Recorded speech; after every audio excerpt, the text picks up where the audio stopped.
Willkommen bei Hörbücher Deutsch. Heute entführen wir dich mit Ingeborg von Bernhard Kellermann in die Welt einer jungen Frau, die zwischen leiser Sehnsucht und dem Mut zur eigenen Entscheidung ihren Weg sucht. Aus Blicken werden Fragen, aus Fragen reifen Wünsche, und plötzlich steht ein Leben an der Schwelle zur Veränderung. Kellermann zeichnet mit feinem Gespür das Spannungsfeld zwischen gesellschaftlicher Erwartung und persönlicher Freiheit. Folge Ingeborgs innerem Kompass durch Zufälle, Begegnungen und jene stillen Augenblicke, in denen ein Herz begreift, was es wirklich will.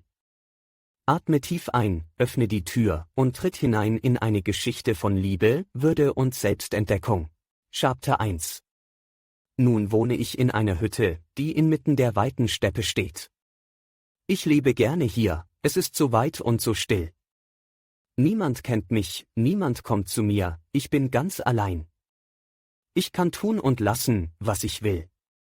Ich habe keine Langeweile, meine Tage vergehen.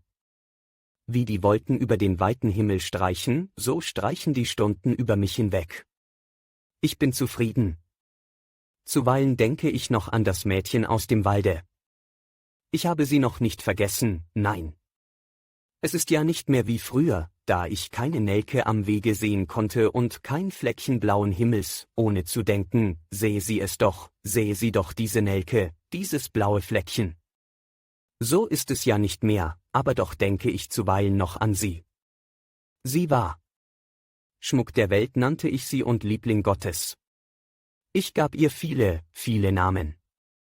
Den richtigen fand ich nicht. Möge es ihr wohl ergehen. Es gab einen Sommer in meinem Leben, da ich mich am liebsten gekleidet hätte wie ein Grieche, wehende Haare, Rosen in den Haaren, eine goldene Leier in den Händen. Diesen Sommer gab es. Er ist längst vergangen. Sie schenkte ihn mir. Möge es ihr wohl ergehen. Sie kam aus dem Walde, da wo er ganz hoch und mächtig ist. Sie war blond. Golden kam sie aus dem schwarzen Walde, das dachte ich oft. Sie ging durch den Wald und sang, sie ging durch das Feld und sang, sie sang Tag und Nacht. Es klang immer, wo sie ging.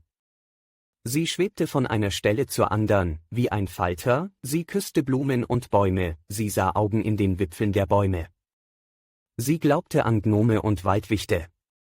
An einem Morgen im zarten Frühling, da kam sie angestiegen. Ganz plötzlich tauchte sie vor mir auf. Ich saß auf der Treppe meines Hauses im Bergwalde und sonnte mich. Wir wechselten einige Worte. Ich habe sie noch im Gedächtnis. Es fiel mir auf, wie schwebend ihre Stimme klang. Sie sang zur Hälfte, und sie hatte die Gewohnheit, den Kopf dabei zur Seite zu neigen. Sie konnte auch keinen Augenblick ruhig stehen. Damals sah sie nass aus wie ein Baum am Morgen. Ihr Kleid war durchnässt, ihre Schuhe, die Haare waren zerweicht und hingen über Schläfen und Wangen. Sie hatte Tau auf den Lippen und Lidern. Tau und Sonnentropfen. Es ist heute so nass im Walde, sagte sie, und es rieselte über ihre Wangen. Sie lachte. Sie sitzen vor ihrem Hause, Fürst, wie ein Dachs vor seinem Bau. Wo waren sie den langen Winter über? Zu Hause, Komtesse. Sie lachte. Sie nennen mich immer Komtesse, ich bin aber gar nicht Graf Flüggens Tochter.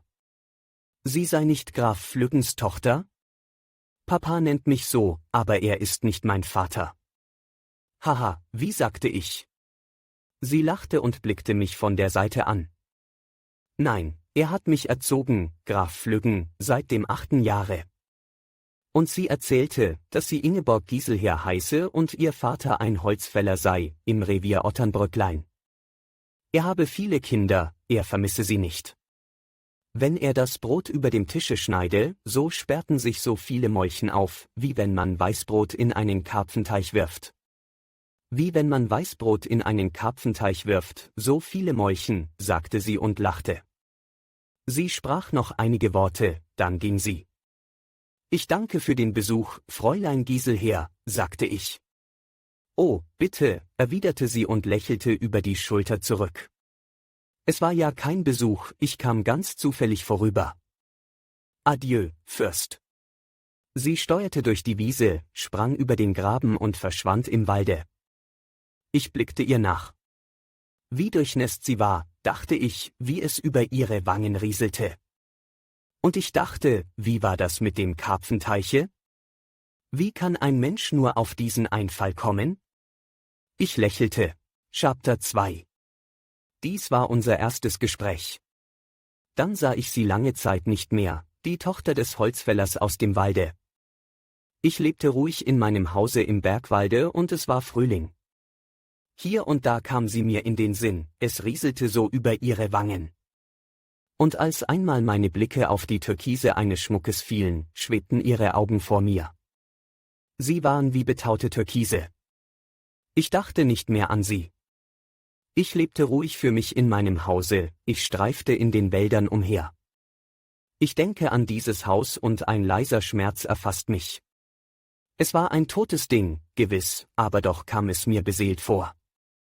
Ich sah es im Schnee, im Gewitter, in der heißen Sonne, immer sah es gleichmäßig ruhig aus.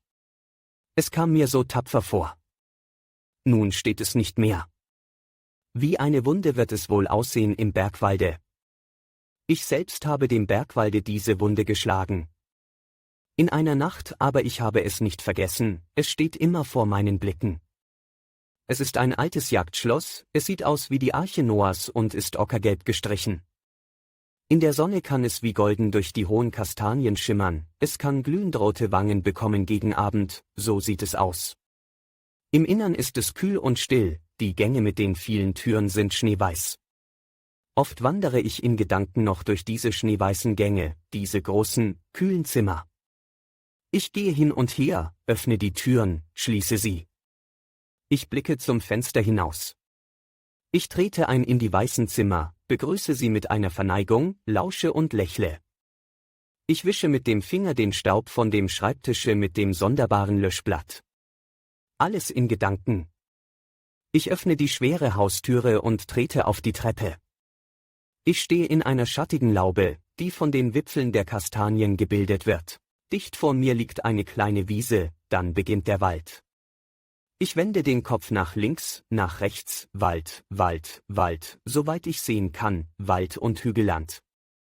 Die Bergstraße schlängelt sich an der kleinen Wiese entlang, dann stürzt sie sich ins Tal hinunter, sie bohrt sich in die Wälder hinein. Tief unten liegt das Tal, klein, schmal, ein feines Band zieht durch den Grund, darauf zappelt zuweilen etwas, das ist ein Wagen. Ich blicke über das Tal, mein Blick fällt auf die Spitze eines Turmes, die, nicht größer als ein Bleistift, aus dem Walde drüben ragt. Das ist rote Buche und hinter dem Berge liegt hohe Fichte. Doch das sieht man nicht. Nun ist mir nur noch das Jagdschloss geblieben, aber es genügt mir vollauf. So oft ich die Turmspitze wahrnehme, lächle ich. Angenehme Erinnerungen. Dieser Frühling war schöner als jeder andere, den ich erlebte. Er hatte eine eigentümliche Luft, sie zitterte nicht, sie regte sich nicht, sie lag wie ein einziger, großer Tautropfen auf dem Teo, klar und durchsichtig war sie. Sie besaß auch einen eigentümlichen Geschmack, ich verspürte ihn, so oft ich sie einatmete. Noch schmeckte sie nach Eis und schon schmeckte sie nach Honig. Ich hatte keine Muße an das Mädchen zu denken, das eines Morgens angestiegen kam, als ich auf der Treppe saß und mich sonnte. Nein. Mein Herz war erfüllt von den kleinen Wundern um mich her. Ich ging herum und besah mir meine Herrlichkeiten. Ich sah dem Frühling in die schimmernden Augen. Im Februar hatte ich schon nach den Spionen des Frühlings gefahndet. Ich schälte Ästchen ab, nein, es war noch nichts. Am 14. Februar wälzte ich einen Stein vom Platze, und siehe da, ein kleiner schwarzer Käfer war darunter und bleiche Keime. Dass es der 14. Februar war, weiß ich, weil ich an diesem Tage einen Brief von Freund Bluthaupt, dem Dichter, erhielt.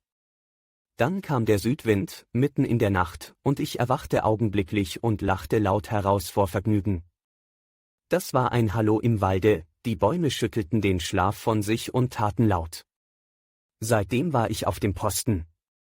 Der Frühling kam aus der feuchten Erde, aus der Luft, er kam von überall her. Ich stand und lauschte, es rieselte und gluckste überall. Es war wie ein verstecktes Lachen unter dem faulenden Laube, man wusste, dass da drunten Dinge vor sich gingen. Es roch so wunderbar nach Erde und Wurzeln. Das Wasser der Bäche veränderte seinen Geschmack. Und, es schoben sich grüne Spitzen durch die Laubdecke. Was für ein Grün war es doch! Ich hatte ja ganz vergessen, dass es dieses Grün gab.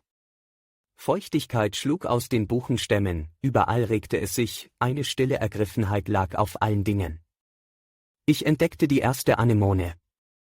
»Siehst du, Pazzo?« sagte ich zu meinem Hunde, und Pazzo betrachtete aufmerksam die Blume und seine Augen glänzten. Dann ging es im Sturmschritt vorwärts, der Frühling fackelte nicht lange. Es grünte, es knospete. Allerlei billiges, wildes Kraut wuchs zuerst, dann kletterte das Grün in die Höhe, in die Sträucher und schließlich bis in die obersten Ästchen der Buchen. Die Knospen der Kastanien tropften, Züge schneller Vögel glitten hoch am Himmel über das Tal, ein Fink zog ein im Buchenwalde, und eines Tages schaukelte ein weißer Schmetterling über die Wiese. »Hoho«, rief ich und lachte. Nun war der Frühling da. Ich hatte gesehen, wie er einzog, und doch schien es mir jeden Morgen, wenn ich aus dem Fenster blickte und all das sah, als sei er über Nacht gekommen. Ich schüttelte den Kopf, ich konnte es nicht fassen. Die Erde erfasste ein Rausch, ein Taumel, sie lachte. Eines Tages nun, da blühten die Apfelbäume an der Bergstraße. Sie marschierten die Straße hinab und ich begriff nicht, warum sie nicht auch noch sangen und sich schwenkten wie Fahnen. Das Schönste, was ich besaß, das war ein kleiner blühender Apfelbaum. Der stand an der Parkmauer, und ich verliebte mich jedes Frühjahr in ihn. Als ich ihn zum ersten Mal ansah, zog es leicht an meinem Herzen und mein Atem setzte eine Weile aus. Er war schön und klein, lieblich, wie eine geschmückte kleine Prinzessin sah er aus, weiß in weiß, eine kleine schlanke Prinzessin, auf die alle Augen gerichtet sind und die nicht weiß, wie schön sie ist, und dass alle Leute nichts tun als an sie denken Tag und Nacht. Ich war glücklich und blickte in mein Herz. Da war nichts als Freude und Verwunderung. Häufig setzte ich mich ins Gras und besah mir eine Stelle, nicht größer als die Hand. Das schwebte. Das war so kunstvoll und mannigfaltig. Ich sah mir diese handgroße Stelle an und schüttelte den Kopf, und ich begriff nichts, und eine eigentümliche Rührung zog durch meinen ganzen Körper, von den Zehen bis zum Kopfe. »Großer Gott, wie hast du das ersinnen können?« und Gott lächelte aus dem kleinsten Halme. Es war alles so wunderbar, und ich lauschte auf meine Atemzüge. So wunderbar waren meine Atemzüge. Ich lebte. So wunderbar war dies. Ich ging in den Wald und sang, um nicht weinen zu müssen. Das war der Frühling. Zuweilen kam der Frühling auch des Nachts zu mir, in meine Träume, und ich lachte viel im Traume. Verliebte und kuriose Abenteuer erlebte ich da. Das war der Frühling, natürlich. Sicherlich war der Frühling auch schuld daran, dass ich mich in die rothaarige Lieselotte, eine geborene Weikersbach, verliebte. Sie war längst tot, sie lag drunten in der Dorfkirche, aber ihr Bild hing in meinem Zimmer. Sie blickte mir nach, wohin ich auch ging. Sie lächelte.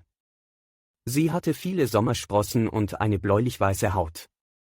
Im Traume küsste ich sie oft.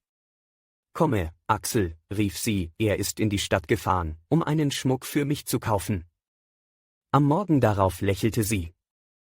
Der Frühling hatte mir sein süßes Gift in die Adern eingespritzt, das war es.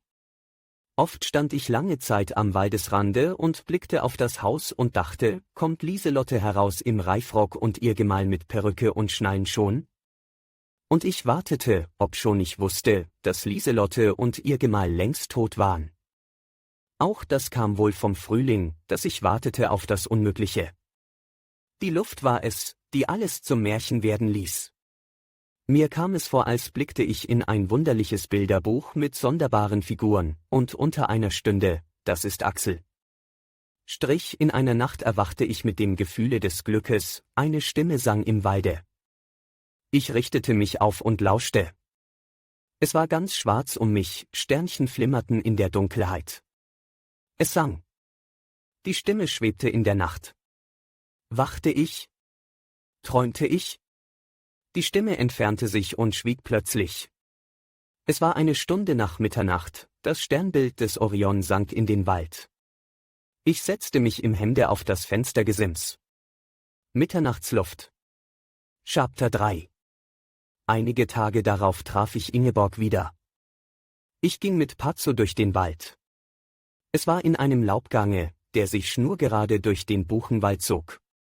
Sie kam langsam des Weges daher, sie schlenkerte die Arme und blickte nach rechts und links in den Wald hinein, als suche sie etwas. Wie neulich war sie ohne Hut und durchnässt vom Tau. Sie trug etwas wie ein Kränzchen in der Hand. Sie sang halblaut, und erst als wir uns ganz nahe waren, schwieg sie still.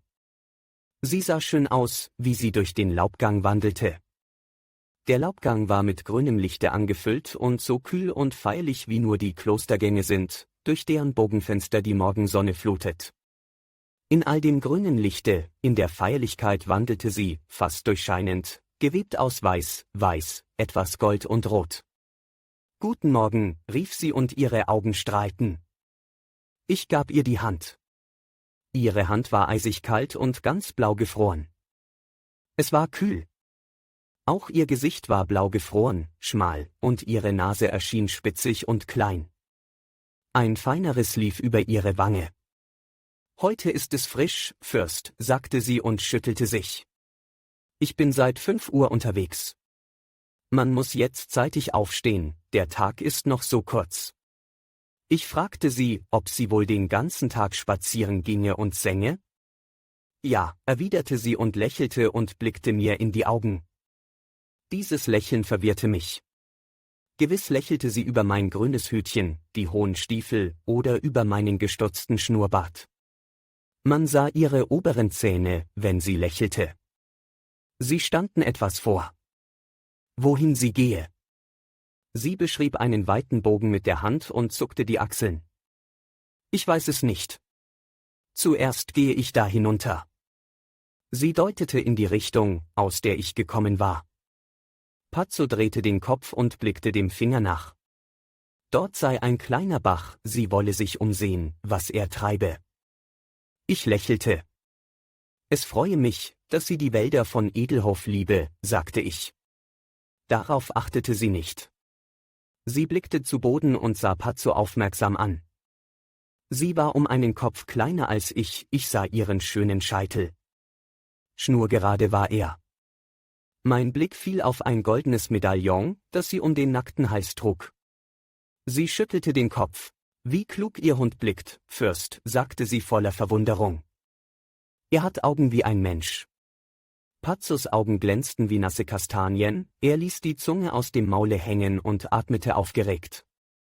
Er ist schön. Wie heißt er? Pazzo. Pazzo sprang steif auf die Beine und blickte von einem zum andern.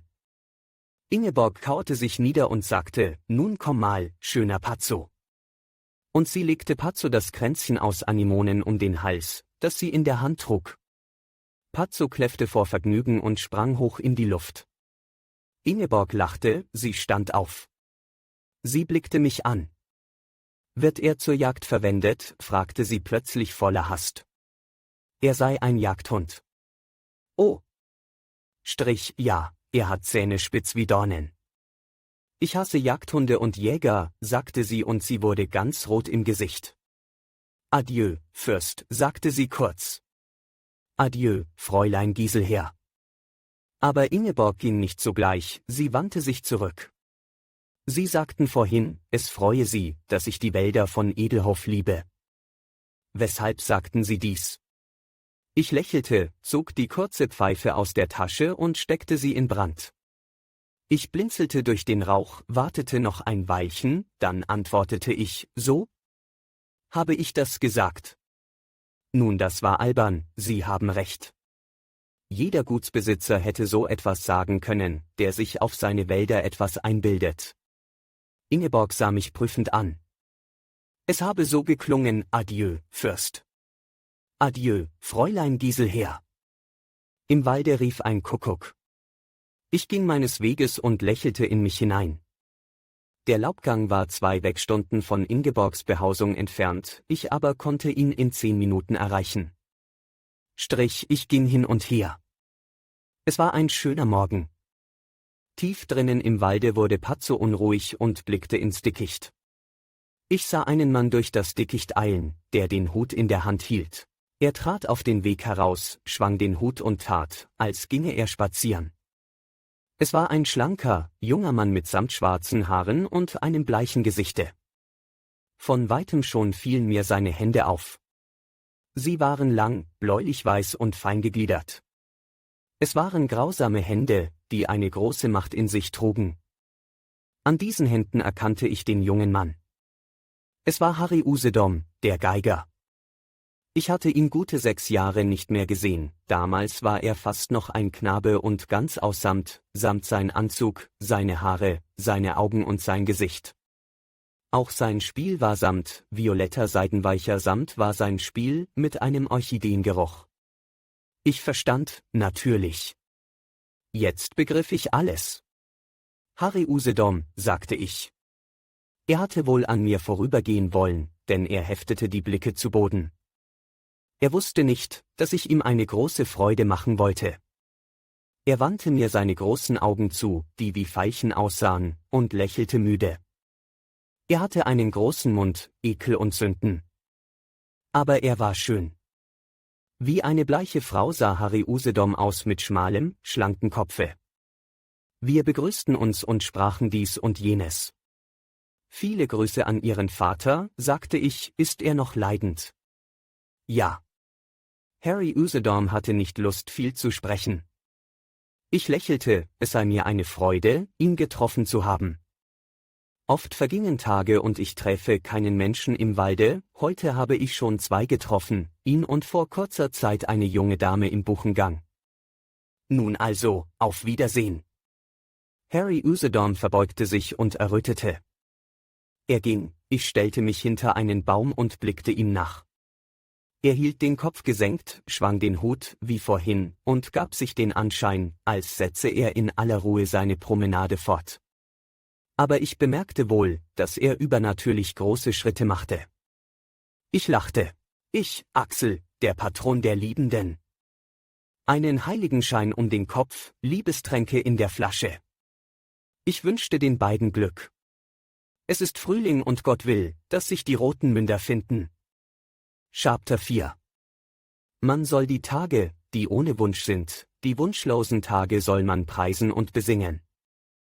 Sie sind wie ein stiller, stillschaffender Sommer im Herzen, überwuchern alles, lassen Rosenhecken auf Gräbern wachsen, sie sind stille Fruchtbarkeit und machen reich, und der Reiche ist gerecht. Darum soll man die wunschlosen Tage loben. Man soll die Tage der heißen lodernden Wünsche loben, auch sie. Sie sind wie Sensenhiebe in schläfriges Unkraut, sie tragen den Samen glänzender fremder Blüten ins Herz, die Blut anstatt Honig haben und nach Mord und Vernichtung duften, sie sind wie ein schwarzes Wetter im schwülen Sommer, das Blitze sät und morsche Bäume fortlacht. Sie machen demütig und stolz, auch sie soll man loben. Man soll das Leben in jeder Form loben, den Mord und die Liebe, heilig sind Mord und Liebe. Meine wunschlosen Tage waren gekommen. Sie zogen still vorüber wie Leute, die aus der Kirche kommen. Mit einem warmen, weichen Herzen ging ich einher und oft habe ich in mich hineingekichert, wenn ich allein war im Walde. Vor einigen Jahren war ich draußen in der weiten Welt. Ich tanzte. Über Menschen und heilige Bücher bin ich hinweggetanzt, gewiss habe ich manches Unheil angerichtet, hier und da habe ich auch einer armen Seele eine kleine Freude bereitet. Nun lebte ich allein für mich, ich brauchte niemand, ich war mir allein genug. Ich hatte nie Langeweile, nein, niemals. Tag und Nacht flogen vorbei, und von vielen wusste ich nicht, wie sie vergingen. Es gab keine Uhren in meinem Hause, in meiner Tasche. Es gab ohnedies genug Uhren, die Sonne, das Laub der Bäume, der Brunnen im Parke. Er rauschte am Tag anders als in der Nacht, um Mitternacht anders als gegen Morgen. Auch der Geruch des Waldes war eine Uhr. Auch die kleinsten Geräusche, deren Ursache man nicht kennt, sie hatten ihre bestimmten Stunden. Übergenug Uhren gab es ohnehin. Ich denke daran, wie diese Tage vergingen, da mein Herz ohne Wünsche war. Ich pfiff Pazzo, und wir streunten im Walde umher. Zuweilen zog ich die hohen Stiefel an und ging mit dem Gesinde auf die Felder. Ich schaufelte und hakte. Hinter dem Pfluge ging ich einher, scherzte und schnupfte und trank aus irdenen Krügen. Ich ging in die Bibliothek, zog ein Buch heraus und las.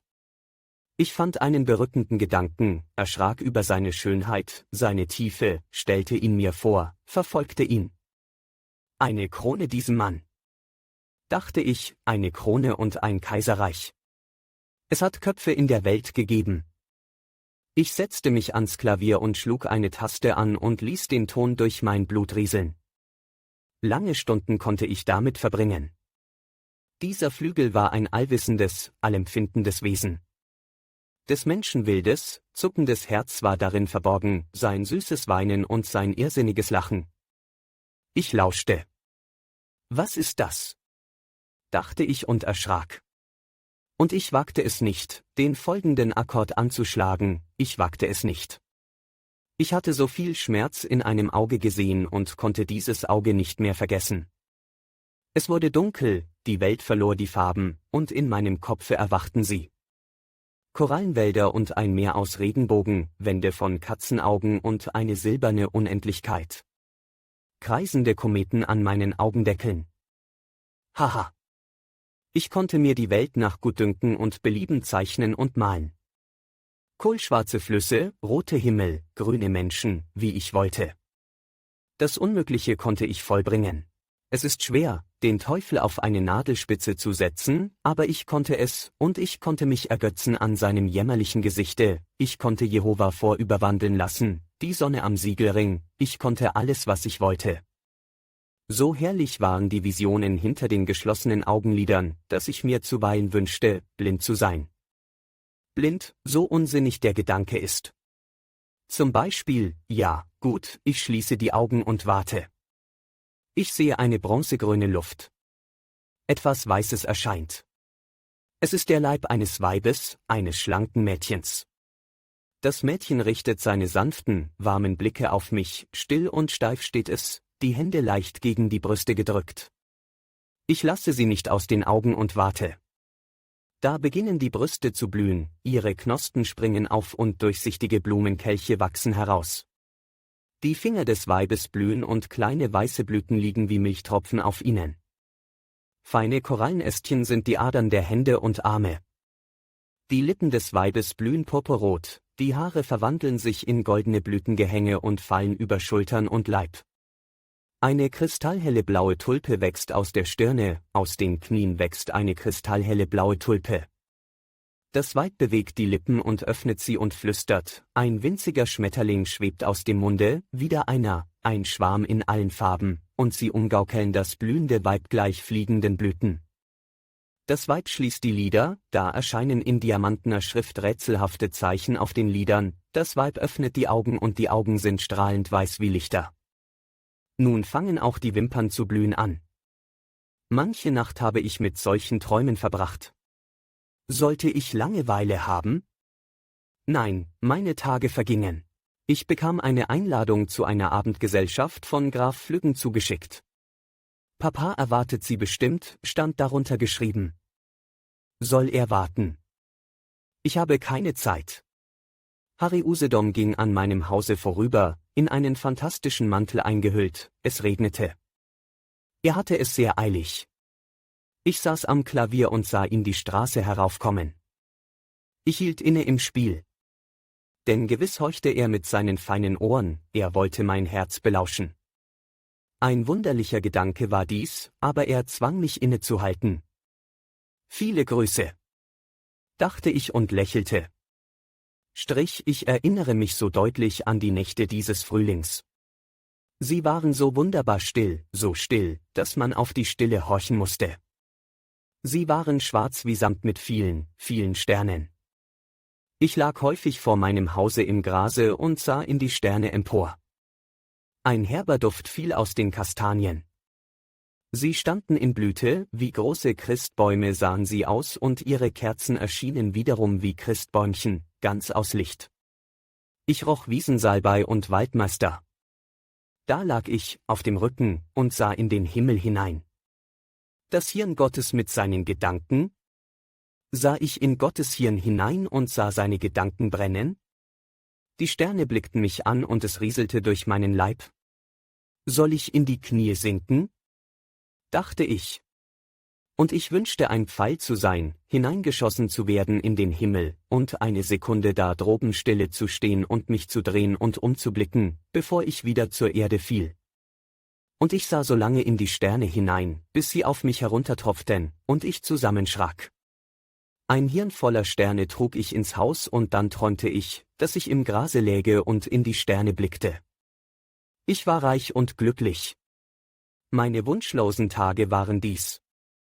Die Abendgesellschaft bei Graf Flüggen fand an einem Sonntage statt. Am Nachmittage jenes Sonntags fuhr Ingeborg im offenen Jagdwagen am Schlosse vorüber. Sie kutschierte selbst, knallte mit der Peitsche und nickte zu mir herauf. Es war ganz eigentümlich. Ich träumte zuerst von ihr. Da stand ich im Hofe, in Hemdärmeln und schraubte an einem Pfluge, an dem einige Schrauben locker geworden waren. Der Hof lag zwischen dem Schlosse und den Wirtschaftsgebäuden und hatte ein breites Tor zur Bergstraße. Es war Sonntag, alles ruhig und leer. Die Sonne schien, so dass die Pflugschar gleiste und mir zuweilen in die Augen schnitt. Pazzo lag in der Sonne, die Füße steif von sich gestreckt, weiß und blau sah er aus, er warf einen hellblauen schmalen Schatten, der jedes abstehende Härchen wiedergab. Er blinzelte und schien zu lächeln, weil ich mich ungeschickt anstellte. Und wenn ich ihn anblickte, so schlug er mit dem Schwanz auf den Boden, als wolle er sich für dieses Lächeln entschuldigen und mich milde stimmen. Unvermittelt musste ich an Ingeborg denken. Gewiss, dachte ich, hat sie dies vom Weißbrot und dem Karpfenteich irgendwo gelesen. Oder wenigstens schon oft gesagt und nicht erst in jenem Augenblicke erfunden. Nein, sicher hat sie es gelesen. Kam es mir nicht gleich bekannt vor? Ich werde sie fragen. Haha, werde ich zu ihr sagen, Fräulein Giselher, diese Geschichte vom Weißbrot und dem Karpfenteich habe ich nun in einem Buche entdeckt. Was sagen Sie dazu? Gewiss wird sie dann nicht leugnen. Ich werde ihr sagen, dass ich mich freuen würde, sie öfters zu sehen. Ich habe 4 junge Füchse, kleine drollige Spitzbuben, die Knechte nahmen einen Bau aus, kommen Sie und schauen Sie sich diese Füchse an, Fräulein Giselher. Der Schweiß rann mir über das Gesicht und tropfte auf meine Hand, die schon schmutzig und fettig geworden war. Das Gewinde der Schraube schien verdorben zu sein. Alles Ernstes, ich würde ein langes Gespräch mit ihr führen. Fräulein Giselher, so würde ich beginnen, ich habe lange Jahre auf Sie gewartet, ohne es zu wissen. Hahaha. Weshalb sie nun lache. Ohne es selbst zu wissen auf sie gewartet. Sehnsucht und Träume viele Jahre. Ich strecke meine Arme des Nachts zum Fenster hinaus, um einen Nacken zu umschlingen, niemand ist da. Es pocht an meine Türe. Herein! Rufe ich und erschrecke, denn endlich kommt sie. Aber niemand ist da. Nun aber, hahaha. Ja, das sind lauter Lügen, gewiss Fräulein Giselher. Ich liebe es zu lügen und ich habe ein großes Geschick dazu. Die Kinder und ich, was lügen wir doch zusammen. Aber eines sage ich Ihnen, Sie kennen mich nicht, meine Freundin. Nein. Ich rauche meine Pfeife und lächle vor mich hin, niemand weiß, was ich denke. Niemand weiß, was ich zuweilen denke, wenn der Wald wehklagt. Wäre es nicht möglich, dass ich ein Herz hätte? Ich sehe die Leute an und denke, sie kennen dich nicht und das stimmt mich heiter. Da hob Pazzo den Kopf und zuckte mit den Ohren. Ein Wagen rasselte die Straße herauf und flog am offenen Tor vorüber. Ingeborg kutschierte. Niemand saß sonst im Wagen, den 2 glänzende Füchse zogen. Ich grüßte, und Ingeborg neigte den Kopf, kühl und zurückhaltend, als kenne sie mich gar nicht. Musste ich aber auch gerade in Hemdärmeln im Hofe stehen. In Hemdärmeln, hohen Stiefeln, und dazu hatte ich schmutzige aufgequollene Hände. Ich hatte kein Glück. Da empfand ich, dass ich träumte, und ich erwachte. Es knatterte in der Ferne. Es klang, als würden Nüsse aus einem Sack auf die Erde geschüttet und zerschlagen. Ich lag in meinem Zimmer. Was träumte ich doch? dachte ich. Das Knattern aber verstärkte sich, und nun hörte ich, dass ein Wagen die Straße heraufkam. Die Pferde mussten scharf in den Boden einschlagen, da die Straße steil anstieg. Ingeborg flog in einem Jagdwagen heran. Hinter ihr saß steif, die Arme verschränkt, ein Lakai. Ingeborg hielt die Zügel und knallte mit der Peitsche. Sie blickte an den Fenstern entlang und lächelte, als sie mich gewahrte. Die Peitsche knallte, so dass es klang wie feine Schüsse. Ich verneigte mich und lächelte. Ich dachte an den sonderbaren Traum. Aber am Abend blieb ich zu Hause. Ich hatte keine Lust, unter Menschen zu gehen. Dieser Abend war ein einziger, schöner Traum und ich schlief erst ein, als die Hähne krähten. Ich dachte an Lieselotte. Rothaarige Lieselotte, geborene Weikersbach, was ist mit uns beiden? Wir sehen uns an, lächeln, haben verborgene dunkle Sünde in den Augen. Was wird wohl dein Ehegemahl sagen? Ich ging hinunter in die Dorfkirche von Hohenficht und besah mir Lieselottes Epitaphium. Ich las die wenigen Daten, las den Namen, Lieselotte, geborene Weikersbach, und war traurig und dunkel in der Seele. Lieselotte, dich würde ich lieben, wenn du lebtest. Ja, das weiß ich. Wunderbare Abenteuer habe ich mit Lieselotte erlebt. Sie gäben ein dickes Buch, wollte ich sie aufschreiben. Ein Buch, über das man viel lachen müsste. Alle meine Abenteuer mit Lieselotte sind heiterer Natur. Habe ich giftige Beeren gegessen? Chapter 5. An einem regnerischen Nachmittage im Mai saß Lieselotte in meinem Zimmer, als ich nach Hause kam. Ich war mit Patzo im Walde gewesen. Es war nicht Lieselotte, es war Ingeborg Giselher, die schöne Tochter des Holzfällers drinnen im schwarzen Hochwalde. Aber es war dämmerig in meinem Zimmer und auf den ersten Blick glaubte ich Lieselotte, die Rothaarige, vor mir zu sehen. Und dann, als ich längst wusste, dass es Ingeborg Giselher war, die Goldblonde, nahm mein Besuch immer wieder Lieselottes Bild an, und alles schwankte vor meinen Augen. Lieselotte kam, um mit mir zu sprechen. Ja, nun saß sie da, wir kannten uns aus den Träumen, wir wussten viel voneinander, wir zwei. Es war Ingeborg, natürlich, sie hatten gar keine Ähnlichkeit, Lieselotte und die Tochter des Holzfällers, und doch war es schwer für mich, Lieselotte nicht zu sehen in Ingeborg, Lieselotte nicht zu hören aus Ingeborgs Stimme. Die süße Luft des Frühlings hatte mir den Sinn betäubt. Den ganzen Tag über hatte ich an Lieselotte gedacht und mir zu erklären versucht, wie es kam, dass ich sie lieben musste, obschon sie doch längst tot war. Ich war die Nacht vorher vor ihrem Bilde gesessen, bis mir die Augen zufielen. Ingeborg kam, um mit mir zu sprechen. Sie schlug eine unangenehme Taste an. Gewiss, es war nicht angenehm, diese Dinge zu hören. Zuerst sagte sie etwas von einer Jagd, und dass sie Grüße bringe, recht herzliche Grüße von Graf Flüggen. Sie müssen entschuldigen, dass ich Sie in diesen hohen Stiefeln und der alten Joppe begrüße, Fräulein Giselher, sagte ich komme von der Jagd. Bitte, bitte. Ich bringe recht herzliche Grüße von Papa. Er wollte Sie gerne einmal wieder bei sich sehen. Er wird Sie zur nächsten Jagd einladen. Dank und Gegengrüße. Wir sahen uns an, und ich ging ans Fenster, um mich mit den Vorhängen zu beschäftigen. Ingeborg war geschmückt wie eine Prinzessin, sie sah aus wie eine Erscheinung aus den Bildern Botticellis. Sie trug einen weißen breitrandigen Strohhut und ihre sorgfältig gelockten Haare hingen wie goldene Quasten über die Wangen herab. Sie sah sich in meinem Zimmer um, das so groß war wie ein Saal, voll von Schränkchen, Vasen, Büchern. Es war etwas in Unordnung. Sie wohnen wie ein Dichter, sagte sie lächelnd. Ich bin noch bei keinem Dichter gewesen, aber ich glaube, so wohnen sie, die Dichter. Ich hörte ihr zu. Lieselotte? Dachte ich. Lieselottes Bild an der Wand begann zu lächeln. Wer diese Frau an der Wand dort sei? Lieselotte, eine geborene Weikersbach, antwortete ich und musste lächeln. Eine schöne und lebenslustige Dame, nicht? Ja. Dann blickte mich Ingeborg an und sagte, ich habe Ihnen noch andere Grüße zu bringen. Von Claire Davison. Sie ist gestorben, das wissen Sie. Gewiss, sagte ich. Von Claire Davison. Ich war sehr überrascht. Sie ist sehr unglücklich gewesen. Wissen Sie, wie sie gestorben ist, Claire? Ingeborg sah mich an.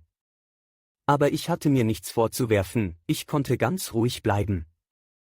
Sie hat mir sehr leid getan, sagte ich. Ich habe alles gehört, es ist traurig. Sie war so schön und stolz. Das war sie, ja. Sie habe ihr einige Wochen vor ihrem Tode geschrieben, dass sie mich grüßen solle, träfe sie mich irgendwo einmal. Vor einem Jahre etwa war das. Vor 2 Jahren sei Claire bei Graf Flüggen zu Besuch gewesen, 3 Monate, sie seien einige Mal hier vorbeigefahren. Ob ich sie nicht gesehen hätte? Nein. Ich sagte die Wahrheit. Ich danke Ihnen für die Grüße, Fräulein Gieselher. Damit war das unangenehme Gespräch beendet. Wir plauderten noch einiges. Vielleicht habe sie gehört, ob der Geiger Harry Usedom nun rote Buche gekauft habe oder nicht. Doch, Herr Usedom habe rote Buche gekauft. Der alte Herr Usedom, wo lebt er gegenwärtig? Gegenwärtig lebe er auf rote Buche bei seinem Sohne. Es wurde dunkel. Ingeborg erhob sich. Ich erbot mich, sie ein Stückchen zu begleiten, da es dunkel und stürmisch sei. Bis zur Höhe nehme sie die Begleitung mit Freuden an, aber nur bis zur Höhe. Ich verstand, weshalb ich nur bis zur Höhe mitgehen sollte. Ein hastiger feuchter Wind blies aus dem Tal herauf und die Wälder schüttelten sich.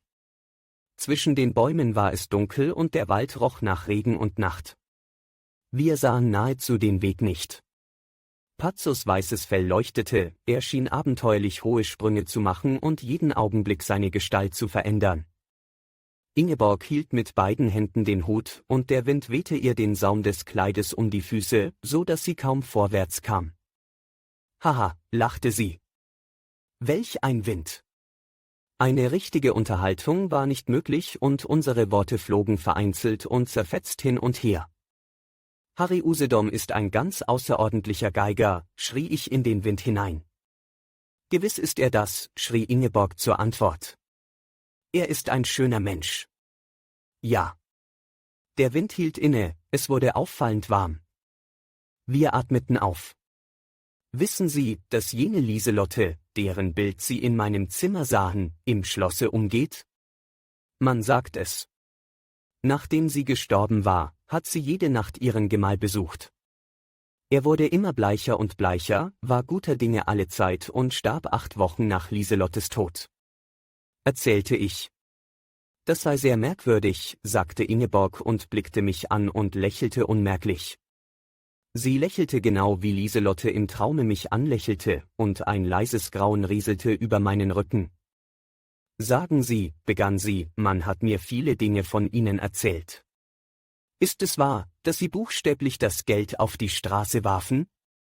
Sie öffneten das Fenster des Hotels und warfen das Geld auf die Straße.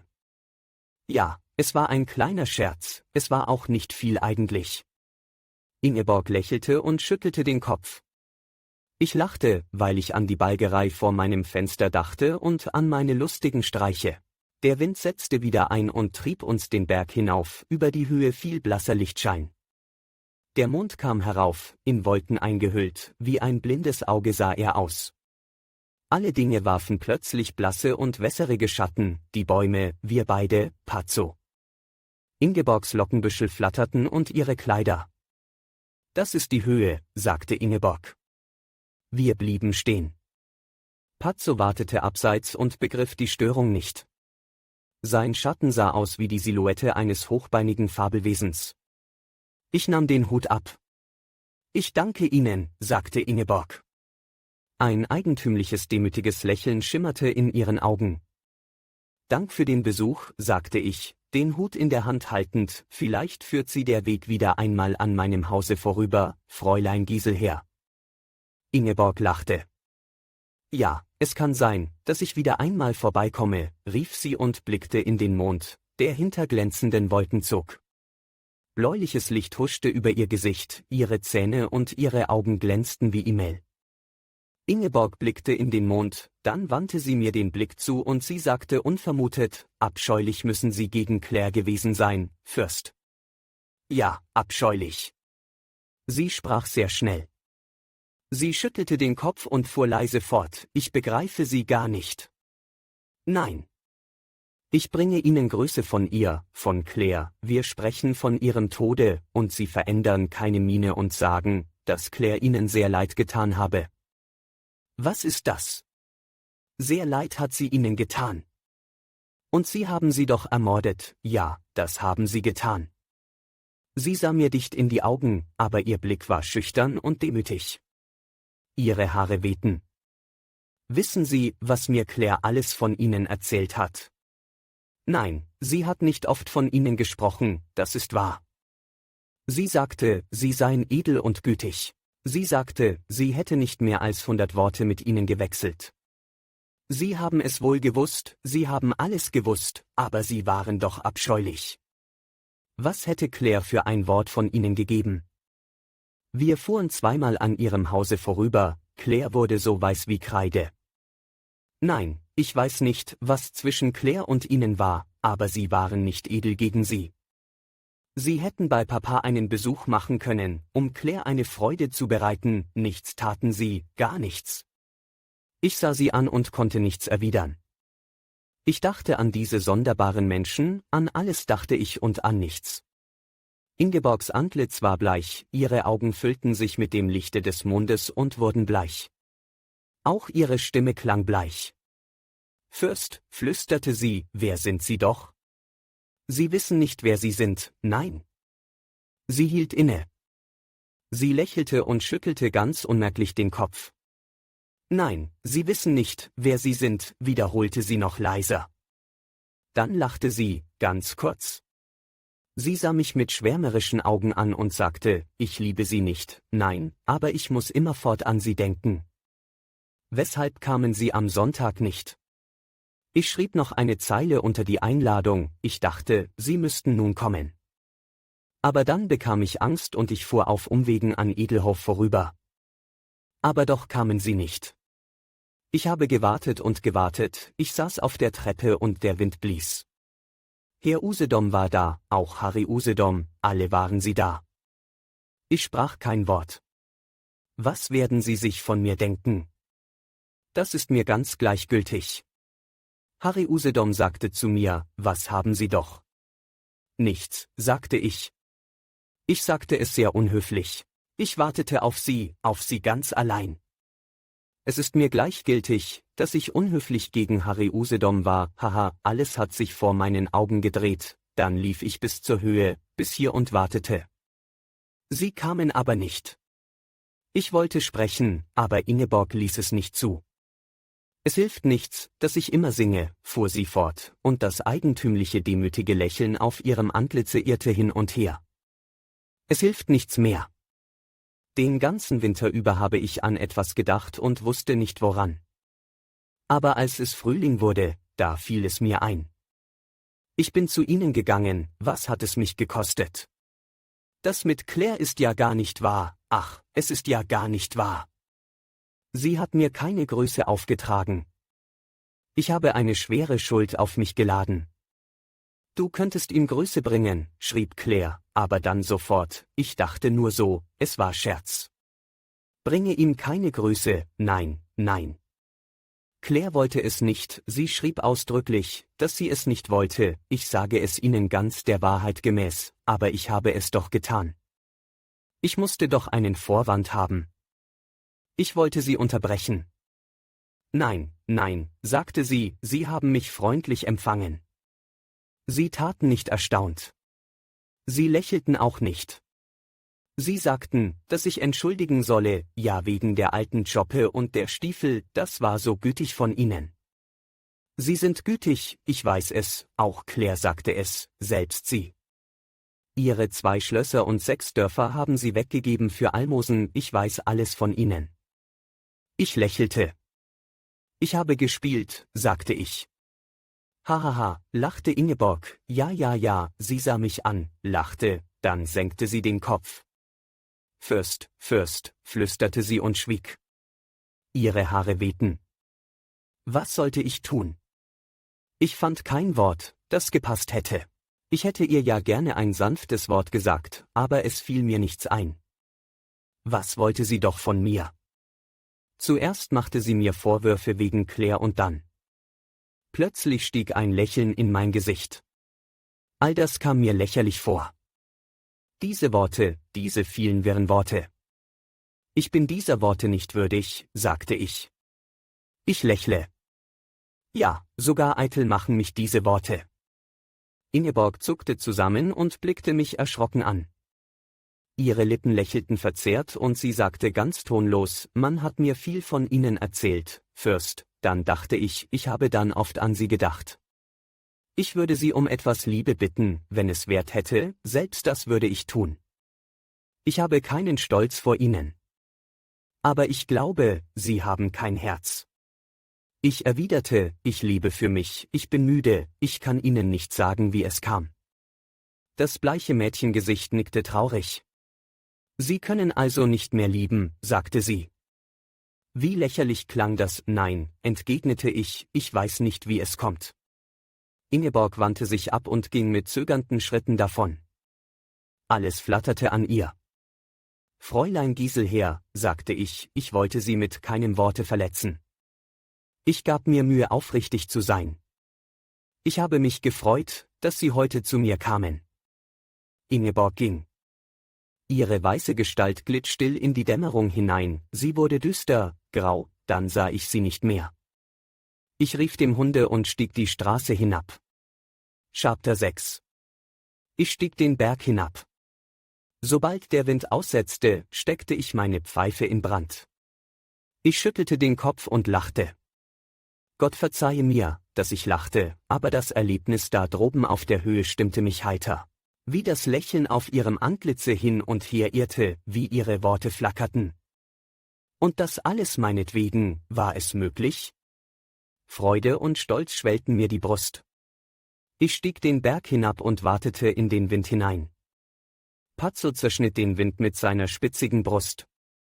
Über den schwarzen Himmel zogen Herden von Lämmerwölkchen, die sich alle zum Monde begaben, Licht zu trinken. Sie schimmerten vergnügt, sie schienen sich zu tummeln und aneinander zu reiben. Der Wald wogte. Der Wind suchte sich seine Bäume aus und schüttelte sie, dass sie mit den Spitzen den Boden berührten. Die Funken stoben aus meiner Pfeife, und jedes Mal schien es mir, als sähe ich mein fröhliches Gesicht. Ingeborgs Worte, diese hastigen wirren Worte, zogen hin und her in meinem Kopfe.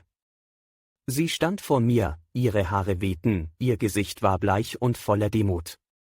Schön, rührend sah sie aus, und wie ihre Augen strahlten. Bei Gott, ich sah jetzt noch ihren Schein. Ich schüttelte den Kopf. So sonderbar ist der Mensch, dass er sich vor einem Fremden zu Boden wirft und sich demütigt, wenn seine Zeit gekommen ist. Ich dachte an das junge Mädchen und seine weichen zitternden Worte und war ergriffen. Es war der Frühling, ja, sie konnte nichts dagegen machen. Nun war es Gottes Wille, dass sie sich an mich wendete, der gerade seine wunschlosen Tage hatte, der müde war, zu müde für die Liebe, die ihren ganzen Mann erfordert, viel zu müde. Es hat Zeiten gegeben, da der Blick eines Dienstmädchens wie Feuer in meinen Adern lief und ich lange Nächte an diesen armseligen heißen Blick denken musste, nun aber waren die wunschlosen Tage des träumenden Blutes gekommen. Ich blieb stehen, blickte in die ziehenden Wölkchen empor, und Mitleid für die gedemütigte Seele erfasste mich. Ich wollte ihr nacheilen und mit ihr sprechen. Dank, wollte ich sagen. Ich kann Sie nicht lieben, Fräulein Ingeborg, ich habe meine wunschlosen Tage, aber Dank für Ihre Liebe. Wenn Sie wollen, kommen Sie zu mir, Tage und Nächte will ich mit Ihnen plaudern, ich will Ihr Freund sein, ich schäme mich ja. Ich bin arm in diesen Tagen, egoistisch, weil ich glücklich mit mir allein bin. Aber ich eilte ihr nicht nach. Ich ging weiter. Ich dachte, vielleicht bin ich nur so reich und glücklich, weil sie mich liebt. Sie beschenkt mich mit ihren Gedanken, ihrer Liebe, aus der Ferne, ich werde heiter und froh, und sie wird arm und unglücklich. Sie wirft sich auf den Boden und weint, und im gleichen Momente durchzuckt mich die Freude, eine unerklärliche tiefe Freude, und ich atme tief und lächle. Niemand kann es sagen. Ich ging immer weiter und weiter die dunkle Waldgasse hinab und bei jedem Schritte dachte ich, dass ich umkehren sollte, um mit ihr zu sprechen. Nun wanderte sie durch den sausenden Wald, langsam, beschämt und dachte an den Mann mit dem müden Herzen. Der Wind blies und sie hustete. Dann kam sie nach Hause, sie legte das Kleid ab, das schöne helle Frühlingsgewand und warf es unter das Bett. Sie wollte es nicht mehr sehen. Im Spiegel haftete noch ihr Bild von heute Mittag. Ich werde ihm gefallen? Lächelte der Mund. Und die Augen sagten, ja, ja, wirst ihm gefallen. Sie drückte die Lider zu. Immer weiter stieg ich die Bergstraße hinab und wollte doch eigentlich umkehren. Die wunderlichen Worte klangen durch meinen Kopf. Ja, ich musste umkehren und ihr sagen, dass sie doch Geduld haben sollte mit mir, Geduld. Sie sei schön, ja herrlich sei sie, ergreifend sei sie. Ich ging und ging. Mein Sinn verdunkelte sich. Da sprang mein Herz auf. Wie eine Knospe sprang es auf, ich spürte es. Es durchzuckte mich, es war wie ein Schrei der Freude in meinem Blute. Ich kehrte um und stieg den Berg hinauf, zuerst zögernd, dann mit schnellen Schritten. Der Wind trieb mich, es war ein gewaltiges Brausen im Walde, das mich bis in die tiefste Seele erschütterte. Ich ging und ging. Ich holte Ingeborg nicht mehr ein. Ich ging durch den schwarzen Wald, immerzu. Plötzlich lag ein Schloss mit vielen erleuchteten Fenstern im Walde. Es erschien mir wie eine Festung, ich blieb stehen. Schabter Siebter wollte ich in das Schloss mit den vielen erleuchteten Fenstern hineingehen und durch den Diener sagen lassen, es steht einer im Korridore, einer, den Hut in der Hand? Es war gegen Morgen, der Tag blaute. Ich blickte aus meinem Fenster, das auf den Park hinausging, und lauschte auf den Gesang eines Vogels. Er sang in der weiten Stille des Morgens, da alles schlief. Die ganze Nacht hindurch sang er, bis die Sonne aufging, der Frühling ließ ihn nicht zur Ruhe kommen. Oft hatte ich mich schon an seinem Gesange gelabt, aber heute verstand ich den kleinen Vogel und mein Herz bebte. Ich wusste wohl, was das bedeutete. Nur die Unglücklichen und die Glücklichen zittern beim Gesang eines Vogels. Mein Herz zuckte bei jedem Tone, und wenn er leise zwitscherte, dass man ihn kaum noch hörte, so erschrak ich öffnete die Lippen und mein Atem stockte. Meine Zeit war gekommen. Ich presste die Hände vors Gesicht und lächelte und drückte einen Kuss in meine Hände. Meine Zeit war gekommen. Mein Sinn ist dunkel, dunkelgolden ist mein Sinn, es kreist etwas in meinem Hirn. Ich habe ein lautes Herz in der Brust. Ich gehe umher, berühre die Schränke, Tische, als ob sie von Fleisch wären, ich gehe umher und spreche mit mir selbst. Ich ziehe die Vorhänge des Zimmers zu, so dass es ganz golden um mich wird. In einem goldenen Zimmer sitze ich und lächle vor mich hin. Ich nehme den Stock und wandere. Mit großen Schritten, in weiten Kreisen muss ich gehen. Mein Schritt hallt durch schlafende Dörfer, die Hunde kläffen, ich wandere, in weiten Kreisen muss ich wandern. Ich lächle. Die Sterne lächeln. Ich ließ anspannen und fuhr nach Graf Flüggens Schloss. Ich hatte mich sorgfältig rasiert und eine weiße Binde umgebunden. Ingeborg war nicht zu sehen. Graf Flüggen erschöpfte sich in Liebenswürdigkeiten. Er war ein gebückter Greis mit langem Barte, wie ein Zwerg kam er mir vor. Ich zog das Gespräch in die Länge, erzählte von fernen Ländern und ihrer Sonne, Ingeborg war nicht zu sehen. Wagen liefen durch den Abend, vorüber an meinem Hause. Ich sah nicht, wer darinnen saß. Über rote Buche stiegen bunte Leuchtkugeln in die dunkle Nacht. Ein Fest, dachte ich. Mitten in der Nacht rollten die Wagen wieder die Bergstraße herauf. Ingeborg saß im vordersten Wagen, ich erkannte sie an ihrem Hute, ich erkannte sie an dem Wirbeln meines Herzens. Harry Usedom ging zweimal im Laufe einer Woche an Edelhof vorüber, er ging schnell den Berg hinauf, langsam und schwebend den Berg hinunter. Es gingen Dinge vor sich. Wie ein Knabe durch ein Astloch in eine Schaubude späht, so spähte ich in diese Dinge. Sie huschten und zuckten an meinen Augen vorüber. Ein leises trauriges Lied klang eines Abends durch meine Seele. Mich fröstelte. Eines Abends, als der Wald rot leuchtete in der untergehenden Sonne, begegnete ich Ingeborg und Harry Usedom droben auf der Höhe. Sie kamen des Weges daher, trugen große Sträuße von Maiglöckchen in der Hand und lachten. Ich sah es, ich hörte es. Lächelnd kamen sie beide heran, in Ingeborgs Augen schimmerte nicht die leiseste Erinnerung an jenen Abend. Harry Usedoms Augen strahlten. Nie hatte ich solche Augen gesehen, sie hingen wie Lampen in seinem Gesichte und sein Gesicht, das immer weiß und krankhaft erschien, war von einer feinen Röte des Glückes überzogen. »Die Herren kennen sich?« »Natürlich, natürlich«, sagte Ingeborg und lächelte. Dann sprach sie mit Pazzo, und ich wechselte einige Worte mit Harry Usedom. Ob es ihm auf Rote Buche gefalle. Sehr schöne Wälder, nicht wahr? Prachtvolle Wälder. Und den See habe er auch noch. Es gefalle ihm sehr gut auf Rote Buche. Seine Augen strahlten, sie waren wie dunkle Höhlen voller Geschmeide. Ich musste immerfort diese strahlenden Augen ansehen. Er schreibe gegenwärtig eine Oper. Die Konzertreisen wolle er aufgeben. Harry Usedoms Lippen waren breit, in den Mundwinkeln gekräuselt. Sie erinnerten an Orangenschnecken. Sie waren rot.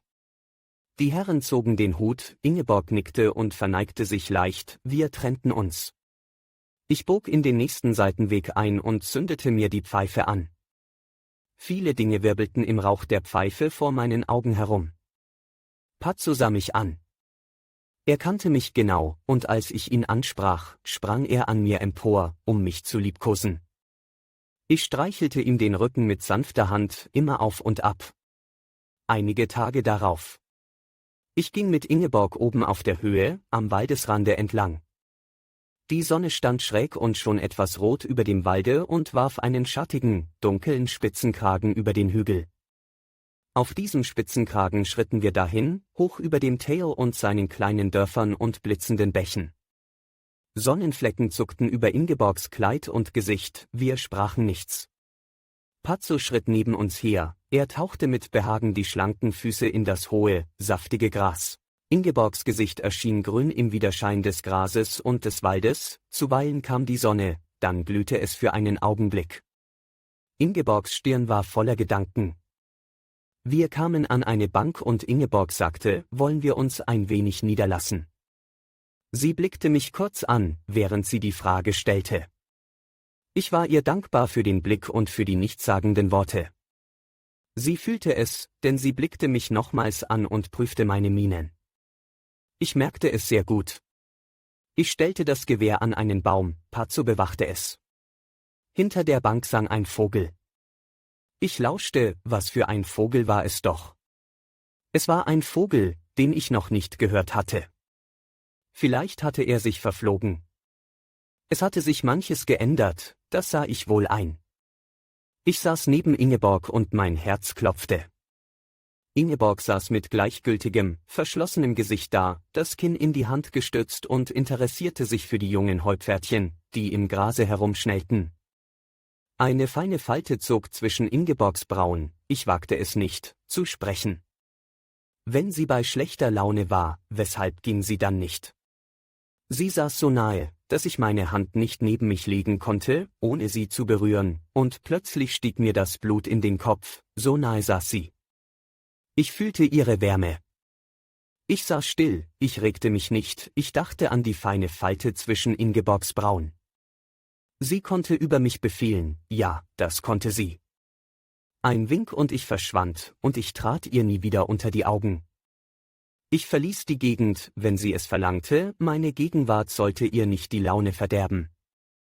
Schön lag das Tal zu unseren Füßen, und bis auf die kleine Falte Ingeborgs wäre alles herrlich gewesen. Ein Bauer mähte mit einer blitzenden Sense tief unten, er war nicht größer als eine Ameise.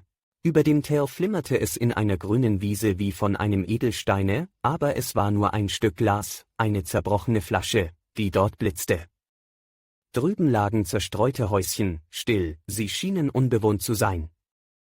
Da tauchte plötzlich aus dem nahen Kornfelde ein Spaten auf, dann ein Hut, ein Kopf, der Kopf hüpfte auf und ab und verschwand wieder im Korn und auch der Spaten tauchte unter. Dieser hüpfende Kopf scheuchte mich aus meiner Versunkenheit auf. Ein wahnsinnig kühner Gedanke schoss durch meinen Kopf.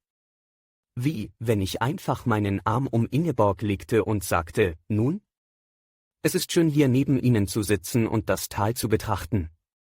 Stundenlang könnte ich hier neben Ihnen sitzen, wenn Sie auch nicht sprechen. Ich bewegte die Lippen, feuchtete sie an, dann sagte ich, es ist schön hier zu sitzen und das Tal zu betrachten. Ingeborg nickte. Ja, sagte sie. Im Tal ging der Mann mit dem Spaten, klein, blau. Mein Herz krampfte sich zusammen. Die Glasscherbe drüben im Felde hörte auf zu blitzen, die Schatten stiegen. Ich heftete die Augen auf die Häuschen uns gegenüber. Sie waren bewohnt, vorhin war eine Tür offen gestanden, jetzt hatte man sie geschlossen. Aus dem Walde, der den Hügel oberhalb der Häuschen bedeckte, kam etwas hervorgekrochen.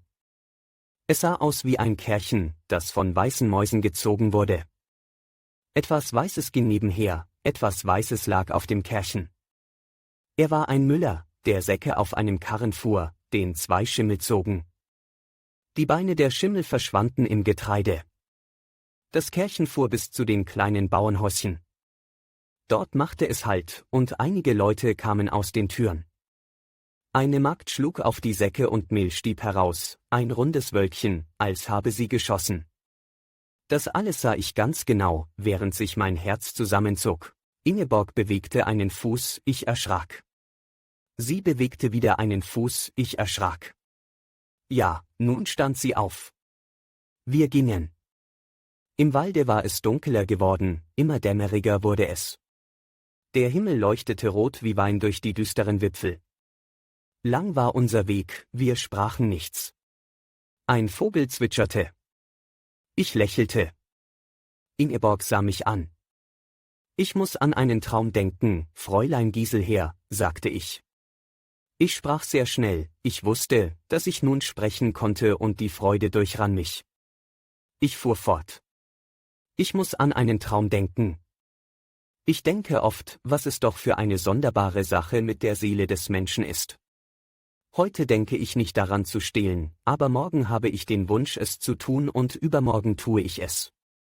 Aber vor 3 Tagen, da dachte ich noch nicht daran. Nun sitze ich im Gefängnis und denke über mich nach. Plötzlich fällt mir ein, dass ich schon zuweilen vom Stehlen geträumt habe. Ja, was sage ich da? Es passt nicht hierher, ich wollte es auch nicht sagen, ich wollte sagen, unsere Seele hat ihre besonderen Wünsche, aber wir kennen sie nicht. Was wollte ich sagen?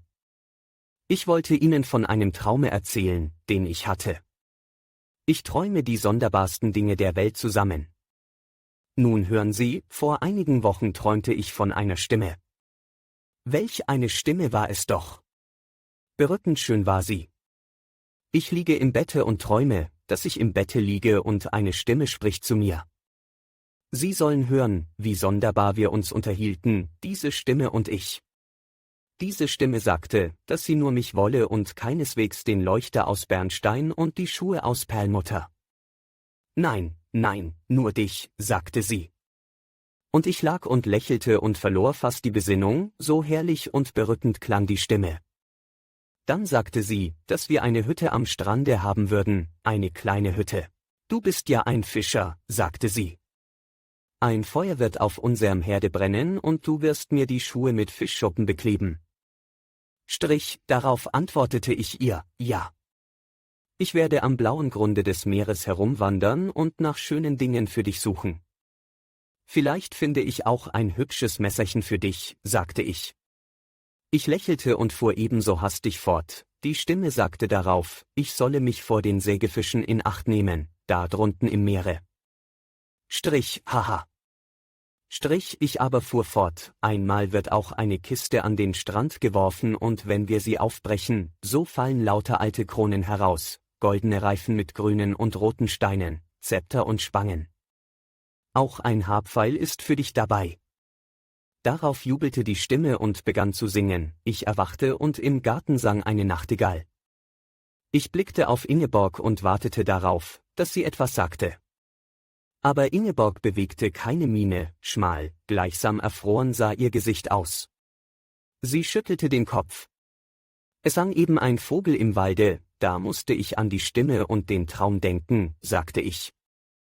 Ja, aber ich verstehe den Zusammenhang nicht, entgegnete Ingeborg. Die Falte zwischen ihren Brauen war tiefer geworden. Zusammenhang? War kein Zusammenhang da. Ich musste doch mein Lächeln begründen, sie blickten mich an, dann glaubte ich ihnen sagen zu müssen, weshalb ich lächelte. Es war vielleicht ungeschickt von mir. Wir kamen an Graf Flüggens Schloss. Die Pfeiler des Gitters trugen Löwen aus Stein, die 2 Wappen vorhielten. Mit Moos bedeckt waren die Löwen, als habe man Kübel von Schlamm über sie gestülpt. Ingeborg bot mir die Hand. Ich blickte sie an. Sie verstand meinen Blick recht gut. Sie senkte die Augen, dann sagte sie, ich habe Harry Usedom mein Wort gegeben. Ich verneigte mich tief, mein Unglück drückte mich nieder. Ich war voller Demut. Ich wünsche Ihnen Glück, sagte ich mit ruhiger, tiefer Stimme und nahm den Hut ab. Ich ging hinein in den Wald, stolperte hin und her, wusste nicht, ob ich nach rechts gehen sollte oder nach links. Es war auch einerlei. Ich lachte leicht auf, wie einer, der friert. Hahaha, lachte ich, hahaha. Aber gleichzeitig hatte ich den Drang in mir, mich auf den Boden zu werfen und liegen zu bleiben. Dann besann ich mich auf den Weg und steuerte meinem Hause zu. Es war spät, die Sterne tauchten am Himmel auf. Etwas Weißes saß auf der Treppe meines Hauses. Es war Ingeborg. Sie erhob sich und eilte auf mich zu. Nein. Nein, rief sie. Sie kam zu mir her, fasste leicht meinen Arm und blickte mir von unten herauf in die Augen. Wie war der Blick? Voller Suchen, voller Staunen, voller Glanz. Sie lächelte und schmiegte sich an mich. Ich legte meinen Arm um sie und küsste sie auf den Mund. Chapter 8. Wie oft küsste ich Ingeborg? Ich habe es nicht gezählt. Auch Ingeborg hat es nicht gezählt. Siehst du nun, sagte ich und küsste sie. Sie lächelte verzückt und bot mir den Mund und die Stirne zum Kusse. Du sagtest, du könntest nicht mehr lieben. Ja, siehst du nun, sagte ich und küsste sie.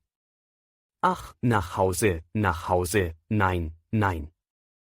Jetzt nach Hause? Nein, nein. Wer denkt auch daran? Du? Nein, nein, keiner denkt daran. Wie war dieser Abend?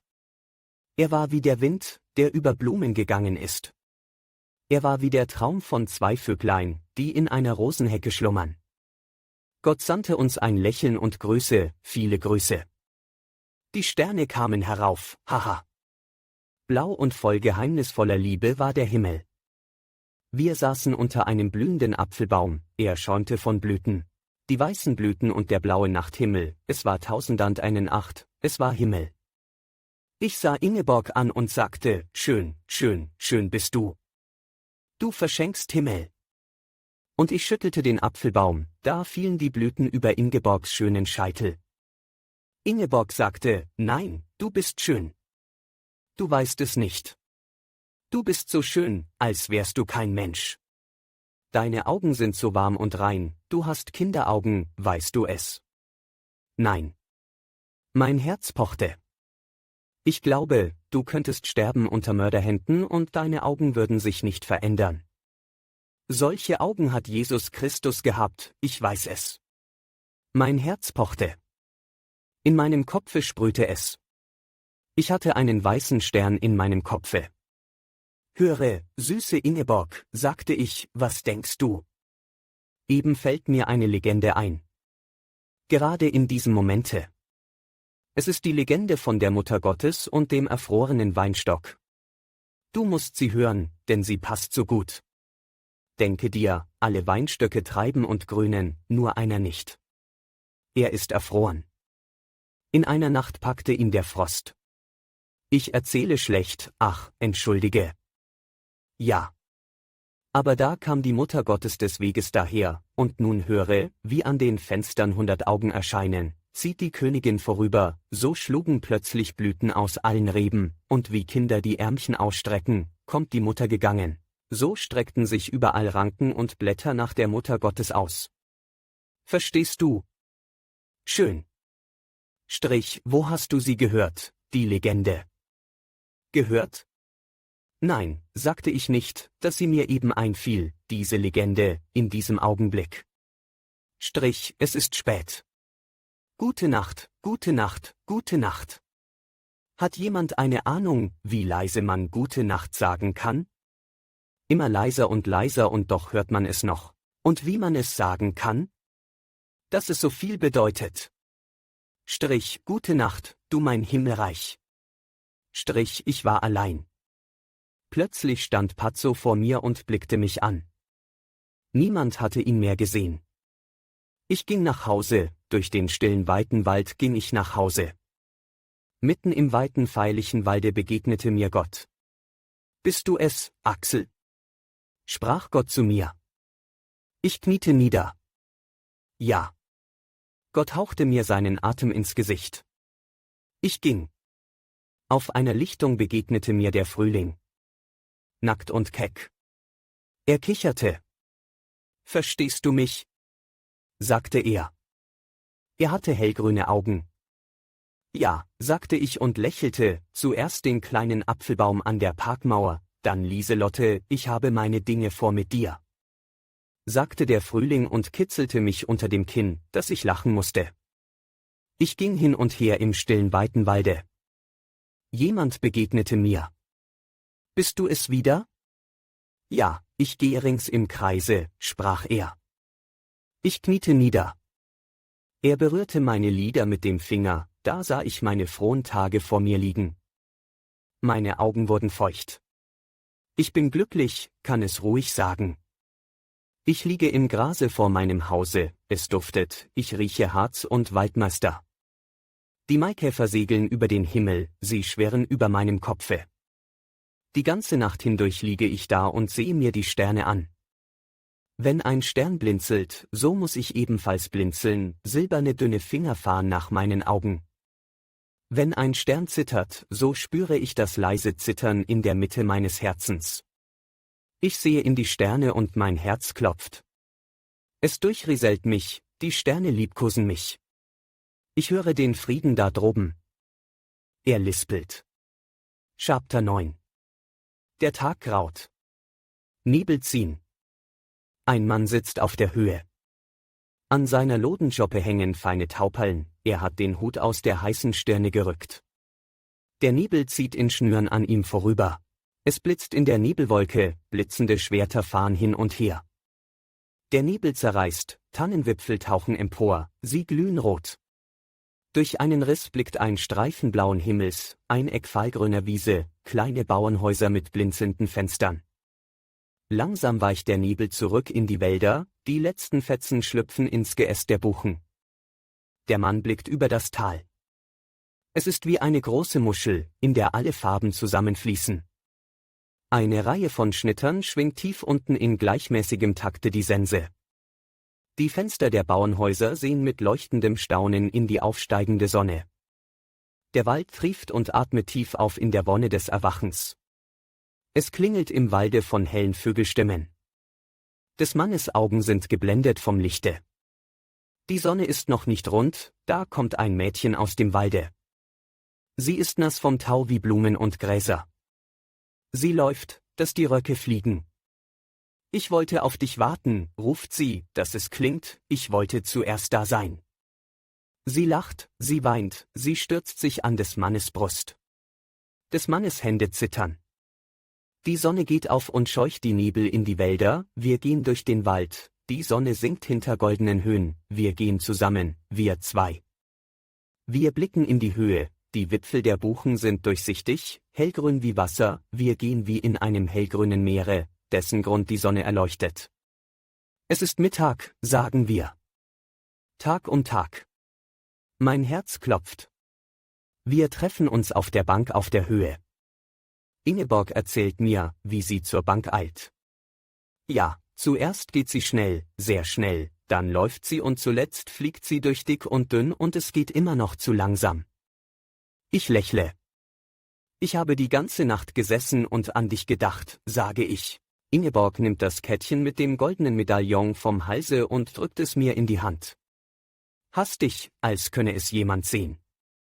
Nimm, sagt sie, nimm. Ich habe nichts, das mir mehr wert wäre. Erlaube, dass ich die Spitze deines Schuhes küsse, sage ich. Ingeborg kommt am Abend in den Birkenhain vor ihrem Hause, sie trägt ein kleines Heft in der Hand. Nimm, sagt sie, nimm. Es ist ein Schulheft, ein kleines Heft, vielleicht macht es dir Freude. Ich muss mich abwenden. Ich danke Ingeborg im tiefsten Herzen. Ich nehme den Hut ab und gehe neben ihr her. Warum trägst du den Hut in der Hand, fragt Ingeborg. Es ist schwül im Walde, erwidere ich. Ingeborg zieht eine Fotografie aus der Tasche. Sie lacht. Da steht er, die Geige in der Hand und sieht uns an mit seinen großen Frauenaugen. Ingeborg lacht. Er ist dumm und hochmütig, sagt sie und zerreißt das Bild kreuz und quer. Die Stücke wirft sie ins Gebüsch. Ich lache. Ja, er ist dumm und hochmütig, sage ich. Ich möchte dir alles schenken, was ich habe, sagt Ingeborg. Ich weiß nicht, was ich darauf erwidern soll. Ich drücke ihr die Hand. Oh, sagt sie und schließt halb die Augen. Ich träume. Meine Augen sahen in die schöne Welt und ich hatte das tiefe Gefühl, dass ich zu ihr gehörte und mich nicht zu schämen brauchte. Mein Herz war schwer und reich und es füllte mir die Brust mit süßer Bürde. Dankbarkeit und Staunen und Liebe war mein Herz in dieser Zeit. Ich sah Ingeborgs schwebende Gestalt neben mir hergehen und staunte und war dankbar, jenem Geiste dankbar, der sie mir schickte in diesem Frühling, ihr dankbar, dass ich neben ihr einhergehen dürfte. Ich wünschte mir nichts anderes, als neben ihr einhergehen zu dürfen. Das war Glück. Ich konnte einschlafen, während ich neben Ingeborg einherging, die Besinnung verlieren, ich hatte keinen Gedanken mehr im Kopfe, keine Klarheit. Klarheit? Ach, hahaha, nein, ich war betäubt, kein Gedanke, keine Klarheit. Ingeborg fühlte meinen Blick, sie kam heran, gab mir die beiden Hände und blickte mir in die Augen und lächelte. So standen wir lange, Gott weiß wie lange, wir wussten ja nichts mehr. Ich kannte ihre Augen ganz genau. Oft immer dachte ich an ihre Augen. Sie sind wie Türkise, glänzende Türkise, aber was will das sagen? Es ist ein eigentümlicher, suchender, strahlender Blick in ihnen, etwas Blitzendes, ich besinne mich, in meinem Kopfe ist es wie ein Wetterleuchten. Ich habe den Ausdruck ihrer Augen vergessen. Ich sehe sie wieder an, diese Augen ja, es ist etwas Blinkendes, Schimmerndes in ihren Augen, niemand kann es im Gedächtnis behalten. Ihr Gesicht ist schmal, spitzig dem Kinn zu, es lugt aus den goldenen Quasten hervor, die über die Wangen herabhängen und nahezu die Brust berühren, wenn sie den Kopf senkt. Ihre Wangen sind schmal und leicht gerötet, sie bekommen Grübchen, sobald sie lächelt. Ein verzücktes Lächeln hat sie und alles lächelt an ihr, sobald sie lächelt, nimmermehr kann ich dies Lächeln vergessen, es umschwebt mich Tag und Nacht. Ich kenne es gut, aber jeden Tag erscheint es mir neu. Jeden Tag entdecke ich es, dieses Lächeln, und es rinnt durch mein Blut, dass es heiter und fröhlich wird. Heute denke ich, ein goldener Ton ist über ihr Gesicht gebreitet wie über die Bildnisse alter Meister. Und morgen denke ich, ja, etwas von dem Golde reifer Ehren ist über ihr Gesicht gestreut.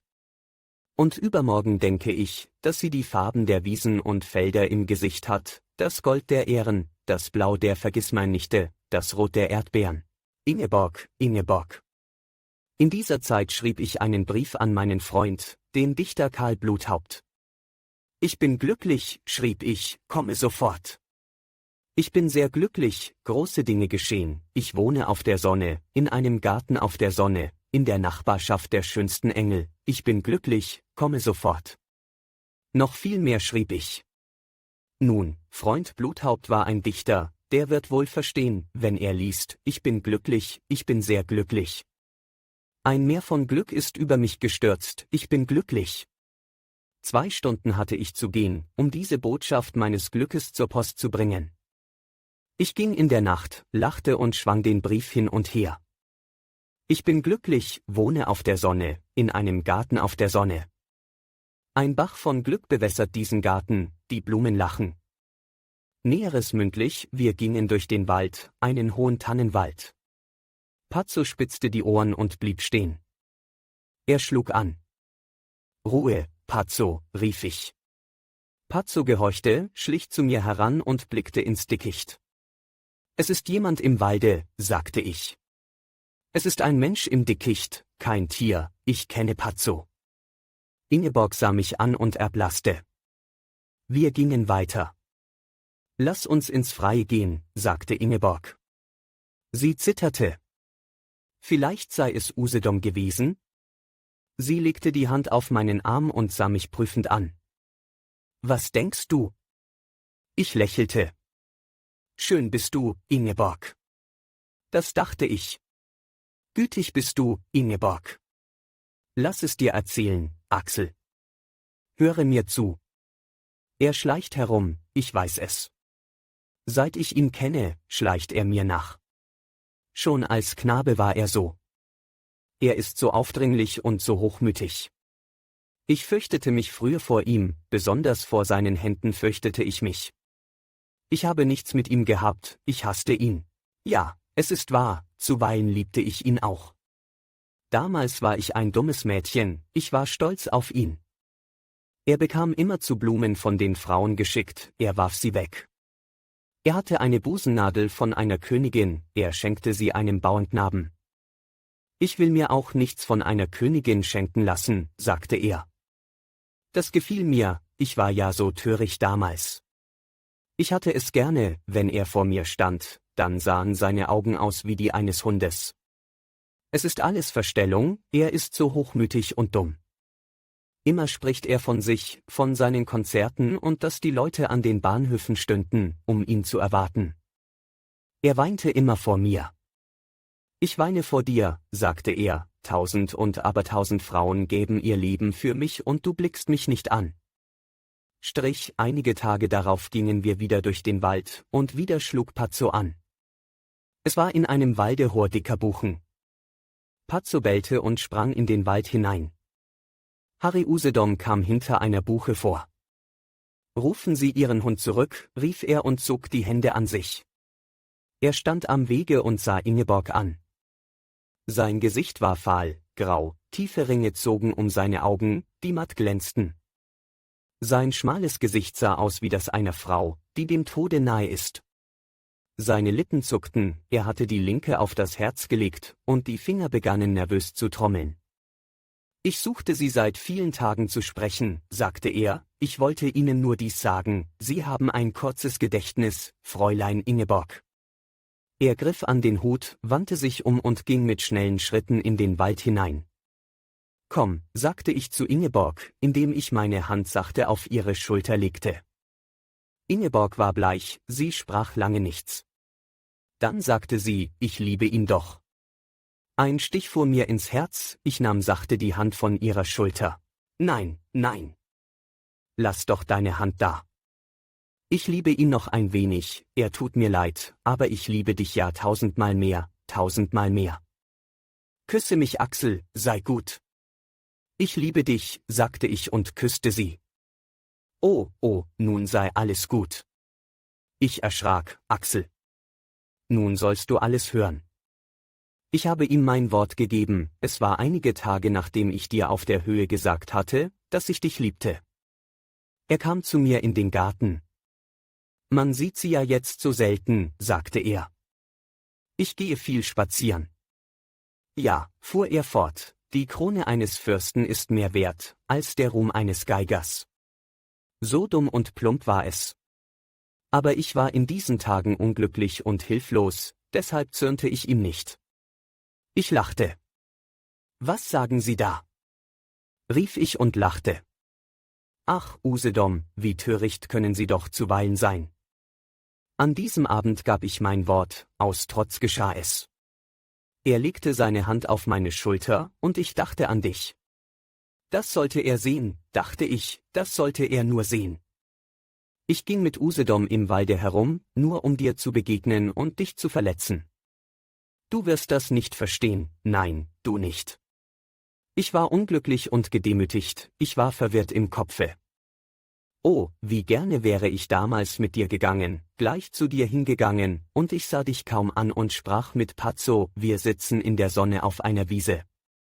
Ingeborg singt leise und bindet einen Strauß aus Feldblumen. Ich liege im Grase und lausche und sehe zu, wie Ingeborg den Strauß bindet. Nie in meinem Leben hörte ich solch eine Stimme, nie in meinem Leben habe ich so etwas Schönes gesehen wie Ingeborg. Ihre Wimpern sind golden und lang. Es ist, als ob sie eine kleine Sonne unter den Lidern habe, die hervorstrahle. Ihre Brauen sind golden, regelmäßig und hochgeschwungen, goldene Bogen, man sieht jedes einzelne Härchen. Wie mit einem Pinsel scheinen sie gezeichnet und eines Japaners Hand schien den Pinsel geführt zu haben. Ihre Stirne ist hoch und rein und dahinter stecken all die vielen Gedanken, die sie selbst noch nicht kennt. Ingeborg dreht den Strauß hin und her und drückt ihn mit mütterlicher Liebe gegen die Brust. Es singt ein Vogel im nahen Walde, Ingeborg hält inne und lauscht. Sie fühlt meinen Blick, hebt die Lider und lächelt mir zu. Sie beschäftigt sich wieder mit ihrem Strauße, vergisst mich ganz, macht ein rundes Kindermäulchen und lächelt die Blumen an und singt leise. Sie ist fertig. Ist er schön, fragt sie. Ja. Nun, so nimm ihn. Aber hüte ihn gut. Ingeborg ist die Mutter der Blumen und Vögel und sie streichelt die Bäume. Sie kennt alle Kräuter, die Namen aller Vögel, aller Büsche. Sie blickt in die Wipfel der Bäume, als sehe sie Gesichter, und ich habe sie dabei ertappt, dass sie mit Blumen plauderte wie mit Kindern. Ingeborg ist im Walde geboren. Ich sehe sie heute, ich sehe sie morgen, jeden Tag sehe ich sie. Jeden Tag glaube ich sie zum ersten Mal zu sehen. Und mein Herz bebt nicht minder, kommt sie daher, als am ersten Morgen.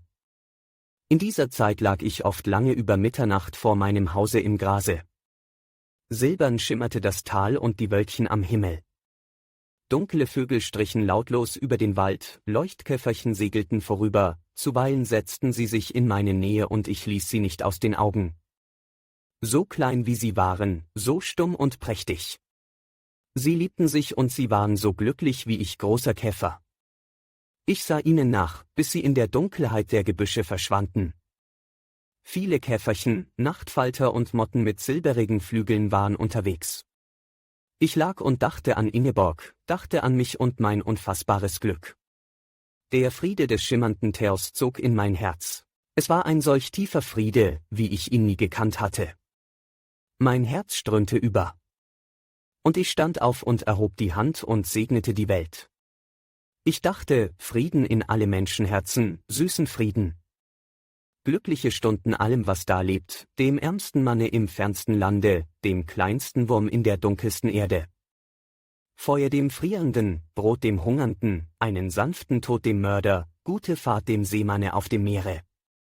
Ich lag bis spät nach Mitternacht im Grase und ich hatte das Gefühl, dahin zu schweben. Friedlich schwebt die Erde ihre Bahn, dachte ich. Und ich öffnete die Lippen und flüsterte, friedlich schwebt die Erde ihre Bahn. In dieser Zeit, ja, was war doch alles in dieser Zeit? Ich legte mich schlafen und zählte die Minuten, bis ich sie wiedersehen sollte. Ich ging noch einmal durch den roten Tag und sammelte. Ich fühlte den Druck ihrer Lippen auf meinem Munde, meine Hände behielten den Druck ihrer Hände in der Erinnerung. Die Wärme ihres Atems war in meinem Gedächtnis, die Weichheit ihrer Haare, der Glanz ihrer Augen, das Lächeln ihrer Wangen. Dann schlief ich ein und im Traume begegnete mir Ingeborg wieder.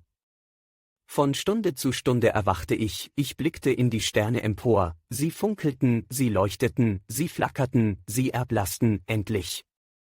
Und Ingeborg sprach, am Tage gehe ich umher, als ob ich träumte. In der Nacht gehe ich im Traume umher, als ob ich wachte. Ingeborg sprach, alle Dinge sehe ich in hohem Glanze. Nie war der Himmel blauer, nie war der Wald grüner. Ich sehe alle Dinge wie mit Regenbogenrändern. Oh, Axel, dir danke ich alles. Ingeborg, Ingeborg, du Liebling Gottes, du Schmuck der Welt.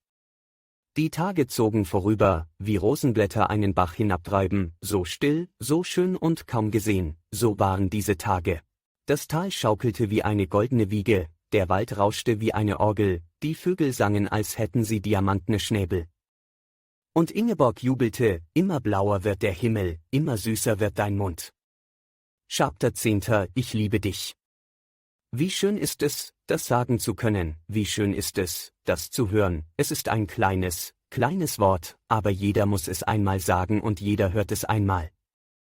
Wenn eines Menschen Herz aufspringt im Frühling, so muss er es sagen. Er kann ein Tyrann sein mit blutschwarzen Gedanken, er kann ein Forscher sein, der immer über seinen Büchern sitzt, es kommt seine Stunde. Er vergisst alles, sein Sinn wird dunkel, und sein Mund spricht das kleine Wort.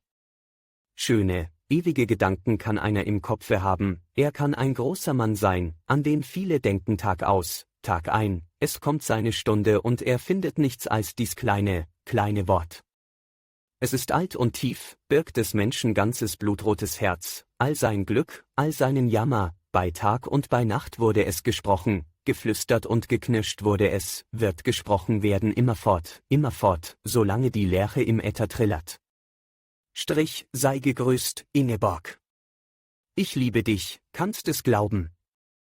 Ich gehe hin und her, sehe viel in den Himmel empor, sehe viel ins Weite. Lächle. Stehe vor einem Stein am Wege und lächle. Ich bin nie müde. Nein, es gibt nun keine Müdigkeit mehr. Ich schlage die Augen auf und es ist hell und weit in meiner Seele. Immerzu habe ich Gedanken im Kopfe, herrliche Gedanken, reich ist mein Gemüt, reich und heiß. Wie ein Dichter fühle ich mich, durch dessen Herz große Werke brausen.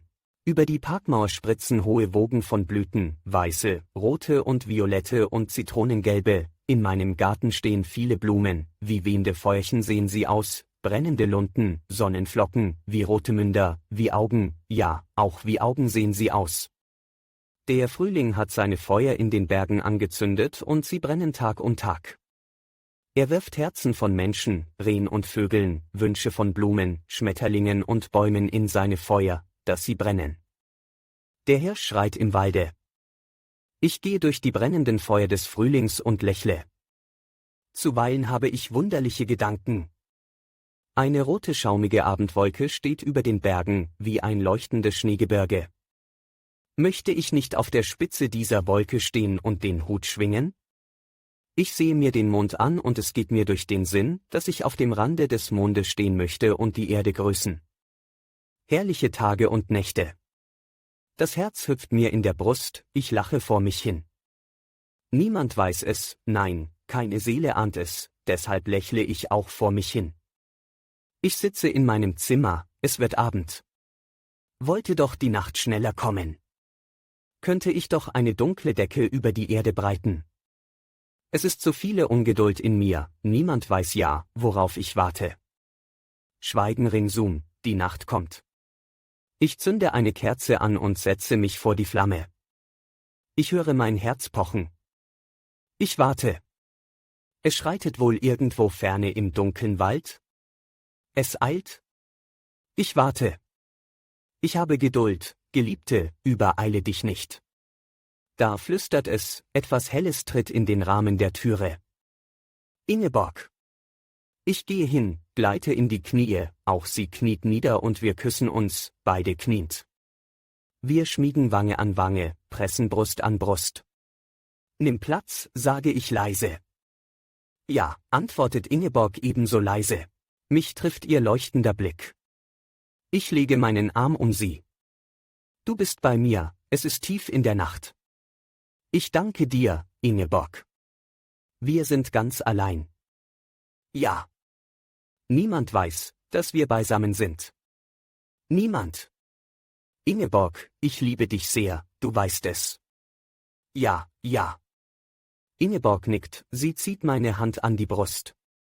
Ich habe nur dieses Kleid an, flüstert sie und lächelt mir zu. Du bist gut, Ingeborg. Wir lächeln. Unsere Augen sind ohne Lider, die Wimpern zucken nicht mehr. Ich stehe auf und blase die Kerze aus. Nun ist es ganz dunkel.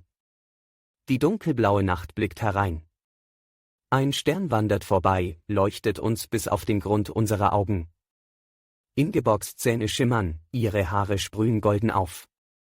Die Wohlgerüche des Waldes und des Feldes hauchen durch das Fenster und sinken über uns. Aus dem Garten duftet ein Mandelbaum. Feine Geräusche erwachen, bald nah, bald fern.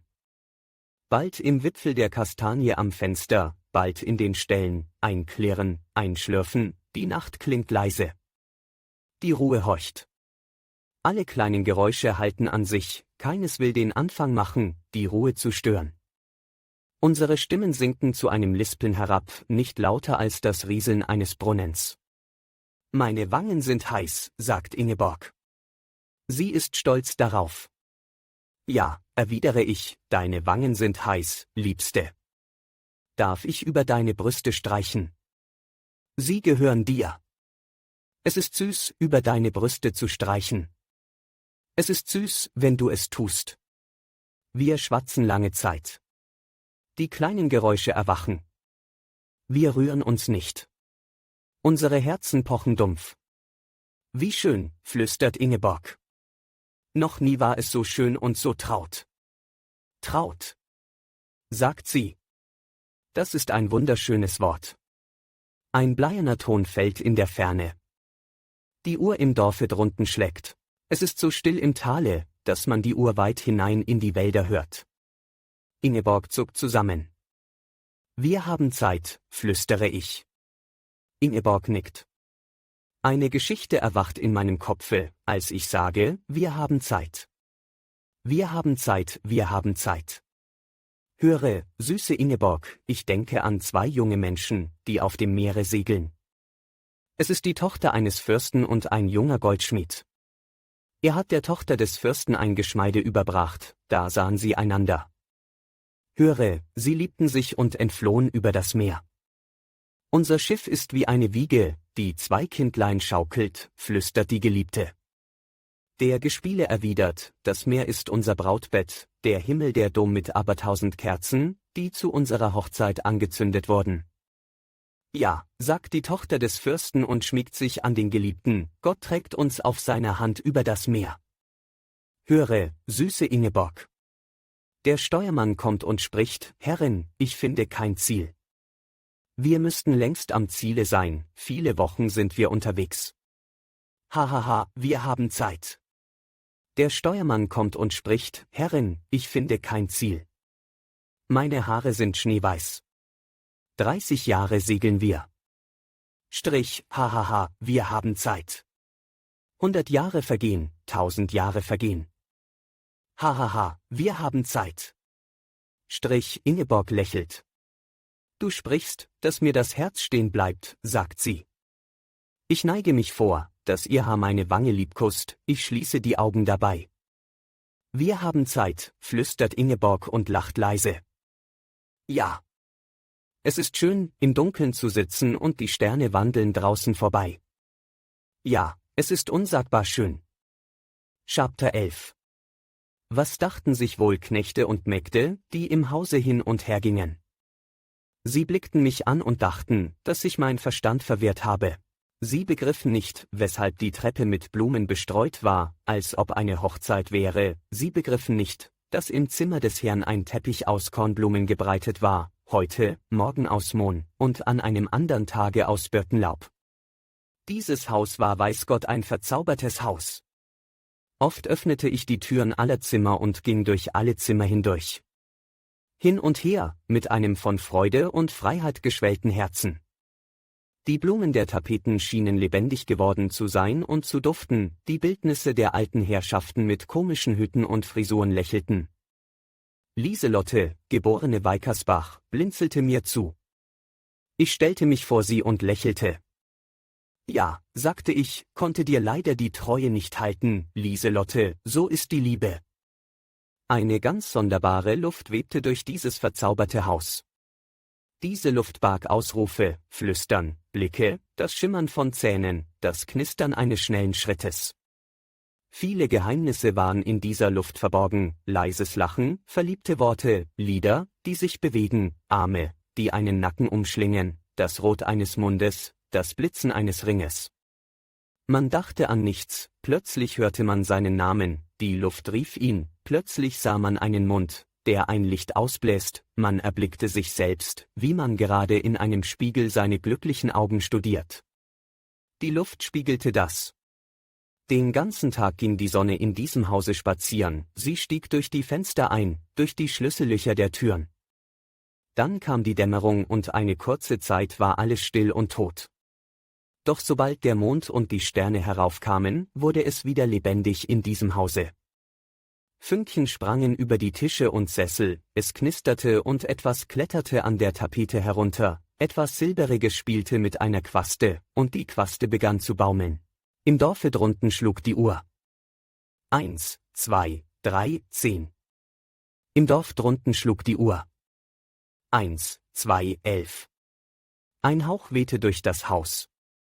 Es knisterte, eine Treppe knarrte, ein Schreiten, ein Flackern und Schweben, Ingeborg war da. Es raunte in meinem Zimmer, es wisperte, flüsterte und lachte. Ganz als ob ein kleiner Springbrunnen sänge und kichere.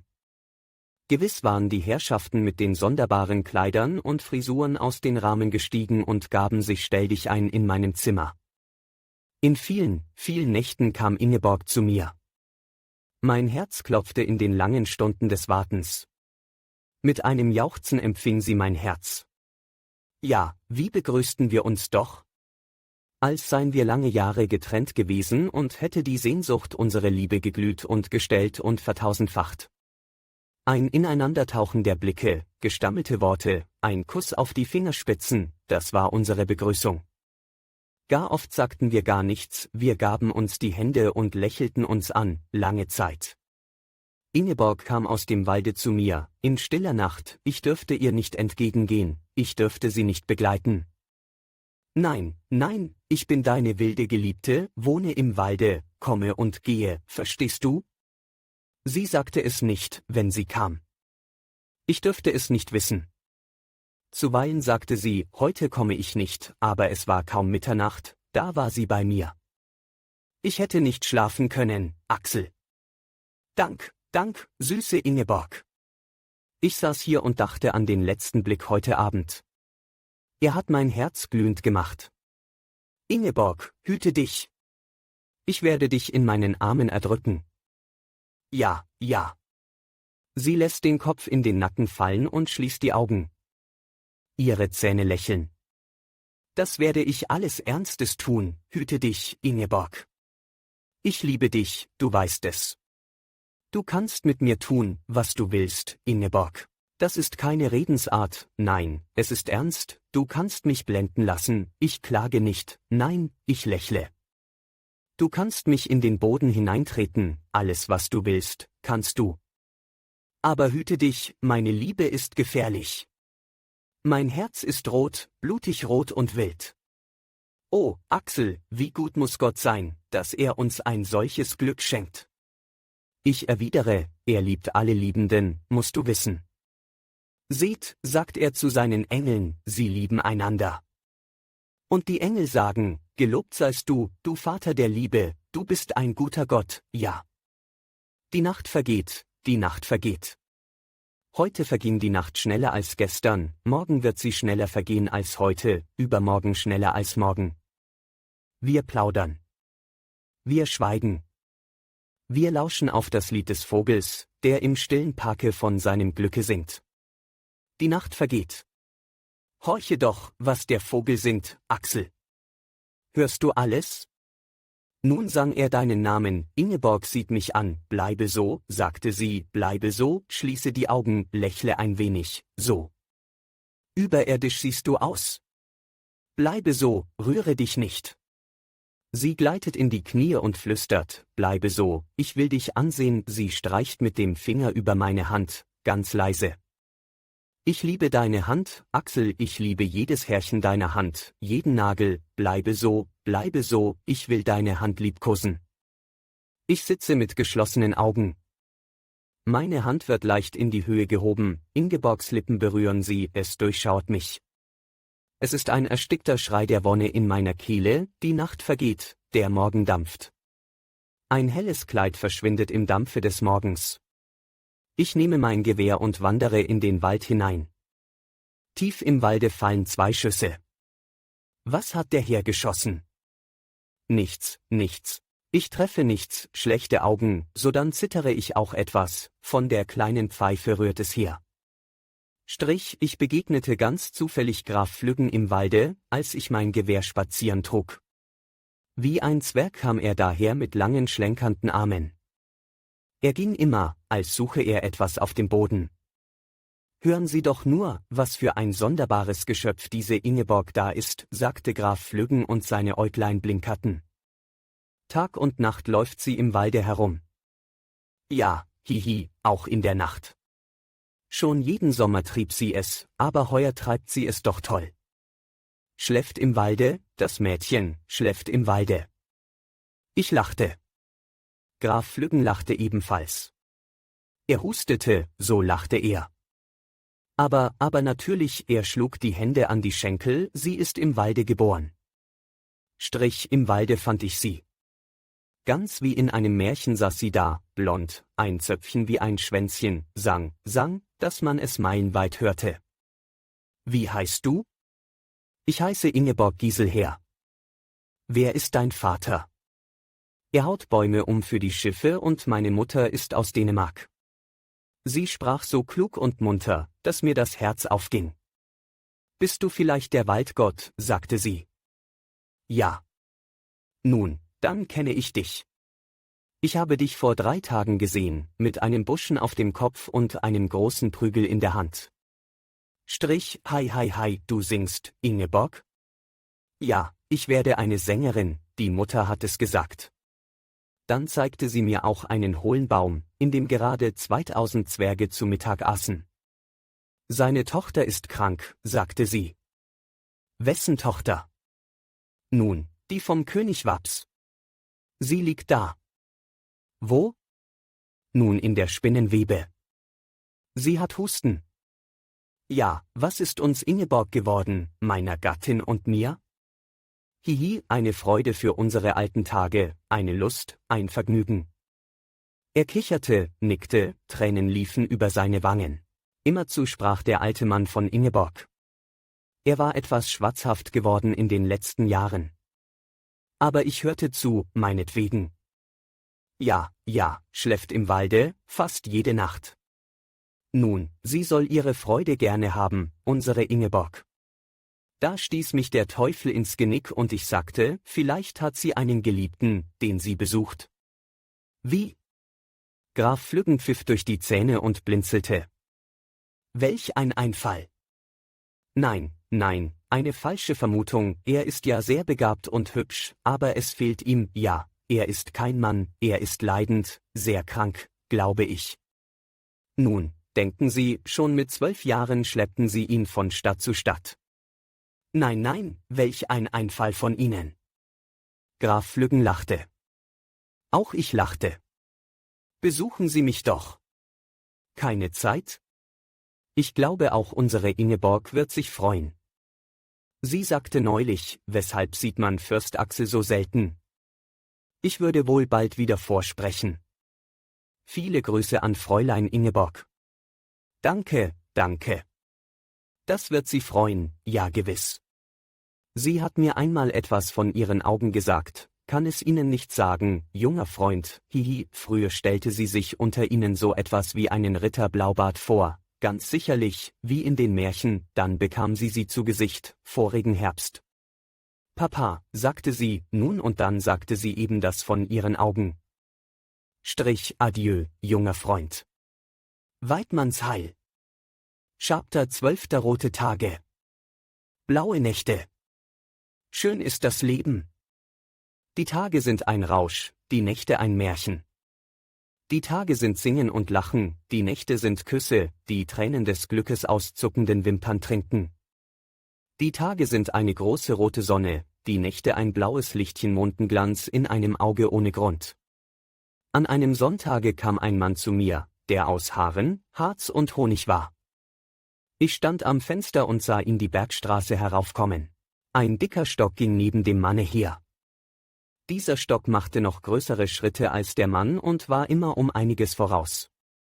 Der Mann stand still und stieß den Stock in den Boden. »Ist der Herr zu Hause?« rief er über die Wiese. »Ja, der Herr sei zu Hause.« Sofort begann der Mann wieder auszuschreiten, er steuerte auf die Türe zu, und Mann und Stock verschwanden im Hause.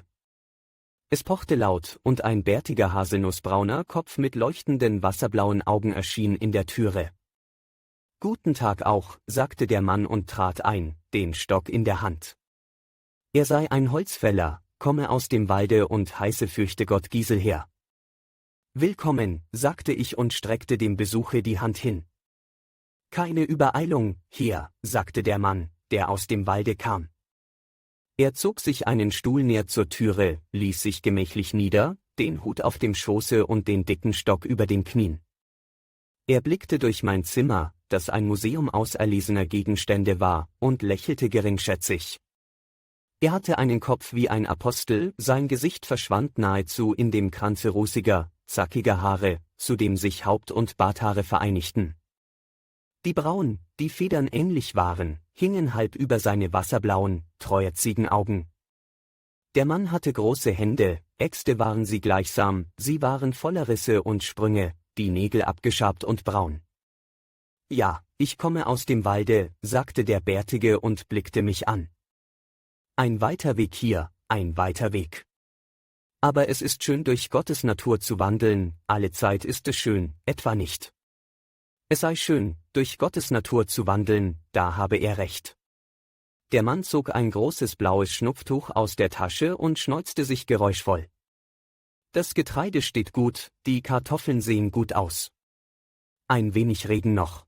Nun, der Herr über Mensch und Vieh wird es wohl einrichten.« Er wickelte das Schnupftuch zusammen, wiegte den Kopf hin und her und lächelte. »Also er sei Ingeborgs Vater.« »Ingeborg kenne ich doch, wie?« »Gewiss, gewiss.« »Hm. Der Herr Graf ist ein biederer Mann mit einem Herzen, das Gott gefällt. Er hat Ingeborg zu sich genommen und sie zu einer feinen Dame erzogen, das ist alles schön und recht. Sie hat einen klaren Kopf, Ingeborg, das hat der Herr Graf in der ersten Stunde gemerkt.« »Wer ist dein Vater?« hat der Herr Graf sie gefragt. »Er haut Bäume um für die Schiffe und meine Mutter ist aus Dänemark«, hat sie ihm geantwortet. Sie gefiel ihm, insonderheit ihre Stimme hat ihm recht gefallen, alles schön und recht, es fressen viele Mäuler aus meiner Schüssel. Ein Mensch muss auch etwas wissen in unserer Zeit. Das haben wir nicht im Walde. Alles schön und recht. Ich habe sie nicht gerne hergegeben, aber es war ja viel besser für sie und Eigennutz ist nichts Nutz. Nun, ich konnte sie ja auch oft sehen, ich fragte, was mit dem Waldschlag am Weiher sei, ich fragte, was mit der Streu sei, ich hatte Holz zu fahren, ja, es gab immer dann und wann einen Grund ins Schloss zu kommen, ja, gut. Alles schön und gut, sagte Fürchtegott Giselher und wiegte den Kopf auf den breiten Schultern hin und her. Alles schön und gut, ja. Fürchtegott Giselher räusperte sich und nahm den dicken Stock in die Hand und schwenkte ihn ein wenig auf und ab. Er blickte mich an und murmelte etwas in den Bart. Dann blies er durch die Lippen, dass der Schnurrbart flatterte. Alles schön und gut, aber zuweilen denke ich, dass es vielleicht besser für Ingeborg gewesen wäre, wenn sie nicht ins Schloss gekommen wäre. Lieber arm bleiben, aber richtig im Herzen, als eine feine Dame werden, nun, verstanden. In den Wald, mein Herr, da kommt die Sünde nicht. Hören Sie, Herr, im Walde, was ist im Walde? Was ist im Walde nicht, sage ich. Schweigen, dunkel, grün und ein Specht klopft. So. Ich sitze vor meiner Hütte und es wird Abend. Es gibt keinen Abend in Städten und Schlössern, nur im Walde. Da ist er. Du kannst ihn anfassen, er sitzt neben dir auf der Bank. Es saust im Walde, es duftet im Walde, Harz tropft von den Bäumen. Herr, wie saust der Wald? Ich höre es. 50 Jahre lebe ich im Walde und nun höre ich, wie er saust. Es saust ringsumher. Der Wald spricht. Worte gehen mir durch den Kopf, Worte wie sie in den Büchern stehen. Ich sitze auf der Bank und klopfe mit der Pfeife den Takt. Ich klopfe den Takt mit der Pfeife, ich will die Worte aussprechen, fort sind sie. Hahaha. Ich bin nur in der Dorfschule gewesen, nur in der Dorfschule, Herr, wo ist der Feiertag so schön wie im Walde? Ich habe ein frisches Hemd an und meine besten Kleider, ich sitze vor der Hütte und horche auf das Rauschen der Bäume. Ah! Hört ihr es? Es säuselt. Die Wipfel verneigen sich. Strich, das ist der Herr. Der Herr geht durch den Wald, und ich höre es. Ich stehe auf, nehme den Hut ab und sage, Herr. Strich, ich höre ihn, höre seine Worte, und ich strecke die Hand aus und spreche zu den Bäumen, ich spreche zu ihnen. Der Mann aus dem Walde sah steif und mit ausgestreckter Hand und strahlenden Augen, gerade als ob er zu den Bäumen spräche. Es werde Licht. Sage ich. Licht. Verstehst du, Sohn des Himmels, was das ist? Licht. Es werde Licht. Ich höre Stimmen, ganz deutlich, ich lausche. Ich höre sie ganz deutlich. Strich, ich lausche, fort sind sie. Das ist der Wald. Und Fürchtegott Giselher sprach noch lange über den Wald, er sagte, dass am Sonntag alte Männer und Frauen zu ihm kämen und er ihnen die Heilige Schrift auslegte. Woher habe er aber diese Gabe, die Heilige Schrift auszulegen? Von Gott und vom Walde. Dann rückte er auf dem Stuhle zurecht und sagte, ich bin von Gott geschickt, um dir das zu sagen. Es ist noch Zeit umzukehren. Bei den Büchern und nackten Frauen an den Wänden ist Sünde, im Walde ist Gott. Zwischen dir und mir ein Abgrund, mein Freund. Seine Augen funkelten, er zog auf dem Boden einen Strich mit dem Stock.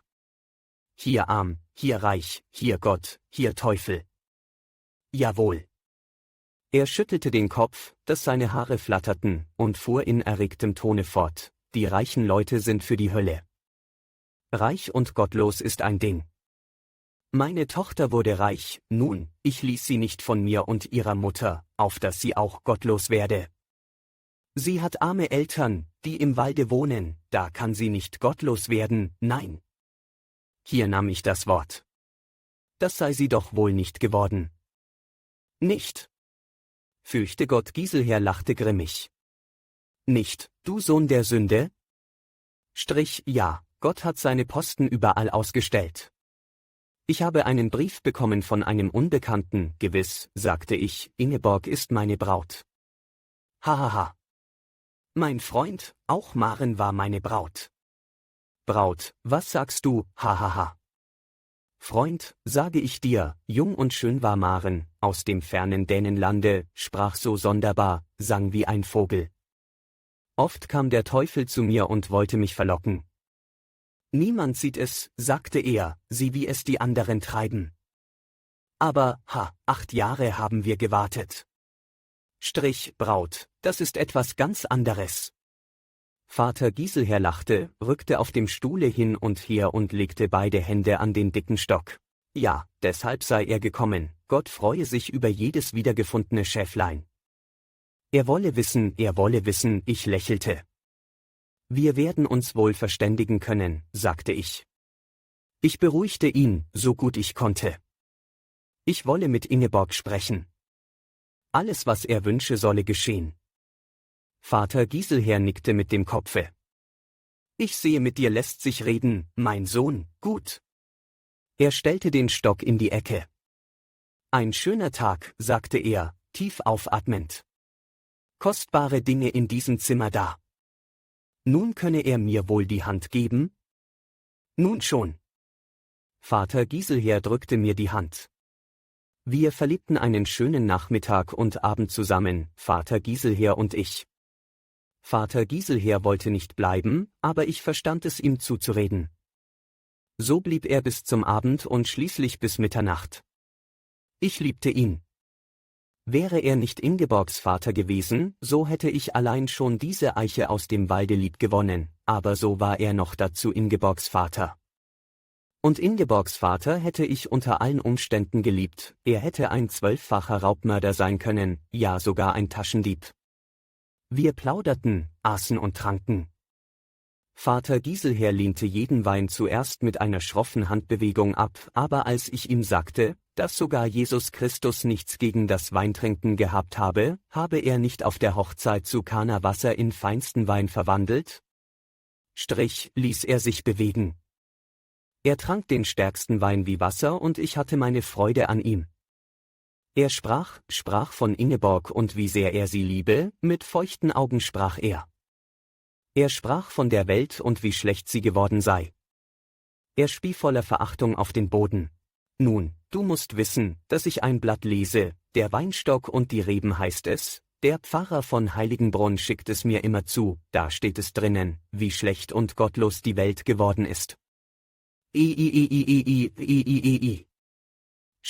Sollte man es für möglich halten? Ein unglaublich verrückter Mann hat behauptet, dass Gott gestorben ist. Gott ist gestorben, aber dieser Narr lebt noch. Er hat es gesehen, dass Gott gestorben ist, er hat ihm die Augen zugedrückt, natürlich. Hahaha. Und dabei steht doch schon in der Bibel, ewig ist der Herr Zebaoth. Da. Zum Beispiel sei wiederum so ein falscher eitler Schriftgelehrter und Pharisäer aufgestanden und habe behauptet, jenes Wunder auf der Hochzeit von Kana sei erfunden. Haha. Aber ein Mensch, der Tote auferwecken könne doch auch Wasser in Wein verwandeln? Jedes Kind begreife das. Wie klug diese Pharisäer doch sein. Der Herr aber ist allmächtig, er kann meinen Stock in ein Huhn und 2 in Gerstenkörner verwandeln, und das Huhn frisst die Gerstenkörner auf. Niemand wird glauben, dass der Stock uns gefressen hat, und doch ist es so. Ja, bei ihm ist kein Ding unmöglich. Vater Gieselher sprach, aß und trank. Immer wieder sprach er vom Walde und dass Worte durch seinen Kopf klängen, so dass er sie fast greifen und festhalten könne.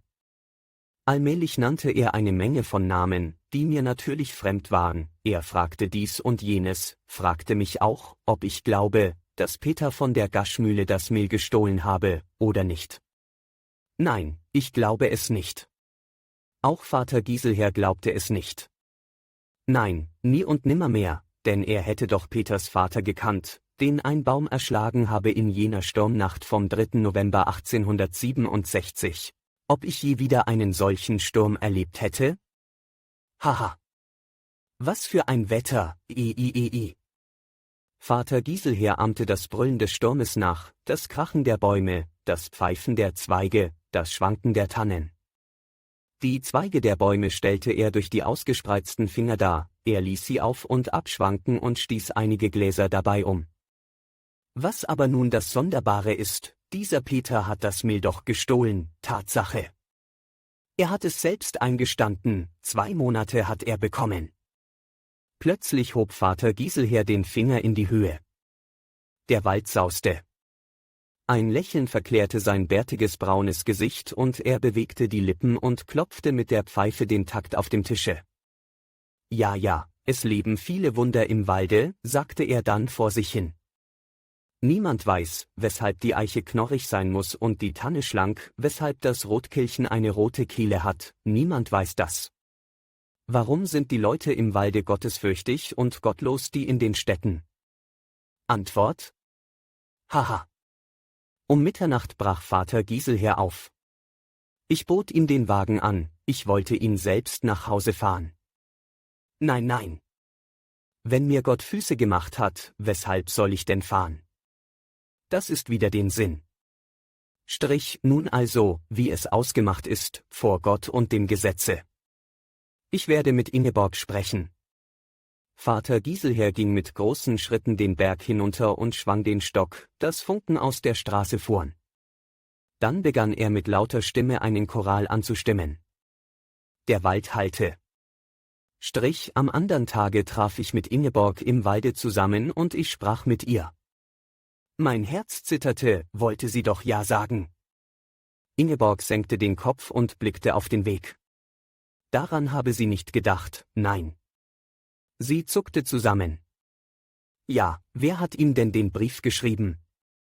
Unsere Blicke begegneten sich. Ingeborg erblasste.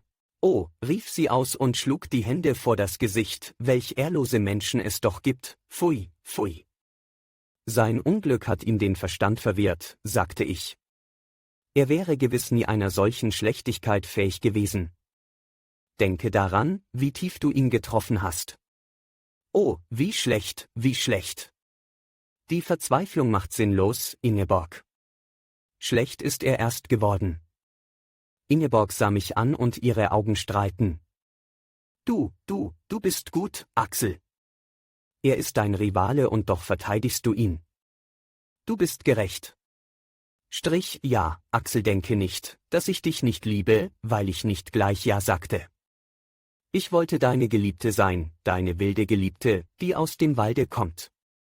So schön war es. Du kannst es ja bleiben, trotzdem. Du sollst mich immer als deine Geliebte betrachten, Axel. Als nichts anderes. Ja, Ingeborg. Chapter 13. Sommer. Unser Sommer. Wir wohnen hoch oben über dem Theo, wie Vögel in ihrem Horste. Wir fühlen uns stolz und frei, etwas vom Stolze und dem königlichen Gefühle der Adler ist in uns gekommen. Tief unten das kleine Tal, Berge, Wälder, soweit wir blicken können. Viele Stunden weit reicht unser Blick, bis zu den fernen hellblauen Höhenzügen, die den weiten Himmel tragen. All das, was wir sehen, ist für uns zu einem Gesichte geworden, in dem wir lesen, lächeln kann das Gesicht, schmunzeln, es kann hilflos aussehen, es kann vor Zorn und verhaltener Wut beben, todtraurig kann es sein, gleichgültig. Es kann ein Zittern der Rührung über dieses Gesicht rieseln, wenn die feurigen Boten der Sonne am Morgen über den Himmel schweben, das Gesicht kann voller Sehnsucht der scheidenden Sonne nachblicken, verzweifeln, wenn die Sonne gesunken ist, sterben. Der Mond kommt und kitzelt es lächelt, es kichert. Wie schwebte der Mond in diesem Sommer empor? So frei und stolz und königlich still. Erstaunt sah er zuweilen aus, zuweilen lächelnd wie ein Verschwender, glänzend, als käme er aus dem Bade. Es ging ihm gut. Er blendete wie ein Spiegel aus Silber, in den die Sonne fällt. Alle Sterne waren am Platze, funkelten, er lächelte überlegen. Die Lerche sang und trillerte in diesen weißen Nächten. Die Sonne schüttete brennenden Wein auf die Erde, jeden Tag. Es regnete Sonne, in hellen dampfenden Bächen floss sie die vielen Wege und Pfade ins Tal hinab. Ein Dampf von Sonne lag über den Wäldern, ein roter Dampf, in dem lauter kleine Sonnen zitterten. Man musste die Augen scharf machen und das Licht mit der Hand abblenden, wollte man durch diesen Sonnennebel hindurchspähen. Dann sah man tief unter den schlummernden Wäldern etwas Blitzendes, eine Schlange aus Quecksilber, das war der Fluss. Etwas blitzte, es zappelte, regte sich, das waren Leute, die auf den Feldern arbeiteten. Es summte, brummte. Horch, sagte Ingeborg. Ja, ich hörte es, es war als ob irgendwo in großer Entfernung eine Dreschmaschine surre. Das war der Sommer. Der Frühling klingt, der Sommer surrt, der Herbst klagt und murmelt, der Winter schweigt. Die Wälder schliefen, sie lächelten im heißen Schlafe, heitere Träume hatten sie, der Boden war heiß, als würde Brot auf ihm gebacken. Traten wir plötzlich auf eine Lichtung, so stand das Licht vor uns wie eine Mauer, wir prallten zurück. Die Luft zitterte und farbige Feuerchen tanzten über den Gräsern. Die Erdbeeren wurden rot, das Korn golden und die Menschen braun. Der Schweiß stand auf ihren Stirnen, in den schweißigen Augen kochte die Sonne. Langsam stiegen die Bauern die Bergstraße herauf und sie blieben oft stehen und fuhren sich mit dem Ärmel über das Gesicht. Die Bergstraße war schneeweiß, mit hohem Staube bedeckt, und es ging sich auf ihr wie auf Samt. Die Spuren vieler nackter Sohlen hatten sich in ihr abgeprägt, ganz deutlich wie in Mehl. Das Haus funkelte golden hinter den Kastanien hervor, in seinen Fenstern brannten helle Feuer. Die Wiese stand hoch und unaufhörlich wimmelte sie von Faltern in allen Farben. Ging man durch sie hindurch, so flatterten sie ringsum in die Höhe und es war, als verfolgten sie einen. Prächtige Trauermäntel saßen häufig auf der heißen Treppe und sonnten sich. Im Hause war es heiß und die blendendweißen Korridore mit den vielen Türen waren die einzig kühlen Orte des Hauses. In den Zimmern war es meistens dunkel, da die Läden geschlossen werden mussten. Steckte man einen Finger durch den Fensterladen, so konnte man fühlen, wie die Sonne ihn röstete. Am schönsten war es im Parke. Der Park war verwildert, alt, einem Urwalde nicht unähnlich mit den dicken bemoosten Bäumen, die von allerlei Schlinggewächsen umsponnen waren.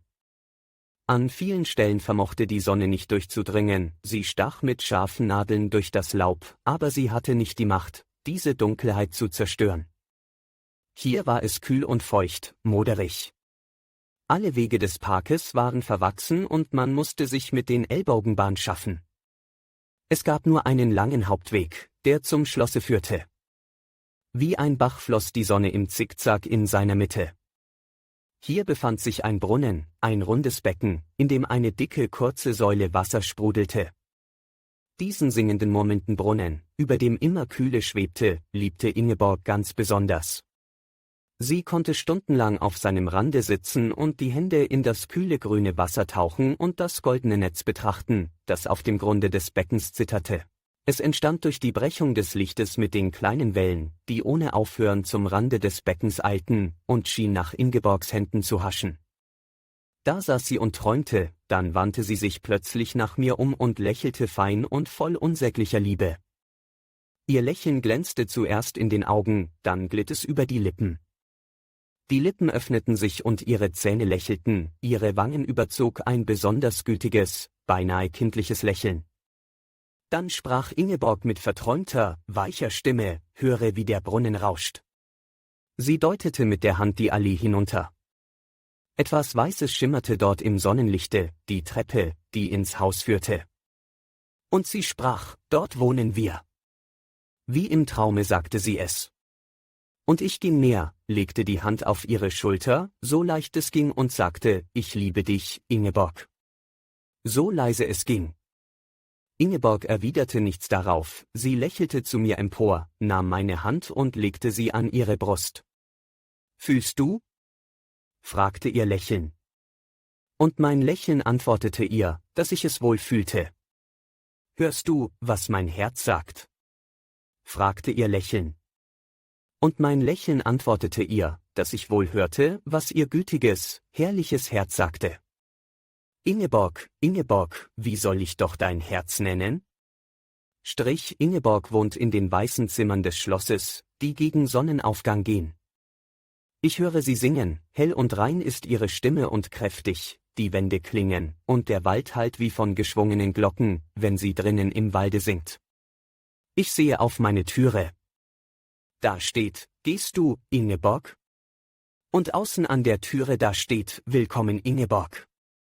Ich schlafe ein, 5 Minuten schlummere ich erwache, ein großer Brief mit 5 roten Siegeln ist angekommen, oder ein Paket mit Blumen und einigen hübschen Kieselsteinen. Briefe schwirren hin und her, obschon wir fast stündlich beisammen sind. Aber immer gibt es noch etwas zu sagen, man hat es vergessen, man kann es nicht aussprechen. Es kommt ein Buch mit einer angestrichenen Stelle, oder auch nur ein weißes Blatt Papier, ganz leer, nichts steht darauf, aber näher zugesehen findet man eine kleine matte Stelle. Ingeborg geht in den Wald, um Blumen zu pflücken, ich sage, eigentlich habe ich nichts zu tun, Ingeborg, ich gehe mit. Ich gehe um den kleinen See herum, der mitten im Parke liegt. Da kommt Ingeborg daher. Wohin gehst du, Axel? Ich gehe um den See herum. Ich habe ganz den gleichen Weg. Ich lese aber dieses Buch. Ich lese ganz das gleiche Buch. Ich erwache des Morgens, ein Mund küsst mich, Ingeborg steht vor mir zerzaust und nass vom Tau, Blumen in der Hand. Wo warst du? Ich schlief im Walde, oh herrlich war es.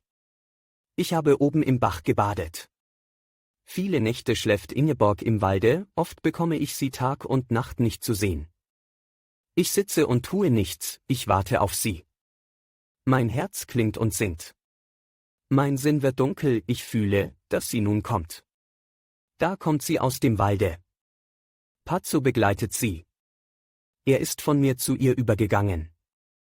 Danda Adai, singt sie und schwingt den Strauß in der Hand. Es klingt wie Fanfaren. Meine Hände beben, meine Füße zittern, ich gehe ihr entgegen, mit feuchten Augen gehe ich ihr entgegen und ich gehe langsam, weil meine Knie zittern. außerdem würde ich ja springen, sausen. Oh, du Herrliche! Denke ich flüstere es. Ich fand etwas im Walde, ruft Ingeborg. 7 Zettelchen. Du hast sie geschrieben, Axel. Erst fand ich eines. Ich lese, Ingeborg. Axels Hand, denke ich. Ich suche und finde ihrer 7. Vergilbt sind sie, aber doch kann ich sie noch lesen. Wann schriebst du sie? Ich schrieb sie einige Tage, nachdem du auf der Höhe mit mir gesprochen hattest, Ingeborg. Ich schrieb viele, viele und streute sie in den Wind. Axel, Axel. Ich lasse die Pfeife in das Gras fallen, um unauffällig niederknien zu können vor ihr. Oft fassen wir uns an den Händen und laufen über die Wiese, durch den Wald und schreien und lachen. Hurriho! Hurrihohoho! Groß und weit ist meine Seele geworden. Ein ganzer Weltenraum ist meine Seele nun, voll wiegenden Lichtes. Meine Seele zieht ihre Kreise immer weiter. Ich entdecke mich. Ich staune über mich selbst, bin verwundert über mich selbst. Ich sitze und sehe in mich hinein, blühendes Chaos, wiegende Wunder, Licht und Purpur und sanfte Musik. Ich breite die Arme aus und sehe in den Himmel hinein, nie sah ich tiefer in die Unendlichkeit des Blaus. Ich breite die Arme aus. Da du so schön bist, du großer Gott, wie gütig musst du sein. Ich höre mein Blut klingen, es ist rot, funkelt, hat Feuer angezündet, es lacht durch meinen Kopf, es klingt gegen meine Hirnschale, Licht fährt aus meinen Augen. Ich fühle, wie mein Herz das Blut in die Adern schleudert, es rauscht, eine sprudelnde Quelle von Blut bin ich. Ich fühle das Leben um mich her.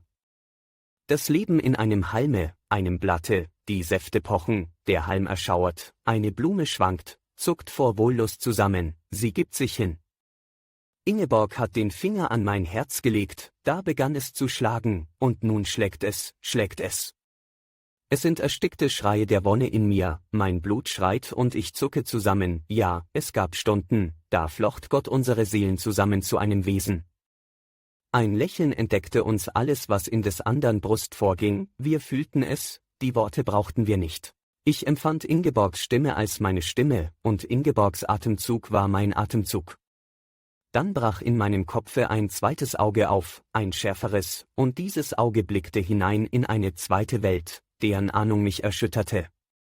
Wir saßen im dunklen Zimmer und sahen zu, wie sich eine Blume öffnete. Es war eine weiße Lilie. Sie schälte sich aus ihren Häuten, sie sprengte langsam die Knospe, die Blätter sanken herab, müde befriedigt, voller Lächeln, voller Weinen und Hoffen. Es dauerte Stunden, bis die Lilie sich entfaltet hatte. Wir erlebten sie. Es war, als steige Gott mit dem Dufte aus dem Kelche, als jubele es ringsum, als habe diese kleine Blume eine Erschütterung, eine Veränderung der Welt hervorgerufen. Die Welt hatte einen Schritt vorwärts gemacht und wir fühlten ihn. Keine Blume konnte aufgehen, kein Vogel aus dem Ei schlüpfen, ohne dass alles, was lebte, es fühlte, es miterlebte. Oft eilt ein leises Lachen durch mein Blut, in Stunden, da ich traurig bin, ich weiß wohl, woher es kommt, dieses leise Lachen. Zuweilen erzählte Ingeborg. Hoho, lachte sie, das war noch schön. Dann lachte sie noch eine Weile für sich und dann begann sie. Sie erzählte immer vom Walde. Da stand eine alte Tanne, an der das Moos nur so herunterhing wie graue Bärte. Ich sah sie oft lange an. Einmal nun, da klopfte ich an die Tanne, warum? Das weiß ich nicht mehr. Was meinst du? Die alte Tanne sprach. Gott, Axel, ich habe es gehört. Sie sprach mit einer tiefen Stimme, wie ein Fass, willst du Zapfen haben? Dann schüttelte sie sich und es kamen viele Zapfen herunter. 1000 solcher Geschichten erzählte sie. Da schickten sie mich in die Stadt, weil ich etwas lernen sollte. Ich träumte immer vom Walde. Einmal da träumte ich von einer großen Lichtung, die von Erdbeeren ganz übersät war. Ja, nie habe ich so viele Erdbeeren gesehen. Ich bückte mich, sie fielen herunter, alle, es sah rot im Grase aus, es klebte. In der Stadt hielt ich es ein Jahr aus. Dann kam ich zurück. Höre Axel, wie erschrak ich. Der Wald kannte mich nicht mehr. Er zürnte mir, oh, wie sah er mich an. Ich weinte. Dann kam ich auf eine famose Idee. Sie schmückten mich in dieser Zeit so. Ich nahm die Kette aus den Haaren, zog mein ältestes Kleid an, zog die Schuhe und Strümpfe aus, brachte mein Haar in Unordnung, und nun lief ich in den Wald hinein und schrie wie toll. Solltest du gesehen haben, Axel, Axel, hoho. Ja, er kannte mich wieder. Einmal wieder, da kam ein Mann durch den Wald, ich habe vergessen, wie er aussah, er lächelte und hatte helle Augen. Ich ging mit ihm ein gutes Stück Weges. Er küsste mich auf die Stirne. Ich dachte, ich sei mit Jesus Christus gegangen, und später als ich erfuhr, dass Jesus Christus vor langer Zeit gelebt hatte, trauerte ich. Aber einige Jahre darauf glaubte ich doch wieder, dass mir Jesus Christus begegnet sei und es wurde so Licht in meiner Seele, und jetzt? Frage nicht, Guter. Sie brach in Weinen aus und bettete den Kopf an meine Brust. Nach einer Weile, da sie sich ausgeweint hatte, flüsterte sie, du bist der Mann im Walde gewesen, du. Ich erkannte dich wieder, als ich dich zuerst sah. Gehe hin, rede, hilf ihnen, den armen Menschen. Chapter 14. Ich erzähle von meinem Glücke, es ist schön, für mich ist es schön. Nun, seid gütig, lasst mich fortfahren. Ich könnte ja immerzu 1000 Nächte. Wüsstet ihr, wie schön es ist, an diese Dinge zu denken? Es lacht in mir, es jubelt in mir, zuweilen laufe ich im Kreise herum, ich weine vor Freude. Oft ist die Freude der Erinnerung größer als der Schmerz, dass all das vergangen ist, und das ist es, weshalb ich erzähle. Dies sind die Tage der hohen Feste. Ihr Glanz ist noch um mich und verklärt mir einsame Stunden. Alles wird Religion, Religion wird alles. Die Worte ändern den Sinn, die alltäglichsten Worte sind zu Rätseln geworden. Wir speisen zu Mittag und sprechen alltägliche Worte. Das Brot, lieber. Ja, das Brot, danke. Liebste. Was für Worte sind das? Es sind alltägliche Worte, ja, aber es sind verkappte, rätselhafte Worte. Sie heißen, ich liebe dich, lieber. Sie heißen, ich liebe dich, Liebste. Aber wiederum, was sind das für Worte? Es sind verkappte, rätselhafte Worte. Sie heißen Welt, Leben, Tod. Sie heißen Gott, Ewigkeit, Erlösung. Aber wiederum, was sind das für Worte? Verkappte, tiefe, tiefe Worte. Sie heißen, wer nennt sie? Du nimmst Wein, Liebste. Ja, danke. Roten, weißen. Ja, roten, weißen. Du nimmst Gift? Ja, ich nehme Gift. Du nimmst ein Glas Tod? Ja, ich nehme ein Glas Tod. Alle Worte ändern den Sinn. Wir gehen durch den Wald. Ein Wunder ist der Wald, ein Wunder rauscht durch den Wald. Wir gehen durch die Felder, die Wiesen, ein Wunder sind die Ähren, ein Wunder die kleinste Blume. Alles wird zum Wunder. Wir wollen sehen, wie die Sonne untergeht, Axel. Die Sonne sinkt hinter die Berge. Oh, oh. Ingeborg presst die Hände auf die Brust, ihre Augen schimmern. Es durchschaut mich.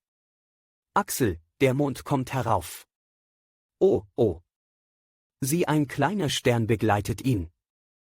Ein großer goldener Stern funkelt dort über den Tannen. Sie hat Tränen der Verzückung in den Augen.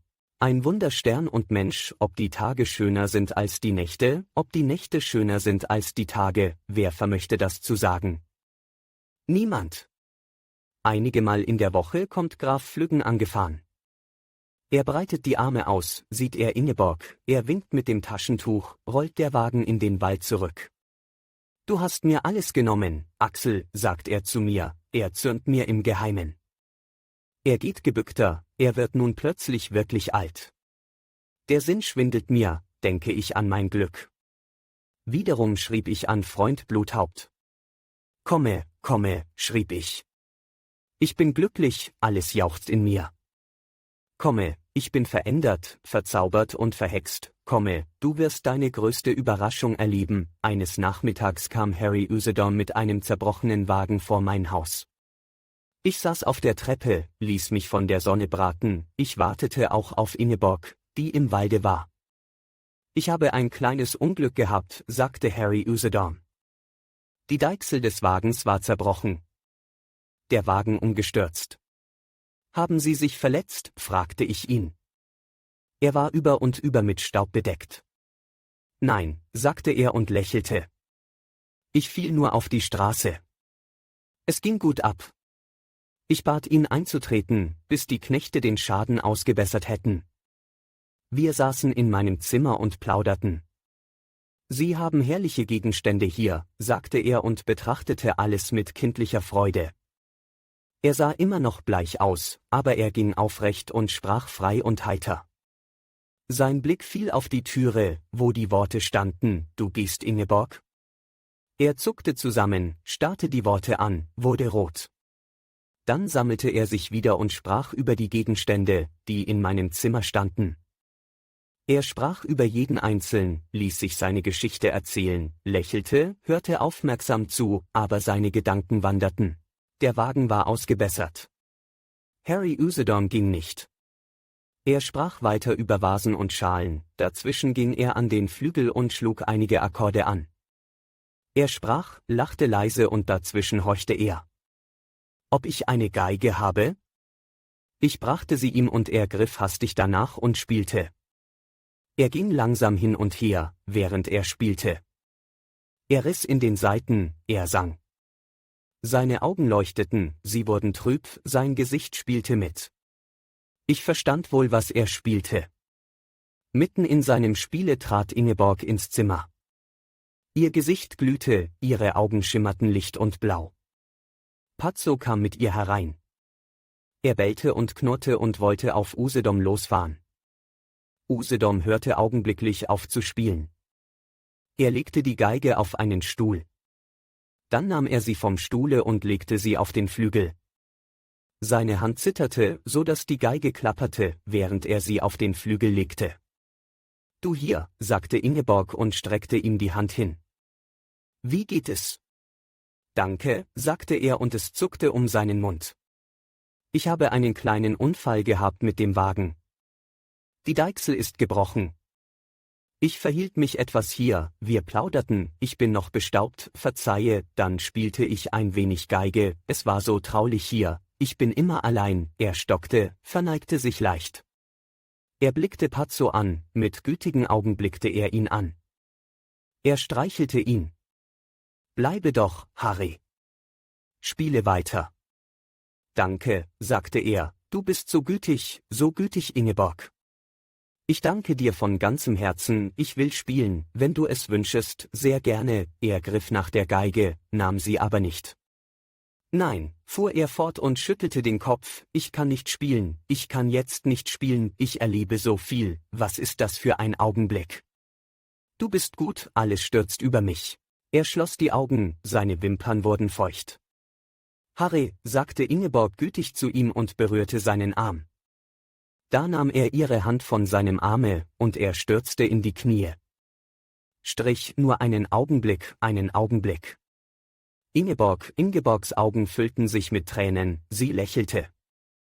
Strich, nur einen Augenblick, Ingeborg, Schluchzen erstickte seine Stimme.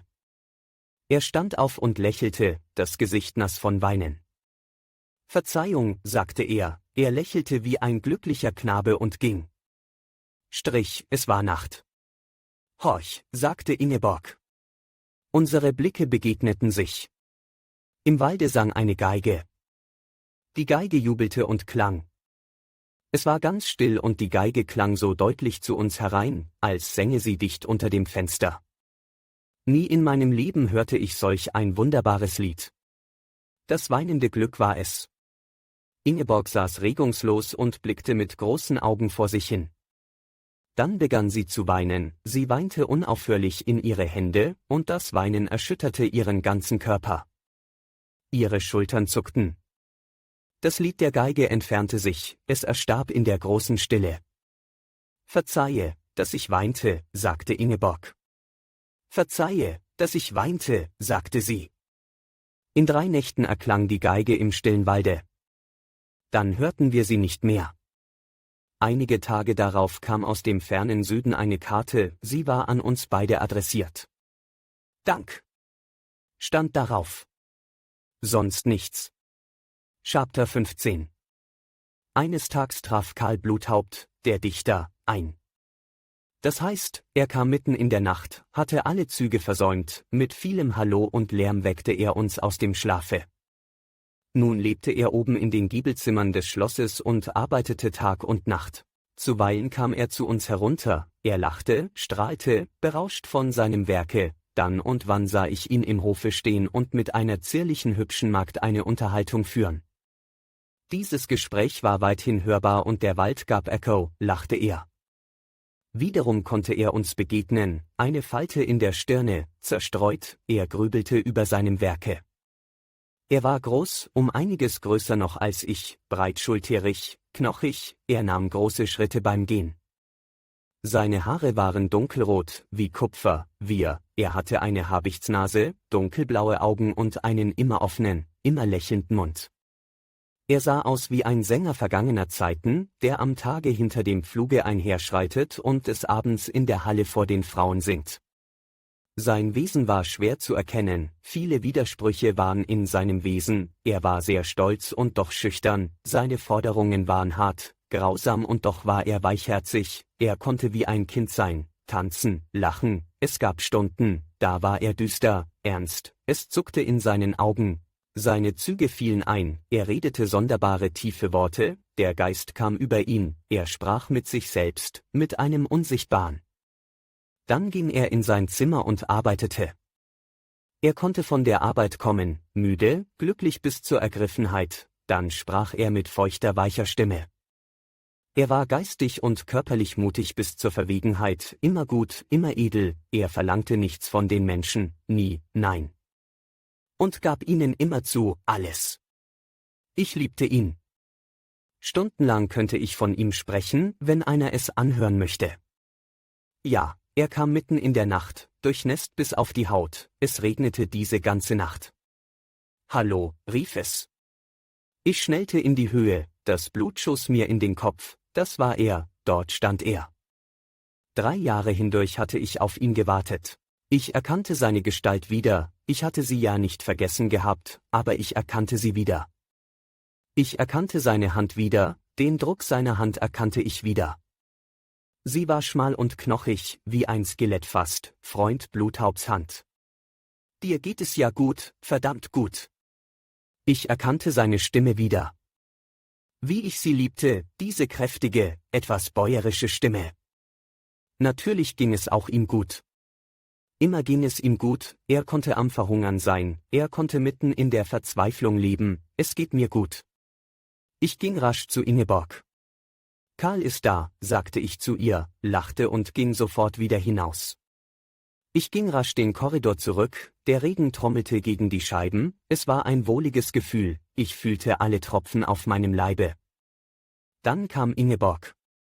In ganz unglaublich kurzer Zeit hatte sie sich angekleidet. Sie trug ihr schönstes Kleid, es war ganz weiß und schmiegte sich um ihren Körper, sie hatte die Schuhe aus Wieselpelz an, die ich für sie ersonnen hatte, eine Rose trug sie an der Brust und eine in der Hand. Die gab sie Bluthaupt. Ihre Augen waren feucht, sie sprach nichts. Haha, ja, er war überrascht, ich muss es sagen. Er wurde rot und dann blass, da sah er sehr schön aus. Ingeborg bot ihm die Rose, wie ein Kind einem Landesherrn eine Rose überreicht, sie neigte den Kopf dabei zurück, ganz gebogen stand sie da. Er nahm die Rose, gab ihr die Hand, stotterte etwas. Er habe keine Ahnung gehabt, nicht die leiseste Ahnung, er bitte um Entschuldigung, aber alle Züge seien früher abgefahren, als man annehmen konnte. Ich amüsierte mich sehr in dieser Nacht, ich war so glücklich, dass ich mich herzlich amüsieren konnte. Ingeborg blickte Bluthaupt an, seinen Mund, seine Stirne, seine Hände, sie lauschte, wenn er die Lippen öffnete.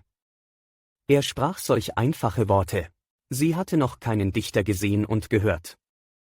Sie dachte, die Dichter trügen Rosen in den Haaren und sprächen in Versen.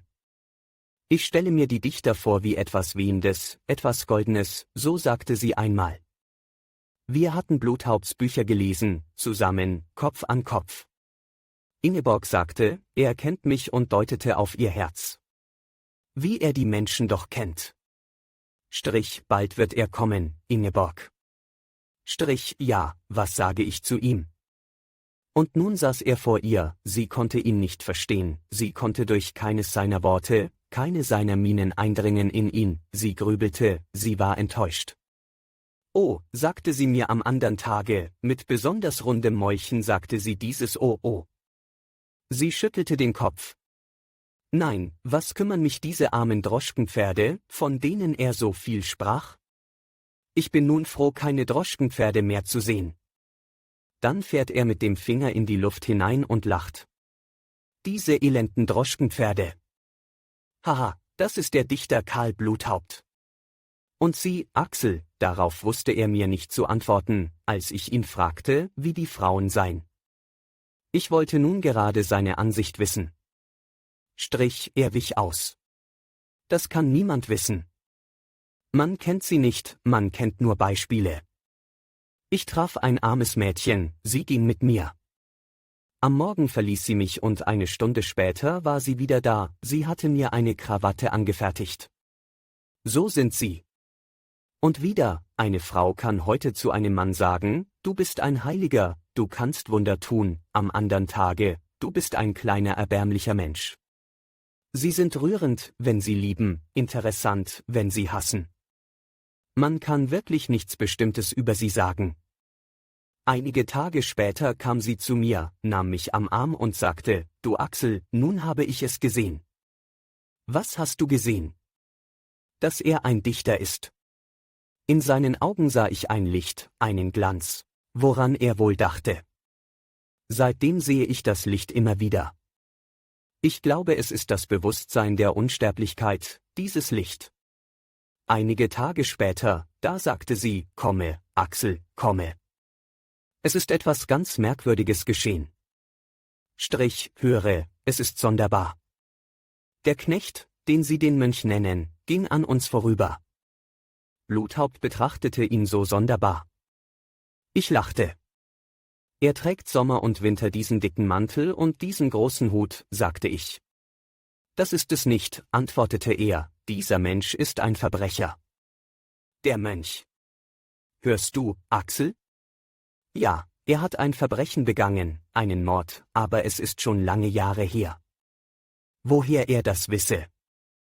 Er hat das Gesicht des Opfers in dem seinen, er hat zwei Gesichter, ich sehe es, er dachte immer daran. Woher weiß er nur, dass der Mönch ein Verbrechen beging? Ich lächelte. Glaubst du es denn? Ingeborg sah mich verblüfft an. Ja, sagte sie, kindlich verlegen. Und sie fuhr fort, hören Sie, fragte ich dann, wenn Sie nun durch die Straße gehen und sehen viele Gesichter. Darauf sagte er, dann sehe ich viele Schuld, gewiss. Woher er das habe? Ich habe früher viel mein Gesicht studiert, sagte er, jedes Laster und jede Schuld prägte sich darinnen ab. Er wurde finster, während er dies sagte. Er ist unheimlich. Ich wollte noch mehr wissen. Wenn Sie nun im Gesichte Ihres Bruders einen Mord lesen? Fragte ich. So würde ich es ihm sagen und mich in Acht nehmen. Wovor? Dass ich nicht auch einen Mord begehe. Ich fragte weiter. Wenn er aber Ihre Geliebte ermordet hätte? Was würden Sie tun?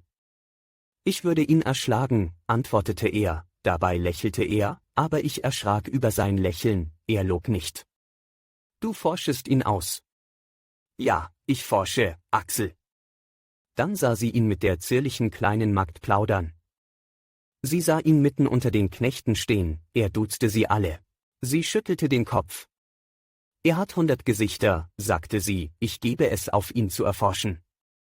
Seitdem nannte sie ihn den Mann mit den 100 Gesichtern.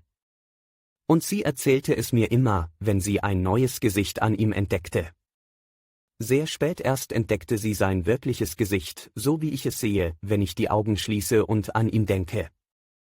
Ich erinnere mich eines Abends, da er so wunderbar über die Menschen sprach, über Sehnsucht und Glücksverlangen, über Hoffnung, über Glück, über Verirrung, über ihre Trauer, ihren Schmerz, ihre Einsamkeit, ihre Verzweiflung. Wie ein Künstler in die Saiten greift und Akkorde und Melodien flicht, so flocht er Akkord an Akkord und wir hörten ein Lied über des Menschen Herz, das so wunderbar ist, so wunderbar schön, so wunderbar mild, so wunderbar wild, so wunderbar, so wunderbar. Ich glaube, dass Ingeborg an diesem Abend sein wirkliches Gesicht entdeckte, ich glaube es, denn sie sprach die ganze Nacht nichts darüber, sie blickte mich nur an und ihre Wangen lächelten. Sie zog meine Hand an die Lippen, sie küsste sie nicht, sie drückte sie nur an den Mund. Sie sann. Ja, gewiss war es an diesem Abend. Chapter 16. Es ist schön an diesen Sommer zu denken, ihn immer wieder zu durchwandern, durch seine Sonne zu gehen, seine Sonne, nicht die eines anderen Sommers. Ich habe ja seine Sonne im Gedächtnis, sie brennt noch auf meinen Händen und glüht noch um mein Gesicht. Es ist schön diesen kühlen weißen Korridor zu durchwandern, die Türen zu öffnen, zuzuschlagen, zu Freund Bluthaupt hinaufzusteigen und eine Zigarette bei ihm zu rauchen, ja. Es ist eine Lust, in diesen Wald dieses Sommers zu gehen, Ingeborg an der Seite, eingehüllt in Ingeborgs Liebe, die so warm ist, so warm. All das ist schön. Es ist schön, in den verwilderten Park hineinzulaufen, zu rufen, zu singen. Nun gehört dieser Park Anton Kreitmeier, einem Knechte. Ich habe nichts vergessen, nein. Manches ist verschmolzen wie ein Schmuckstück, das man ins Feuer warf, aber vieles steht ganz klar vor mir. Scharf, einzeln, für alle Zeiten ist es in meinem Kopfe. Ich bin reich, zuweilen schmerzt mich mein Reichtum, aber nur zuweilen. Ich habe einen schmalen Riss in der Hand, er rührt von Ingeborgs Busennadel her, all die Jahre ist er nicht vergangen. Oft sehe ich diesen Riss an, ganz zärtlich betrachte ich ihn, ja, ich habe ihn schon gestreichelt. Ach, ich weiß, ich habe einem Manne auf einem Schiffe eine Geschichte über diesen Riss erzählt, er sah schlecht, er vermochte ihn kaum zu entdecken, einem mir gänzlich unbekannten Manne, eine rührende Geschichte von einem Hunde, der diesen Riss verursachte, nur um über diesen Riss sprechen zu können, da ich gerade an ihn denken musste. So bin ich, muss ich an etwas denken, so komme ich nicht los davon, bis ich es 100-mal gedacht habe, ich muss fortgehen, hinauslaufen, immer wieder von vorne anfangen und an das Bestimmte denken. Das ist mir geblieben, es ist recht gut zu vergleichen mit dem vernarbten Riss in der Hand. Ich betrachte diesen Riss, ich fühle ein paar Lippen darauf, die das Blut aufsaugen, ich sehe sie, diese gespitzten Lippen, diese bittenden lächelnden Augen, die mich von der Seite her anblicken, um Verzeihung bitten für etwas, was nicht der Rede wert ist, ich fühle ein paar Haare, die mein Handgelenk streifen. Ich spüre den Geruch dieser Haare. Worte höre ich. Ich höre das Wort mein. Diese Stimme, die es sagt, ist weich und zärtlich, sie spricht noch ein kurzes I nach dem Ei, mein spricht sie. Ich könnte diesen kleinen Riss küssen und ihm danken, wäre er nicht auf meiner Hand. Ich tue es nicht. Wer hätte je gedacht, dass dieser unscheinbare Riss, das unscheinbarste Ereignis in einer Stunde, in der sonst noch viel geschah, mir so viel werden könnte, aus einer Zeit, da es viele Stunden gab, viele, viele Stunden, da ich die Stunden nicht zählte. Er ist mir nun alles, ja, ich muss sagen, jetzt in dieser Minute ist er mir alles, mein ganzes Besitztum, mein Liebling, mein Glück. Ich sehe ihn ja wiederum wochenlang nicht. Denke nicht an ihn, habe viele, viele andere Dinge, die mich reich machen, in Entzücken versetzen, aber jetzt, ja jetzt ist er mir alles. Die Nachtigall hat uns verlassen, die Lerche brütet zum 2. Mal, die Kirschen sind rot. Viele Bäume sind schon geleert. Grüne Äpfel und Birnen, mit Flaum bedeckt, sieht man an den Bäumen. Die Erde fiebert. Sie ist Mutter, milliardenfach Mutter, hat viel zu tun und wird nicht müde, mit heißen Wangen schafft sie. Die Sonne funkelt, der Himmel ist blau wie Stahl, stille weiße Wolken sind über ihn verstreut wie weiße Segel über ein Meer. Was dachte ich? Wie war ich? Ich sehe mich herumgehen. Ich trug einen weißen Anzug, meine Hände und mein Gesicht waren braun von der Sonne. Ich ging mit weiter vorgereckter Brust. Ich ging leicht dahin, der Boden wippte unter meinen Füßen, ich war nie müde, ich hatte immer das Gefühl zu schweben. Leicht geriet ich ins Tanzen. Ich ging in meinem Zimmer auf und ab, da passierte es mir oft. Rotes Viereck, blaues Viereck, meine Füße kaprizierten sich auf das rote Viereck. Rotes Viereck rechts, rotes Viereck links, da tanzte ich schon. Oft schlich ich ging leise, ganz leise. Weshalb aber ging ich doch nur leise? Ich ging tief hinein in den Wald, wo er dunkel wurde und seltsame glänzende Pilze wuchsen und schillernde Fliegen, dort fing ich an zu singen, ich sang so laut ich konnte, unsinniges Zeug sang ich. Oder ich sang Ingeborgs Namen, ich sang so laut ich konnte und lauschte auf den Widerhall. Ich ging durch den Wald, alle Blätter hätte ich küssen mögen, jedes einzeln, vorn und auf der Rückseite. Viele küsste ich auch. Denn es konnte sein, dass eine plötzliche Welle von Glück über mich stürzte, dann musste ich wohl oder übel die Blätter küssen. Ich ging um den See herum, der im Parke lag, ich erinnerte mich plötzlich eines Wortes, eines süßen Wortes, das zwei Lippen mir aufs Ohr küssten. Die Welle des Glückes stürzte über mich, ich zog die Ringe vom Finger und warf sie in den See, ich zog die Nadel aus meiner Binde und warf sie in den See. Niemand sah es. Immerzu sang es in mir. Wir wollen uns schmücken, mein Mädchen, denn unser Glück ist gekommen.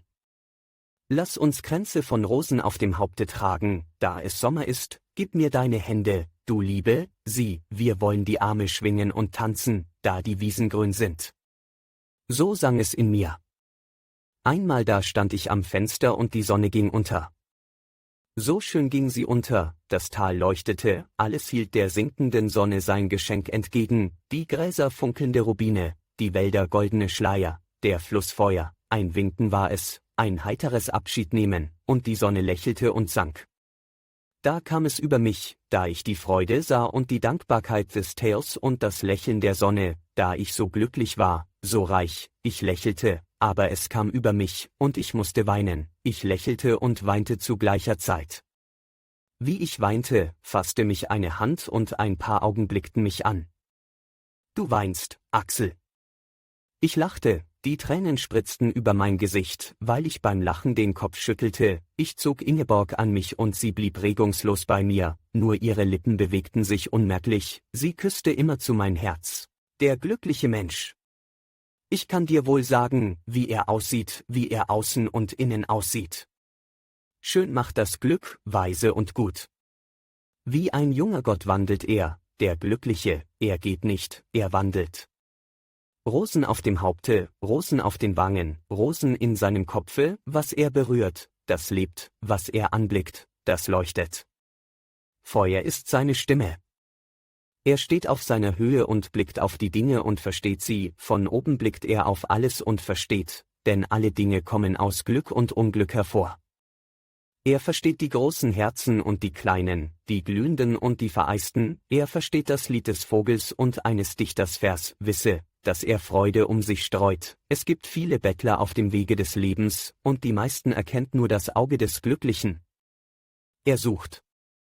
Er hat einen Feind, den er grimmig hasste, viele Jahre, einen der ihn bitter verriet, er ist glücklich, schreibt an ihn, lass es gut sein, schreibt er an ihn, es ist vergessen, neue Tage sind gekommen. Mit Tränen in den Augen schreibt er es, sein Herz strömt über.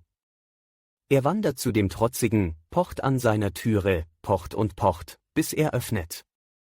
Verzeihe, verzeihe, sagt er, ich war ja schuld, schon manch einen habe ich gekannt, der Geld und Gut und Ehre verschenkte, weil er glücklich war, ja der selbst sein Glück verschenkte, da er glücklich war, und arm davon tanzte in einem Hemde. Wisse, so macht das Glück, dass sich einer ans Kreuz schlagen lässt und seinen Mördern nicht flucht, ja, es kann geschehen, dass einer lügt und den Menschen Paradiese erdichtet, weil er glücklich ist. Eine Lawine von Glück rollt er durch Jahrtausende. So ist das Glück, sprichst du davon, so musst du sprechen, 1000 und 1000 Tage und Nächte und du findest kein Ende, immerzu musst du sprechen, immerzu, zwei glückliche Menschen wohnen da oben im Bergwalde. Ich sehe ein kleines Lichtchen brennen in einem dunklen Zimmer.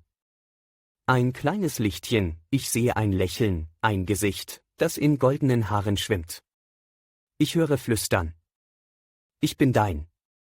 Ich bin dein, ich bin dein. Sommernacht, du bist ein dunkelblauer Edelstein. Sommernacht, du bist ein duftender Hauch aus Gottes Munde. Sommernacht, du bist das klare, gütige Auge einer jungen Mutter. Ist nicht das die Sommernacht, ein warmer dunkelblauer Wald, ein nacktes Kindchen im Moose, das mit einem brummenden Bären spielt? Ist nicht das die Sommernacht, ein Zwerg sitzt auf einem Brunnenrande und blickt in einen Spiegel? Ist nicht das die Sommernacht, ein Gesang aus der Ferne, ein Winken irgendwo, ein Kuss in der Luft, ein Seufzen, ein Blitz von Blut, ich bin dein, ich bin dein. Ich denke an den Leib eines Weibes, der zu blühen beginnt. Das träumte ich einmal, es standen rätselhafte Worte auf den Lidern des Weibes, weiße Augen, Augen wie Lichter, ich denke, Tiefen öffnen sich, die Welt schlägt ihr Auge auf und blickt mich an, ich knie vor Gottes Thron und Gott flüstert mir seine Geheimnisse ins Ohr. Ich bin dein, ich bin dein. Die Welt steht still, es ist weder dunkel noch hell, laut noch leise. Es flüstert. Siehst du meine Augen? Ja, ich sehe sie. Sie brennen.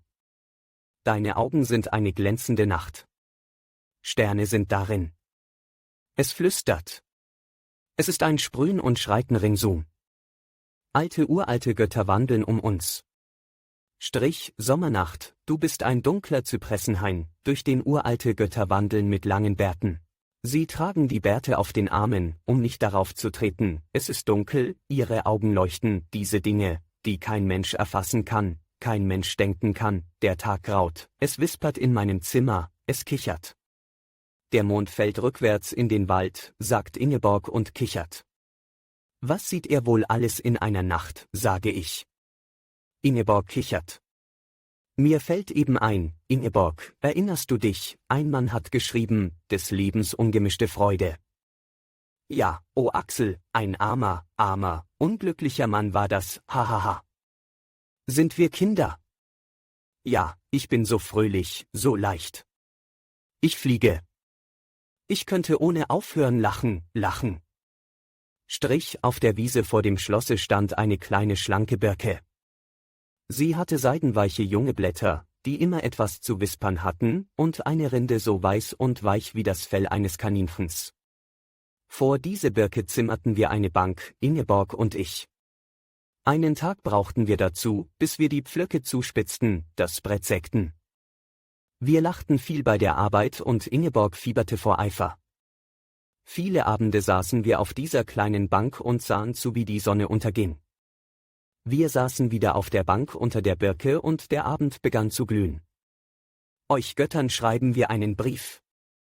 Wir Ingeborg und Axel, sagte ich. Beginne Axel, sagte Ingeborg. Und ich begann, ihr Götter, ihr guten Götter, ihr habt eure guten und eure schlechten Tage wie wir Menschen. An euren schlechten Tagen, da schafft ihr Menschen mit gewöhnlichen Gesichtern und einer Seele nicht tiefer und wärmer als eine Regenpfütze im März. Aber an euren guten Tagen, da schafft ihr Menschen mit einem Antlitze, unvergesslich, mit einer glühenden tiefen Seele. An eurem besten Tage, da schufet ihr Ingeborg. Ihr guten Götter, ihr habt gewiss große Ohren, dann hörtet ihr, was Axel sprach und ihr vernahmet seine sanfte Stimme. Seht euch sein Gesicht an und ihr wisst, wie gütig er sein muss. Ihr Götter über den Wolken, ihr kennt Ingeborg wohl, dann begreift ihr auch und ihr verzeiht mir, dass ich nicht mit euch über den Wolken wandeln möchte, trotzdem ihr Götter seid. Das möchte ich auch nicht, schrie Ingeborg.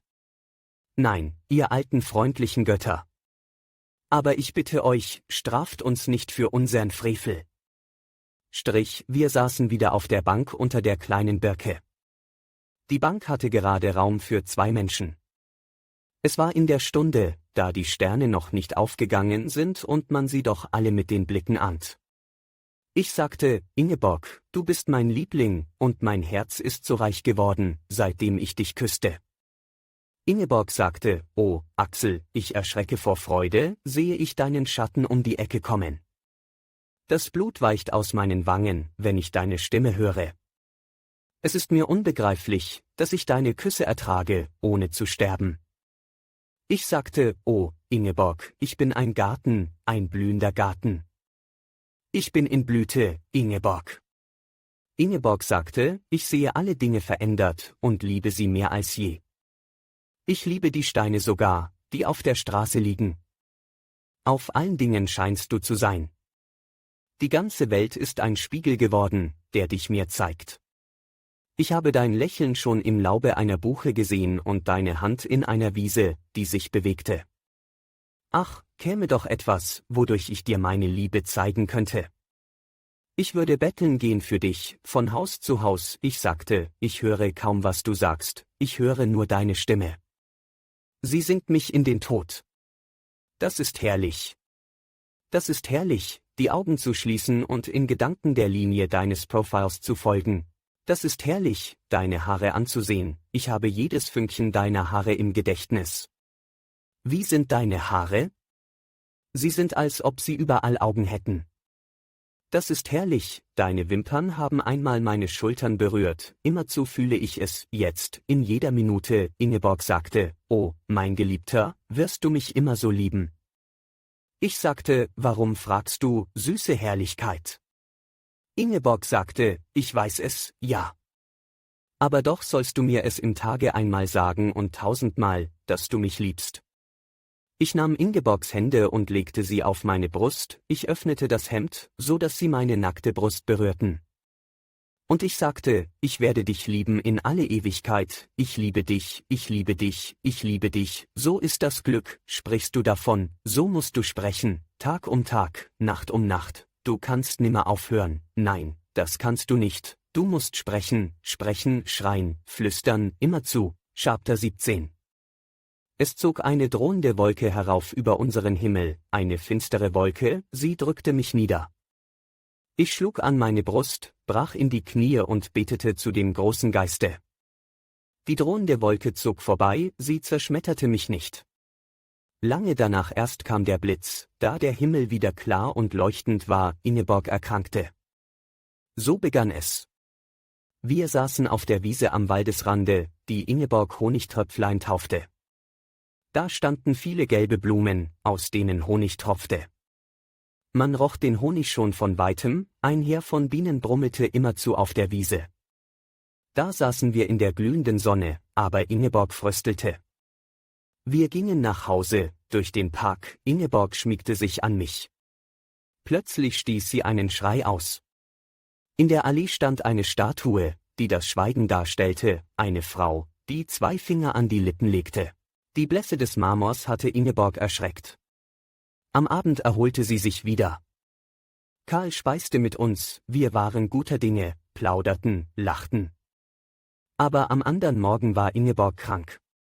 Ich jagte in die Stadt und holte einen Arzt, depeschierte in die Hauptstadt. Der Weg führte durch den sommerstillen Wald, die Vögel zwitscherten. Mein Herz war unruhig, meine Ungeduld flog vor mir her. Ich jagte durch Dörfer und Ortschaften, die Leute drohten mit der Faust. Es kam auf 1 Dutzend dieser Bauernkaffern nicht an. Der Arzt verstand nichts. Auch Karl verstand nichts, oder er stellte sich so. Ingeborg lächelte. Es ginge vorüber, heute Abend wolle sie wieder aufstehen. Niemand schien zu hören, dass sie hastig sprach, fast plappernd wie ein Kind, niemand schien den metallenen Glanz in ihrem Auge zu sehen. Karl las vor. Ich hörte nicht, was er las, nur dann und wann trat ein Bild vor mein Auge, farb- und konturlos wie ein abgewaschenes Aquarell. Ingeborg schlief ein. Ich saß allein bei Ingeborg im weißen Zimmer. Die Angst nackte an meinem Herzen. Goldene Dämmerung kam ins Gemach, Ingeborgs Haare glänzten wie Erz. Ihre Brust hob und senkte sich langsam, diese gleichmäßige Bewegung brachte Frieden in mein Herz. Unwillkürlich atmete ich im selben Takte, dann fiel es mir auf, wieder begann die Angst zu nagen. Es wurde dunkel, Ingeborgs Haare schimmerten, die Dämmerung senkte sich immer dichter über sie, es war, als entwiche sie mir. Ich zündete eine Kerze an. Da erwachte Ingeborg. Sie blickte mich mit großen Augen an und es schien, als besänne sie sich. »Wie spät ist es, Axel?« fragte sie. »Der Abend sei eben gekommen.« »Dann muss ich noch lange schlafen«, sagte Ingeborg. Aber sie schlief nicht wieder ein. Es sei heiß. Ihre Wangen glühten. Ich öffnete ein Fenster, ein kühler Wind wehte, wie nach einem Gewitter, ich musste es wieder schließen, über den Himmel zogen schwere hängende Wolken, die die Wälder streiften. In der Ferne dampfte es regnete. Ich legte kalte Tücher auf Ingeborgs Stirne, aber im Augenblicke waren diese Tücher warm. Ingeborgs Augen waren feuchtglänzend, wie blaues und weißes E-Mail. Nun bin ich krank, sagte Ingeborg und nickte müde. Sie schloss die Augen. Die Nacht kam. Karl ließ fragen, ob er mir irgendwie behilflich sein könnte. Nein, danke. Langsam gingen die Minuten. Der Wind wurde stärker, er fauchte gegen die Scheiben, zuweilen murmelte er, als schüttele ihn die Kälte. Es rumorte in den Bergen und Wäldern von fernem, dumpfem Donner. Es zogen Gedanken hin und her in meinem Kopfe, eine Stimme flüsterte in mir. Das große gelbe Haus mit den vielen Zimmern lag ganz still, als wohne niemand darinnen als die Bilder an den Wänden und Erinnerungen. Man hörte weder Tür noch Schritte, und der Hof lag ebenfalls ohne Laut wie am Sonntage, wenn das Gesinde in der Kirche war. Nichts rührte sich, kein Ruf, kein Schritt. Dieses Schweigen war hörbar und es kam mir vor, als verdichte es sich von Stunde zu Stunde. Ich setzte einige Uhren in Gang. Nun hörte man nichts als diese Uhren. Das Schweigen aber wuchs, es breitete sich immer dichter um das Haus. Alles schien zu lauschen auf einen Schritt in der Ferne, der näher kam. Eine Stimme flüsterte in mir. Ich verschloss ihr mein Ohr. Ich wollte sie nicht hören. Der Arzt aus der Hauptstadt traf ein. Er sagte, dass Ingeborg eine außergewöhnlich kräftige Natur habe. Da flüsterte die Stimme in mir lauter, es waren nun 2 Stimmen, die in mir flüsterten. Ich hörte sie, aber ich glaubte ihnen nicht. Ich ging umher und trug ein gleichmütiges, ja ein zuversichtliches Gesicht zur Schau. Die Stunden waren endlos. Bis die Nacht kam, bis die Nacht verging. Es waren kühle stürmische Gewittertage, die Wolken fingen sich in den Bergen und fanden keinen Ausweg mehr. Langsam schleppten sie sich im Kreise und knurrten. Ich schlief nicht. Ich spürte keine Müdigkeit, aber mein Gehör schlief ein. Ich ließ Ingeborg nicht aus den Augen, es gab Kissen zu richten, Fruchtsaft zu reichen, Eis aufzulegen. Ich ließ niemand ins Krankenzimmer außer dem Arzte. Er hatte im Schlosse Wohnung genommen. Ich trug Ingeborgs fiebernden Körper ins Bad und zurück ins Bett, ich war kräftig, im Übrigen war es meine Ingeborg, und niemand hatte ein Recht, sie zu pflegen außer mir. Schlafen Sie doch, sagte der Arzt. Sie sind selbst krank. Nein, sagte ich. Es kam eine Nacht, da saß Ingeborg plötzlich steif im Bette mit langem Gesichte, glitzernden Augen und zählte an den Fingern etwas ab. 7 Zettelchen, es sind 7, rief sie mit der Stimme eines erschrockenen Kindes. Ich erblasste. Da war es. Stundenlang fantasierte Ingeborg, bis sie ermattet in die Kissen zurückfiel. Viele Stimmen schrien in mir, so laut, dass ich sie hören musste. Sie ist verloren, schrien sie. Und eine schrie unausgesetzt, Ingeborg. Ingeborg.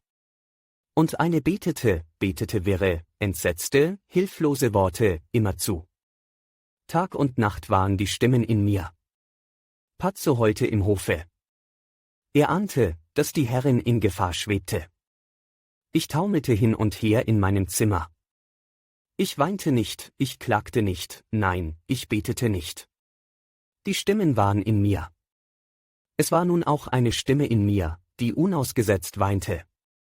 Aber ich weinte nicht. Ich taumelte in meinem Zimmer hin und her. Ich nahm ohne Gedanken ein Federmesser vom Schreibtisch und stieß es mir in die Hand. Ich spürte nichts, es blutete. Ich sah das Blut, ja, ich hatte mir das Federmesser in die Hand gestoßen, wann denn, warum denn? Es kam noch eine Stimme in mich hinein, die schrie unausgesetzt, Hilfe, Hilfe. Sie rang die Hände, die Stimme rang die Hände. Ich habe gerungen mit Ingeborg, mit aller Kraft, sie war stärker als ein Mann, ich musste sie zurückhalten, ich musste ihr wehe tun. Sie jammerte, jammerte. Sie wollte in den Wald laufen. Ob etwa eine seelische Erregung vorhergegangen sei? Fragte der Arzt. Liebe, mein Bester. Der Tag kommt und geht. Die Nacht kommt und geht. Nun lebt kein Schweigen mehr im Hause. Nun lebt der Schrecken im Hause. Wo man hinsieht, kauert er, in allen Gesichtern kauert er, und wo man hinhorcht, hört man ihn. Ingeborgs Rufen und Jammern wird für immer in den Seelen des Hauses bleiben. Der Arzt misst die Temperatur, zählt den Puls und gibt Befehle. Seine Mienen sind verschwiegen, er zuckt die Achseln. Ich bin bleich und verstört, ich verstehe nicht, was man zu mir sagt. Mein Körper ist wie gelähmt, ich kann keine Miene mehr bewegen, aber ich schlafe nicht. Auf einige Minuten überfällt mich hin und wieder der Schlaf, das ist alles. Ich blicke in den grauen Wald, über dem die geballten Wolken hängen, und der Schrecken greift in mein Herz. Ich blicke auf Ingeborg, die ohne Bewusstsein liegt, und es ist mir, als presse eine Hand mein Herz zusammen wie eine Frucht. Wie gut ist Karl? Er schläft nicht. Er sitzt nebenan im weißen Salon, einen großen Atlas auf den Knien, und studiert Geographie. Es ist hübsch, wie ein Vogel über die Kontinente da unten zu fliegen, sagt er. Ich weiß wohl, dass ihn die Kontinente gar nicht interessieren, dass er leidet und es niemandem zeigen möchte. Und er beginnt stets von einem ähnlichen Falle zu sprechen, so oft er mich sieht. Meine Schwester, 20 Tage, welch ein Fieber, Axel. Heute lachen wir, tolles Zeug, sprach sie. Mut. Axel, schlafe. Wir wachen ja. Der Alte sagt, Ingeborgs Natur sei außerordentlich kräftig. Es ist schon gut, danke, sage ich und begebe mich wiederum zu Ingeborg. Ich friere, meine Kleider sind durchnässt, aber ich habe ja keine Zeit, sie zu wechseln. Sodann ist es ja auch höchst einerlei, ob meine Kleider nass sind oder nicht. Man musste an einen Soldaten im Kriege denken, 8 Tage keinen Schlaf, 8 Tage im Schneegestöber mit zerschossenen Fingern, man musste an einen Seemann denken, 8 Tage Sturm. Meine Füße sind erstarrt, ich fühle den Boden nicht mehr, wenn ich gehe, bergauf, bergab scheine ich zu steigen, oft ist es mir, als ob ich auf den Knien ginge. Ich weiß nicht, wie lang mein Arm ist. Ich halte die Hand hinaus und ich glaube, mein Arm sei so lang, dass ich die Türe öffnen könnte, ohne vom Stuhle aufzustehen. Zuweilen denke ich, ich sei umgefallen und liege auf dem Boden, aber ich sehe doch, dass ich aufrecht stehe. Das Zimmer schwankt wie ein Schiff. Aber sobald ich bei Ingeborg bin, sammeln sich meine Kräfte und ich verspüre weder Müdigkeit noch Schlaf. Zuweilen erwachte Ingeborg und sie erkannte mich und sprach einige Worte. Die Stimmen in mir jauchzten. Alle Stimmen waren zu einer geworden und diese jauchzte. Ihre Stimme klang verändert, kindlich und ein wenig heiser. Häufig vermochte sie es nicht, ihre Gedanken zu sammeln. Aber dann sprach sie durch einen Blick, eine Bewegung der Hand und ich wusste, was sie sagen wollte. Sie war blass und schmal, die Haare umhüllten ihren Kopf und ihre Schultern. Ich bin wohl sehr krank, fragte sie. Ich lächelte und entgegnete ihr, dass es nun schon besser mit ihr ginge. Axel, ich möchte den Himmel sehen. Ich zog die Vorhänge zurück, es regnete, die Wälder lagen grau. Eine hohe dunkle Wetterwolke stand drohend am Himmel und ängstliche Vögel flatterten weiß wie Asche hin und her vor ihr. Wie geht es unserer kleinen Birke, Axel? Sie ist traurig, dass sie dich nicht sehen kann, Ingeborg. Was tut sie? Sie steht im Regen, wie ein Kind, das nicht ins Haus kann und wartet. Ihr Stamm sieht schneeweiß aus, ihre Blätter hängen durchnässt nach unten und regen sich nicht. Ist unsere kleine Bank da? Freilich, Ingeborg. Die Regentropfen zerspringen auf ihr. Wie sieht sie aus?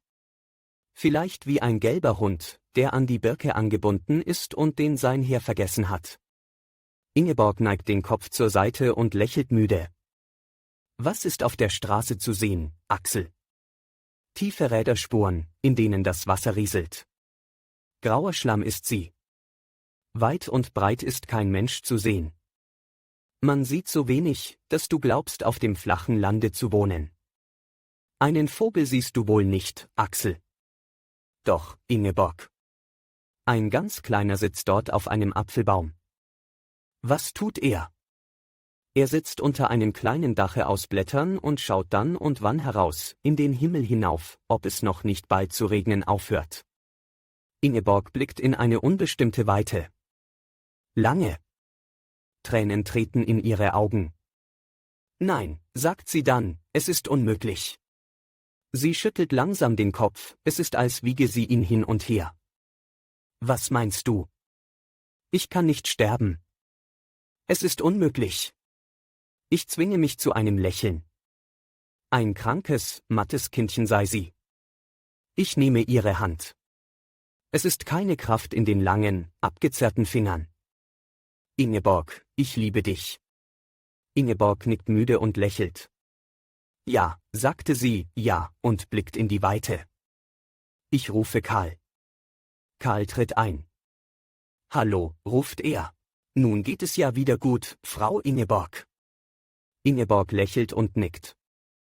Ja, sagt sie und blickt in die Weite. Chapter 18.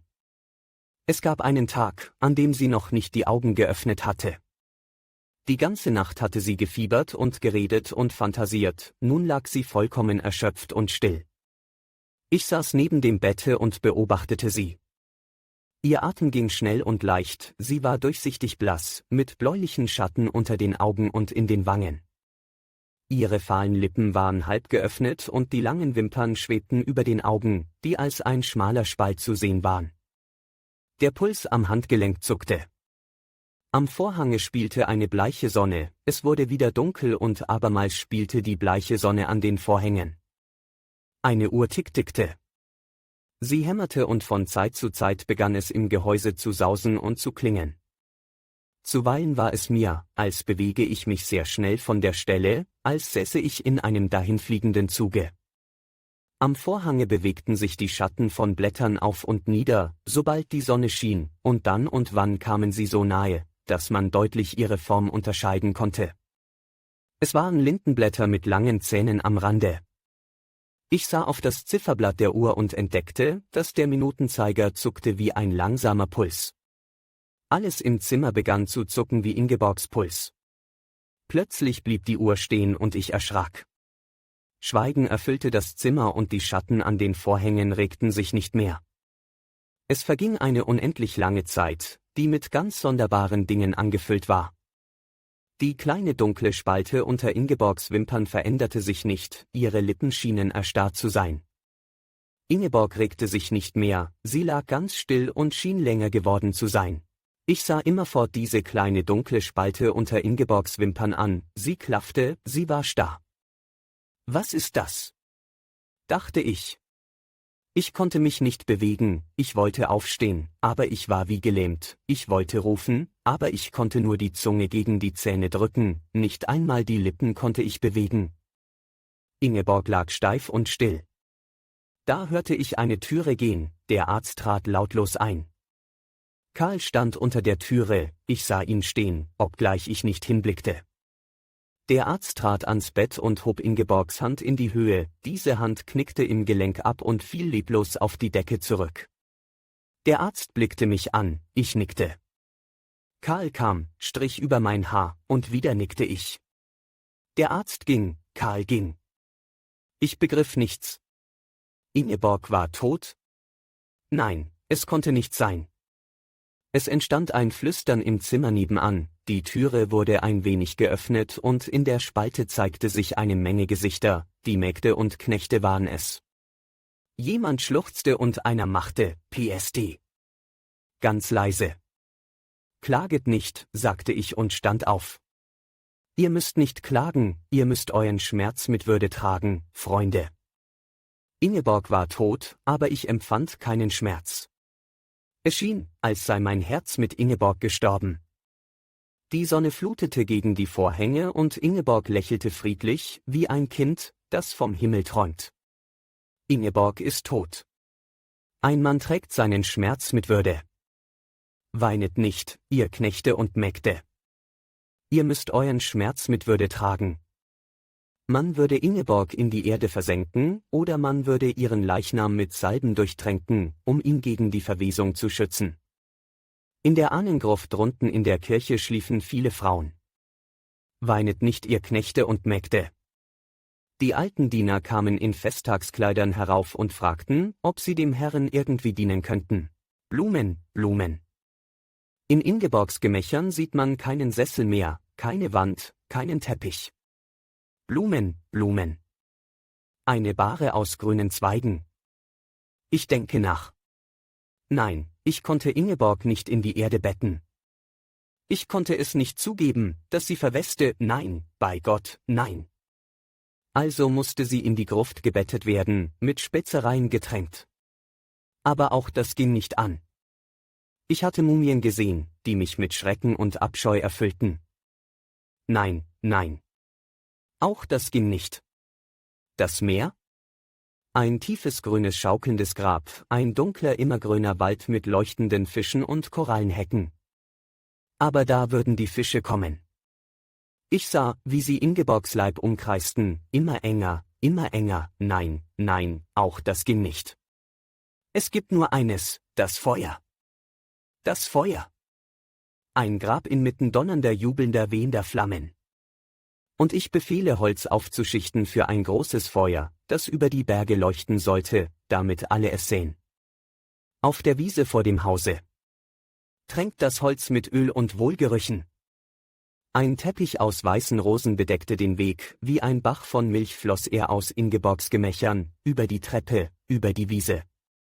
Die Stunde kam heran, da sie Ingeborg auf die Wiese trugen und auf den blumenübersäten Scheiterhaufen legten. Ich stand dicht daneben und um Ingeborgs Grab herum standen Knechte und Mägde, abseits stand Karl mit großen leuchtenden Augen. Der Himmel war grünlich-blau wie im Frühling, ein frischer Wind blies, die Vögel sangen im Walde und in den alten Kastanien vor dem Schlosse. Ich blickte auf Ingeborg, die schlank und schmal in einem Bette von Blumen lag. Das Feuer züngelte, ich sah nichts mehr. Feuer, Feuer. Die Flammensäule fiel in sich zusammen und ein dichter brauner Qualm hob sich aus der Aschenstätte und löste sich auf in feinen Rauch, der über das glänzende Blau des Frühlingshimmels wie ein Schleier zog. Der Schleier zerriss und Stück um Stück zog über das Tal und es sah aus, als ob Schwärme von Zugvögeln hoch oben über den Himmel strichen. Die Knechte und Mägde sahen dem Rauche nach und weinten still, dort oben zog die Herrin davon. Nie würden sie wiedersehen, nie mehr. Sie standen noch immer im Kreise um diese Stätte wie am Morgen, da die Sonne aufging. Viele weinten, da und dort aber stand einer und lächelte, er dachte an die Herrin. Karl stand und blickte unverwandt auf seine Brust herab. Da lag ein blondes Haar, das das Feuer zu ihm herübergeweht hatte. Er wagte es nicht, sich zu bewegen und sah unverwandt auf das blonde Haar auf seiner Brust. Vor dem Aschenhaufen lag Pazzo und leckte sich die verbrannten Läufe ab, er heulte dazwischen leise, wobei er den spitzigen Kopf hob und in den Himmel emporblickte. Er hatte den Versuch gemacht, in das Feuer zu springen. Der Rauch wurde dünner und erstarb. Sammelt die Asche in silberne Becken, sagte ich und streckte die Hand aus. Diese Hand war die Hand eines Greises, welke Haut, krause Adern. Und ich streute die Asche in den Wind, der sie entführte. So sollte Ingeborg zurückkehren in die Welt. Der Wind würde die Asche in Blütenkelche streuen, Mädchen auf die roten Lippen, Zechern in die Becher, schlafenden Kindern in die offenen Mäulchen. Und sobald die Nacht käme, würde es zu flimmern anfangen, wie die Kerzen in den dunklen Höhlen der Kirchen flimmern, in den Wäldern, über den Feldern, in den finsteren Gemächern, hoch in den dunklen Wolken, tief im schwarzen Meere. Über die ganze Welt würde es flimmern. Ja, das war Ingeborg. Ich wusch die Hände und kniete nieder. Ich breitete die nassen Hände vors Gesicht und weinte. Ich weinte nicht aus Schmerz, ich weinte, weil ich Ingeborg verschenkt hatte. Ich hätte sie behalten können, seht, drunten in der Gruft der Kirche schliefen viele Frauen, aber ich gab sie hier. Und deshalb weinte ich und ich weinte so sehr, dass mir die Tränen wie Bäche über die Wangen stürzten. Und während ich weinte, vernahm ich Ingeborgs Stimme, die mich tröstete. Sie rief. Axel, Axel, rief sie. Da lächelte ich und nahm die Hände vom Gesicht und lauschte auf Ingeborgs Stimme. Etwas berührte meinen Arm und ich richtete mich auf und wandte den Kopf. Ingeborg saß aufgerichtet im Bette und blickte mich an. Die Haare hingen ihr über die schmalen Wangen und ihre Augen waren groß und verwundert auf mich gerichtet. Sie sah aus wie ein schlankes Mädchen von 15 Jahren. »Axel«, sagte sie, »warum weintest du?« Sie sprach mit kindlicher, hoher Stimme. Ich hatte geträumt und dieser schreckliche Traum stand plötzlich wieder vor mir. »Oh!« Ich glitt in die Knie und legte mein Gesicht in Ingeborgs Schoß und schluchzte vor Glück. »Ingeborg, Ingeborg!« Ingeborg küsste mir die Haare. Sie atmete tief auf. »Wie frisch fühle ich mich«, sagte sie. »Sage.« »Axel, warum weintest du?« Ich hörte dich weinen, erwachte und sah dich sitzen. Du schliefest, aber die Tränen liefen dir über die Wangen. Sage es mir. Nun weine ich, weil du dich besser fühlst, Ingeborg. Wie herrlich das ist. Ich weinte, ja, ich träumte. Haha, es war ein konfuser Traum. Ich wollte irgendetwas ersinnen, aber nichts fiel mir ein. Das Blut stieg mir ins Gesicht.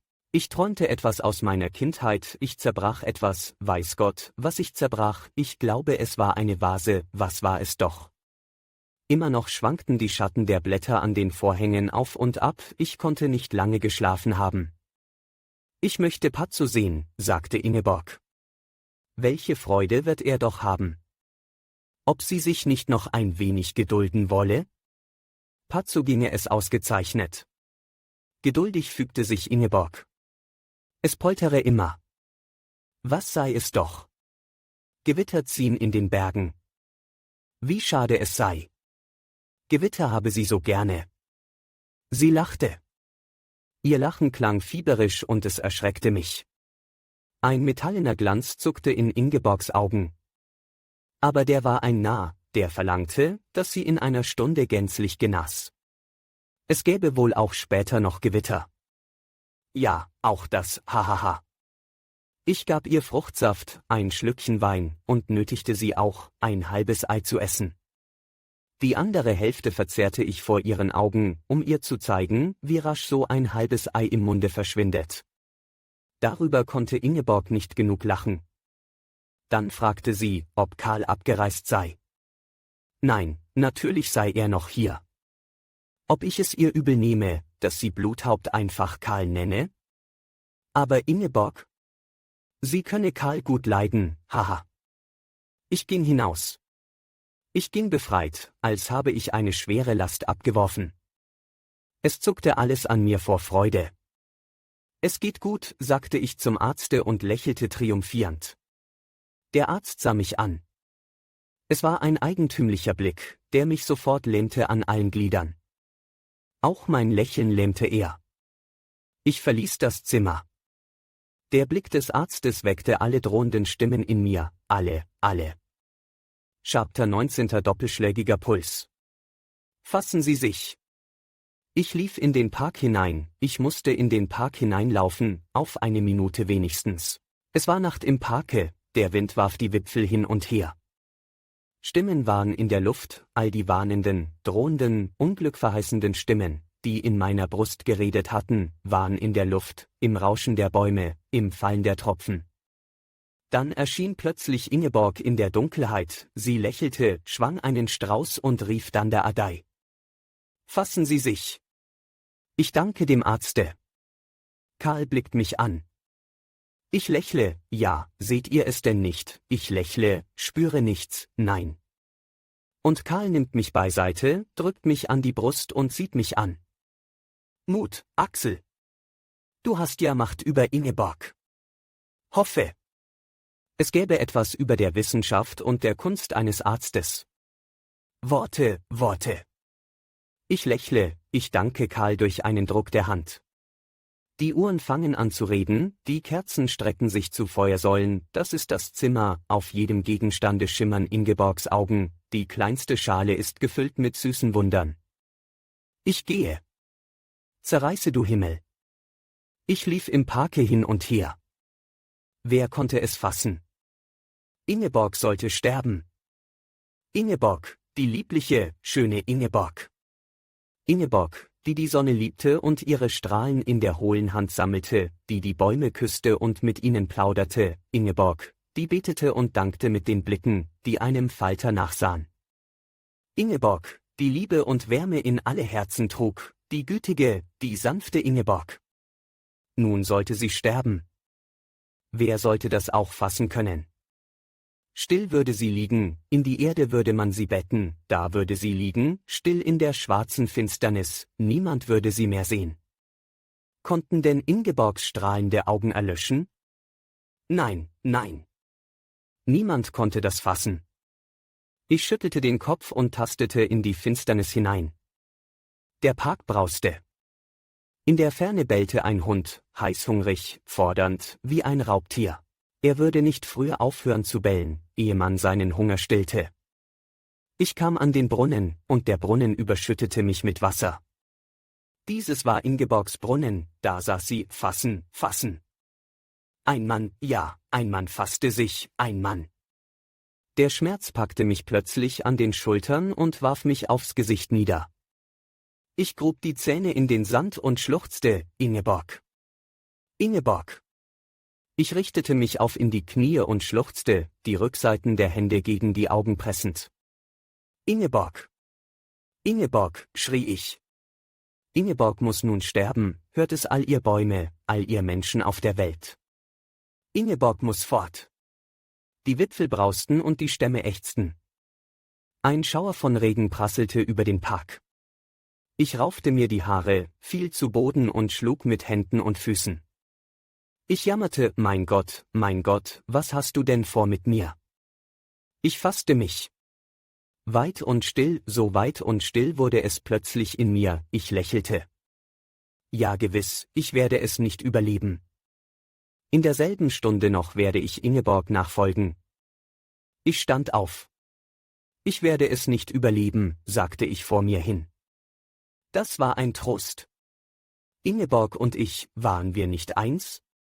Sie konnte nicht von mir gehen, ohne dass ich mitging, nein, unmöglich war das. Ich wurde so ruhig, heiter, wie matt vom Glücke. Ich ging langsam zurück durch die Allee. Sollte es so sein? Ich liebe das Leben, das Ingeborg mir schenkte, aber es sollte ja nicht sein. Plötzlich standen Karls Augen vor mir in der Luft. Mut, hoffe! Du hast Macht über Ingeborg. Ich sah die Augen und sie banden mich. Ihr Blick gab mir Kräfte, ihr Blick entzündete mein Gehirn. Aus der tiefsten Dunkelheit in mir rang sich etwas empor. Ich blieb stehen, mein Herz klopfte wie ein Hammer in der Brust. Die Augen, die vor mir standen, sprühten und plötzlich zerriss die Dunkelheit in mir. Ich erschrak. Was meinten diese Augen? Was meinten wie? Ein wonnevoller, ein süßer Gedanke. Ein berauschender Gedanke. Ich breitete die Arme aus. Karls Augen strahlten vor mir, was für Augen waren es doch. Nein, nein. Ein berückender, sinnverwehrender Gedanke. Eine Erlösung. Eine Befreiung, eine Verkündigung. Konnte denn Ingeborg von mir gehen, da ich doch eins mit ihr war? Wenn ich nun nicht wollte? Wenn ich nun nicht wollte? Ich hatte Macht über Ingeborg. Das war ein berauschender, ein betäubender Gedanke. Ich glaubte an meine Kraft. Nein. Ich gab es nicht zu. Ingeborg konnte nicht von mir gehen. Die Menschen wissen nichts. Dumme und anmaßende Wesen sind die Menschen. Sie behaupten, dass es keine Wunder gibt. Es kann Wunder geben. Sie behaupten, es gibt keinen Gott. Und es kann doch einen Gott geben. Der Mensch ist mehr als ein Staat von Zellen. Es gibt Stunden, die dem Menschen die Augen eines Sehers und die Zunge eines Propheten geben. Stunden, in denen er an Dinge glauben muss, über die er lachte und über die alle vernünftigen Leute lachen. In solchen Stunden glaubt er, dass Lazarus wieder zu den Lebenden zurückgerufen wurde, obgleich er schon tot war. Was glaube ich heute? Ich weiß es nicht. Es liegt viel alltägliches Empfinden über jener Stunde, da ich an alle Wunder und an Gott glaubte, da ich mit Gott rang, ja, da ich mit Gott rang. Ich besiegte ihn nicht, nein, wenn er nicht gewollt hätte, so hätte ich umsonst ringen können, aber vielleicht achtete er meinen Willen? Ingeborgs kräftige Natur siegte. Man kann so sagen. Ich glaube es auch, ja, aber ich weiß, dass ich einst etwas ganz anderes glaubte. Bin ich irrsinnig gewesen? Vielleicht. Vielleicht war all dieser Irrsinn gar nicht notwendig? Vielleicht wäre Ingeborg ganz allein genesen? Ich weiß es nicht. Es gab aber Stunden, da ich wusste, dass es kein Irrsinn war, nein, nimmermehr. Da ich wusste, dass Ingeborg nicht ganz allein genesen wäre. Alles verwirrt sich in mir. Aber ich glaube, dass der Mensch nur in einer Stunde, nur einer einzigen Minute seines Lebens vielleicht, mehr ist als ein Mensch, viele, ja die meisten Menschen erleben sie nie, diese einzige Minute. Und dann ist er wieder gewöhnlich und selbst über seine göttliche Minute urteilt er gewöhnlich. Wäre Ingeborg tot gewesen, ich hätte sie wieder erweckt, ich hätte ihr Herz wieder in Bewegung gebracht, mit meinem Gedanken, mit meinem Glauben hätte ich sie wie mit Strahlen durchglüht, bis das Herz wieder geklopft hätte. Ich hätte nicht nachgelassen, nein, ich hätte gekämpft bis zum Tode oder bis zum Wahnsinn. Das weiß ich noch. Es war dies meine Stunde. Ingeborg war nicht tot, aber der Arzt hatte sie aufgegeben. Sie lag lang ausgestreckt, die Augen geschlossen, ohne Kraft. Ihr Körper zitterte leicht im Fieber, vom Kopfe bis zu den Zehen lief das Zittern, herauf, hinunter. Ich saß bei ihr und hielt ihre Hände in den meinigen und dachte nichts als dies: Du darfst nicht von mir gehen. Der Gedanke erfüllte mich mit einer nie gekannten Macht, mein Gehirn war starr, meine Sehnen gespannt, wie Erz war mein ganzer Körper. Ingeborg verfärbte sich, das Fieber wechselte, der Frost schüttelte sie. Ich legte mich zu ihr, neben sie legte ich mich und wärmte sie mit meinem Leibe, ich dachte immer das Gleiche, nein, ich kann es nicht wieder denken.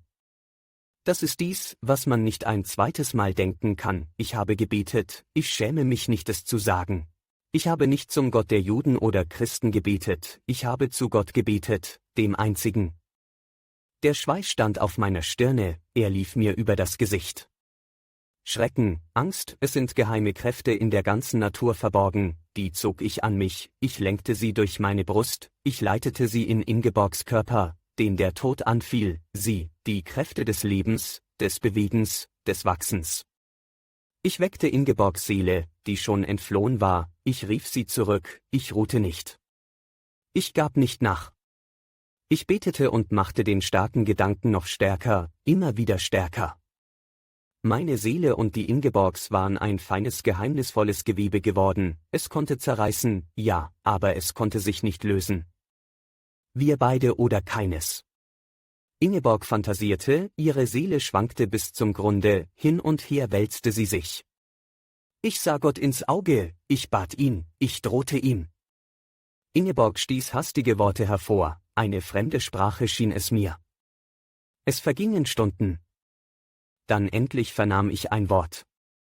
Mutterchen, flüsterte Ingeborg. Und ich legte meine Lippen an ihr Ohr und rief, Mutterchen ist bei dir. Du bist meine kleine süße Ingeborg. Ich umschlang Ingeborg und küsste ihre Wange, die so heiß war wie ein glühender Stein.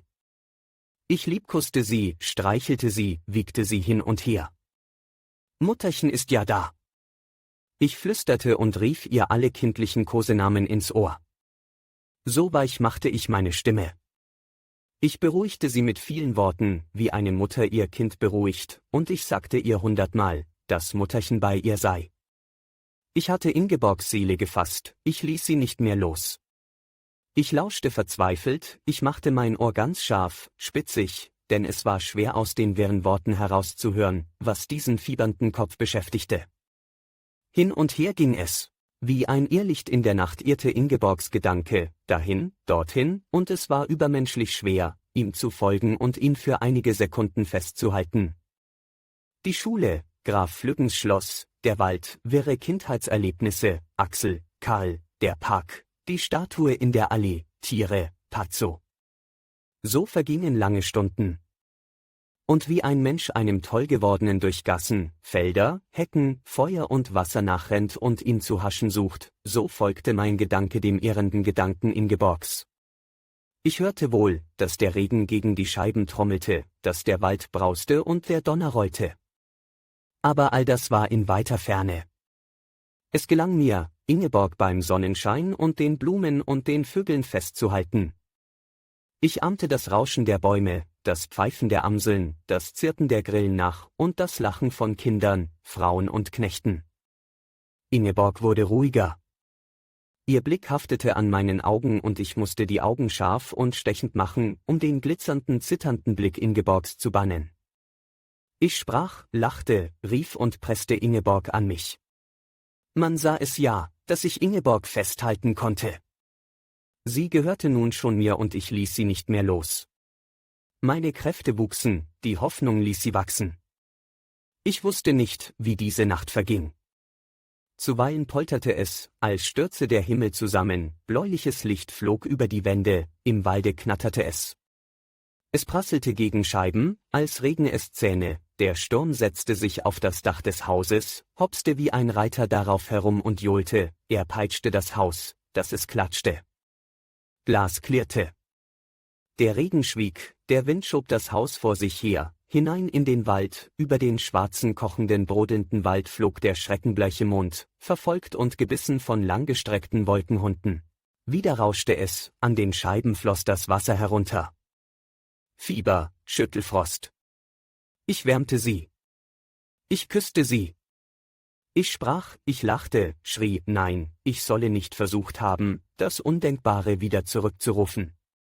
Es martert mich. Von allem, was ich früher und später erlebte, ist nichts entsetzlicher, nichts martert meine Gedanken so als die Erinnerung daran. War es Irrsinn, was ich tat? Ich weiß es nicht. Nein, es war nicht Irrsinn, nein, ich sprach von mir. Ich erzählte der empfindungslosen Seele von unserem Sommer, von unserer Liebe, unseren Nächten, stundenlang. Ingeborg wurde ruhiger. Dann geschah etwas, es war das Schrecklichste, Ingeborg blickte mich mit sprühenden Blicken an. Sie flüsterte. Karl, Karl, flüsterte sie. Sie sprach von Angst und Liebe. Und ich beruhigte sie. Karl liebt dich ja. Bin ich nicht bei dir, Karl? Aber sie war voller Angst. Sie sprach und fieberte. Sie könne mir nie folgen, ich solle es doch nicht verlangen. Da sei ja auch Axel, und auch Axel liebe sie. Ach, gehe nicht, gehe nicht. Karl. Karl wird immer bei dir bleiben, Ingeborg. Ingeborg weinte und lachte. Ja, ja, aber Axel wird sie nicht fortlassen. Er wird sie in sein Zimmer sperren. Nein, Axel habe es mir gesagt, er würde sie fortlassen, ganz gewiss. Wohin sie auch wolle. Er würde sie keineswegs in sein Zimmer sperren. Du bist schön, Karl. Ich liebe dich. Verrate es Axel nicht. Sie umschlang mich und mein Herz blieb mit einem Ruck stehen bei dieser Umarmung. Ein violetter Blitz erhellte das Zimmer, zuckte unaufhörlich, aber es schien, als wolle er nicht mehr erlöschen. Und Ingeborg küsste mich, während der Blitz um sie leuchtete, sie küsste mich fieberhaft rasch und es kam mir vor, als küsse sie mich 100-mal. Ihr Gesicht war weiß wie Kreide und hell wie Brillanten waren ihre Augen. Plötzlich wurde es schwarze Nacht, der Donner knatterte, als springe ein diamantener Blick eine klingende Stahltreppe hinab, so klang er. Im Walde brach ein Baum entzwei und eine tiefe, unheimliche Stille folgte dem Gesplitter. Dann rauschte es, als schütte man Schäfer von Wasser vom Dach auf die Straße. Ich verrate es Axel nicht, liebste Ingeborg. Nein, nein, kein Wort sage ich ihm. Oh, oh. Du wirst immer bei mir sein, Ingeborg. Hörst du es? Hahaha, welch ein schönes Leben werden wir zwei haben. Sieh, so wird es sein, gib acht, ich werde dir die Hände und Wangen küssen, ich werde dich auf die Arme nehmen und in die Höhe heben, ich werde, und ich sprach und sprach, wie schön sie es mit Karl haben solle. Ingeborg lauschte auf mich. Sie atmete gleichmäßig und ihre Augen glitzerten nicht mehr. Schlafe nun, mein Mädchen, schlafe nun. Gute Nacht. Süße Ingeborg, schlafe nun, der Regen rauscht, hörst du? Schlafe, schlafe, der Tag graute. Die Lampe sah rot aus, blaues Licht sickerte durch die Scheiben. Ingeborg lag still und atmete leise. Sie schlief. Ingeborg schlief. Ach, käme doch die Sonne heute. Stunden verrannen und die Sonne ging auf. Sonne, Sonne, rief ich leise und küsste den ersten Strahl. Ich öffnete das Fenster. Der Wind hat nachgelassen, wie gut das war. Die Luft war herrlich, nass gewürzt. Diese Luft würde Ingeborg vollends heilen. Vereinzelte Tropfen fielen aus dem Himmel. Sie glitzerten in der Sonne. Es regnete Honig. Die Straße war zerwühlt und Bäche stürzten den Berg hinunter. Die Wiese vor dem Hause war mit Schlamm und Sand überschwemmt. Oh! Die kleine Birke lag zerfetzt auf dem Rasen und die Bank, die ich mit Ingeborg zimmerte, war verschwunden, nur die Pfähle standen noch und ein Splitter des Sitzes hing an einem herab. Weiter unten lag der Wipfel eines Apfelbaumes auf der Straße, wie in einem Bache lag er da. Ein Bauernknabe kletterte auf ihm herum. Da begann Ingeborg wieder zu flüstern und zu sprechen und ich beruhigte sie wie in der Nacht. Das Fieber war nicht mehr so heftig, aber es nahm meine ganze Kraft in Anspruch. So verging der Tag und die nächste Nacht, die voll wilder Schreie und Hilferufe war, als würden Leute drinnen im Walde erschlagen, und voller Stöhnen, als habe man Menschen an die Bäume genagelt. Am andern Morgen fühlte ich mich aufgehoben und ich erkannte Karl. Sie hatten die Türe erbrochen. Ingeborg schläft, sagte er, es geht besser. Er stützte mich und führte mich hinaus. Und ich hatte das Gefühl, als sei ich ein Greis, schneeweiße Haare, zitternde Füße, ein gekrümmter Rücken. Es war ein Winken in mir, ein Leuchten, eine Drohung, eine drohende Faust wuchs aus meiner Seele, ich sah sie, aber ich lächelte, ich fühlte nicht mehr, was mit mir geschah. Chapter 20. Jemand rüttelte meinen Arm und ich hatte das Gefühl, als sei ich ein Baum, der geschüttelt werde. Ich schlug die Augen auf, so gut es ging, aber sie fielen mir sofort wieder zu. Eine tiefe Stimme sprach, ich hörte meinen Namen und etwas von Ingeborg. Es war mir aber alles einerlei, nur Ruhe wollte ich haben, und ich sank wieder in eine wohltuende Finsternis und Erstarrung zurück. Man schüttelte mich nach langer Zeit wieder am Arm und diesmal hörte ich Karls Stimme. Karl sagte, dass es gut stünde mit Ingeborg. Es sei Zeit aufzuwachen. Ich öffnete die Augen und sah einen rothaarigen lachenden Kopf dicht vor mir. Es war Karl. Ich hatte wiederum vergessen, dass Karl eben zu mir sprach. Da schlief ich schon wieder. Wasser plätscherte und etwas Kaltes und Nasses fuhr über mein Gesicht. Ich duckte mich zusammen, aber das Nasse verfolgte mich, und ich schlief und dachte, dass das keine Neuigkeit sei, dass es gut stünde mit Ingeborg. Die Sperlinge pfiffen es am Dache. Doch war irgendein Schrecken in mir, als ob etwas Furchtbares geschehen wäre. Dieser Schrecken weckte mich plötzlich auf. »Wie geht es Ingeborg?« fragte ich. Es ginge vorzüglich. Sie schlafe ruhig. Weshalb erschrak ich doch? Dachte ich. Etwas Furchtbares muss geschehen sein, aber wenn es gut mit Ingeborg geht, was sollte dann noch Furchtbares möglich sein? »Du hast 3 Tage geschlafen, Axel«, sagte Karl und lächelte gütig. Sein Lächeln war so schön und fein, dass es mir wie eine Liebkosung erschien. Ich erhob mich mühsam. Ich war sehr müde und mein Kopf war wie mit Blei ausgegossen. Ich konnte keinen klaren Gedanken fassen. Aber Ingeborg war ja gerettet. Ich saß auf dem Bettrande und lächelte. Ich vermochte das Glück nicht zu fassen. Und Karl zog mir die Strümpfe an, der Dichter Karl Bluthaupt half mir in die Strümpfe. Strich, Freudenfeuer auf den Bergen. Tanz, Spiel und Gesang. Gold in die Hütten der Armen. 2 Tage und 2 Nächte brennt lichterloh ein Wald auf der Höhe, mein Wald. Die Feuerwehren aller Dörfer sind ausgerückt mit vielem Getute und Gerumpel. Lasst ihn brennen! Lasst ihn brennen! Lichterloh flammt der Wald durch die Nacht. Weithin muss man es sehen. Chapter 21. Ingeborg sitzt auf der Veranda, ein Tuch um die Schultern geschlungen. Sie ist bleich und man glaubt, das Blut in den Adern der Schläfen und der Hand laufen zu sehen. Mit staunenden großen Augen blickt sie in die Bäume, die in der Sonne eingenickt sind, auf die Wiese, die duftet und leicht schwankt im Schlafe, hinab ins Tal. Dort stehen kleine Pferde und Wagen und kleine Wesen sind beschäftigt, Heu auf die Wagen zu schichten. Zuweilen blitzt etwas auf, ein Beschläge, eine Gabel, eine Sense, feine verwehte Rufe dringen herauf. Nach den Tagen voll ziehender Gewitter, folgten Wochen herrlicher Sonne, jener Sonne, die flimmernd rot und gleichmäßig über der Erde liegt, wenn der Sommer zu Ende geht. Die Schwalben schossen schrillend in der Luft, bald schmal wie Fische, bald wirbelnd wie kleine Turbinen. Bald schwebten sie alle auf eine Stelle zusammen, bald verteilten sie sich blitzschnell nach allen Richtungen über das ganze Tal. Sie schrien, sie konnten wie ein Pfeil in die Höhe schießen, sie konnten wie ein Stein herunterfallen, um plötzlich die Flügel auszubreiten und ruhig zu schweben wie ein Raubvogel. Und Ingeborg hat Tränen in den Augen, sieht sie die Sonne, und Tränen in den Augen, hört sie die Schwalben schreien. Ich bin ganz weich, wie ein Kind, sagt sie und eine Träne fällt auf ihre Hand.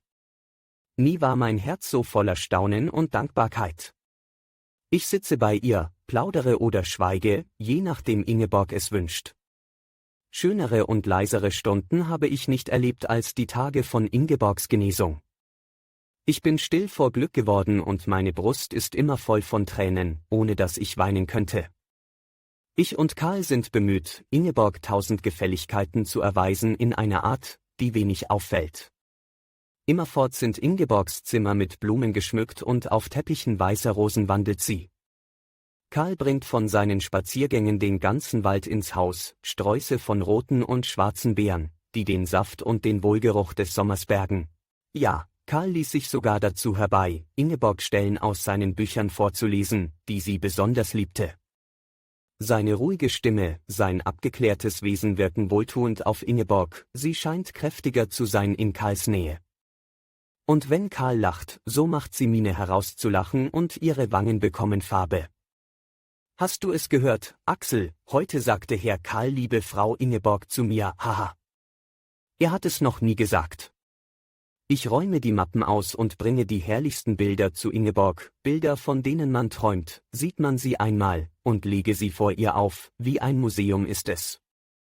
Oder ich spiele Klavier, alle Stücke die Ingeborg liebt, und durch die geöffneten Fenster dringt es wie eine warme liebkosende Welle, die sie badet wie die Sonne. Müde ist Ingeborg vom Sehen. Sie schließt die Augen und legt den Kopf ins Kissen zurück und sagt, erzähle Axel. Wie war die Legende von dem erfrorenen Weinstock? Und die von den Liebenden auf dem Meere? Erzähle Axel, ersinne etwas. Ich blicke Ingeborg an und 100 Geschichten fallen mir ein. Und ich erzähle.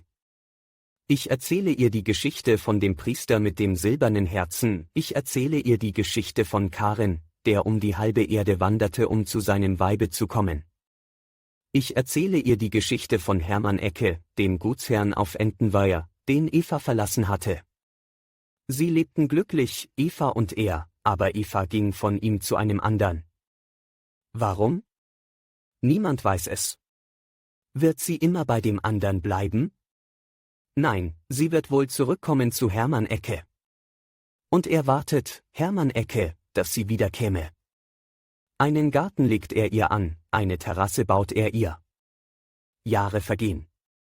Wo ist Eva? Sie kommt nicht wieder. Aber er wartet und die Jahre vergehen. Lange Jahre war er traurig und niedergeschlagen, aber seht ihn jetzt, straff und aufgerichtet geht er einher mit leuchtenden Augen. Es fragt der Freund, glaubst du denn, dass Eva wiederkommt? Strich, hahaha, antwortete Hermann Ecke. Sonst nichts. Hermann Eckes Haare werden weiß. Es fragt der Freund, was wirst du sagen, wenn Eva wiederkommt? Königin, werde ich sagen, erwidert Hermann Ecke, dein Thron steht bereit. Lass uns von den kommenden Tagen reden. Traurig lächelt der Freund, Hermann Ecke hat den Verstand verloren. Eine Lampe brennt in Evas Zimmer, Sträuße prangen fortwährend in den Vasen. Hermann Ecke steht jeden Abend auf dem Turm und blickt die Straße entlang, ob kein Wagen kommt. Nein, es kommt kein Wagen. Der Freund sieht Hermann Ecke an und denkt, bald stirbst du jetzt. Dein Herz ist schwach. Er sinnt. Ja, Eva hat eine Schwester, die muss kommen, um ihm von Eva zu erzählen und ihm zu sagen, dass sie bald käme, Eva. Die Schwester kommt und spricht mit dem Freunde. Eva ist tot, arm und verlassen ist sie gestorben. Sagen Sie ihm das nicht, Beste, spricht der Freund, sagen Sie ihm, dass sie in Glanz und Glück lebe und viel gefeiert werde. Bald käme sie zu ihm. Ja. Da tritt er ein, Hermann Ecke. Und er richtet die Augen auf die Schwester, er rückt die Brille zurecht, siehst du es? Seine Augen füllt ein überirdischer Glanz. Er breitet die Hände aus, siehst du es? Strich, Evas Schwester. Flüstert der Freund. Hört es Hermann Ecke? Nein. Er spricht, Königin, dein Thron steht bereit, lass uns von den kommenden Tagen reden. Hermann Eckes letzte Worte waren das, was sagst du dazu, Ingeborg? Ingeborg nickt, sie lächelt und ihre Wimpern zittern und werden feucht. Erzähle Axel. Ersinne etwas. Die Stunde ist golden, die Sonne segnet die Welt. Ein Lächeln liegt auf allen Dingen, selbst auf den Spitzen der Gräser. Die Wälder nahe und ferne sind wie hohe Wogen flüssigen Goldes. Ein goldener Himmel und ein goldener Funkenregen, der zur Erde sinkt. Im Westen liegen schmale Wolken gleich großen glühenden Scheitern, darauf verbrennt die Sonne und ihr Feuer lodert über den Himmel. Goldene Blätter zittern im goldenen Himmel, man sieht die Zweige nicht, an denen sie hängen. Wie eine Grotte mit goldenen Säulen, gefüllt mit funkelndem Geschmeide ist der Wald drüben anzusehen.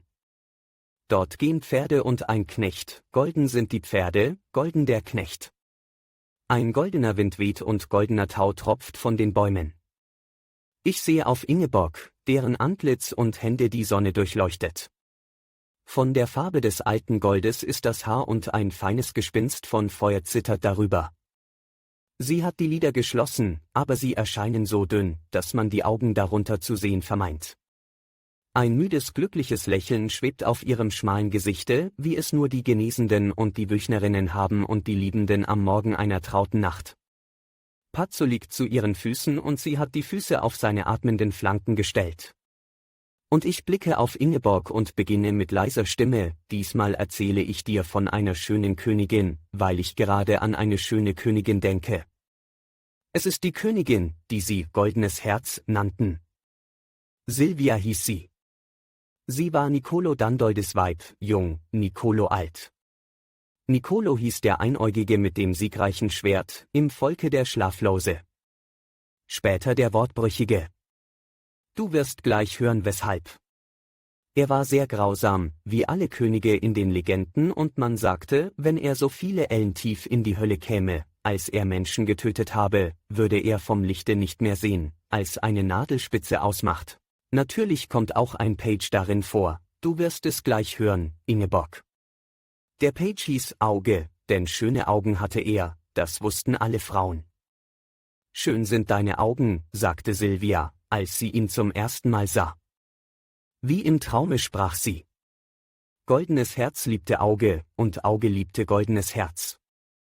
Sie trafen sich im Garten der Frauen und saßen die Nächte hindurch unter den Büschen, im verschwiegenen Schatten, den der Palast über den Garten warf.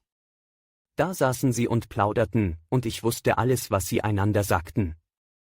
Auch Ingeborg wusste es und sie lächelte. Wie viele Nächte saßen sie da. Aber der Priester umschlich sie und in einer Nacht, die herrlich und duftend war wie keine, da geschah es. Zur Zeit der ersten Kirschenblüte hatten sie sich zuerst gesehen, als die Kirschen sich röteten, war es schon geschehen um sie. Sie sollten sterben. Der König lud allen Adel ein, wie zu einem Feste, und sie saßen gekleidet in den Glanz eines vielhundertjährigen Reichtums in den Galerien. Von weitem mochten sie wohl erscheinen wie Körbe voller Blumen, die die Gärtner zum Verkaufe ausstellten. Silvia und der Page wurden hereingeführt, da erbleichten alle und ihre Gesichter wurden so weiß wie die Kerzen, die die Mönche trugen. Als die beiden niederknieten und die Henker hinter sie traten, da wurde es so still, dass jeder sein eigenes Herz klopfen hörte. Der König sah aus wie eine Reliquie aus gelbem Wachse, wie sie in den Kirchen zu sehen sind. Silvia sah so schön und rührend aus, dass im Herzen des Königs ein Kampf zwischen Liebe und Rachedurst entstand. Und er rief, der Königin steht eine Bitte frei. Doch das Leben des Buhlen bleibt in meiner Hand.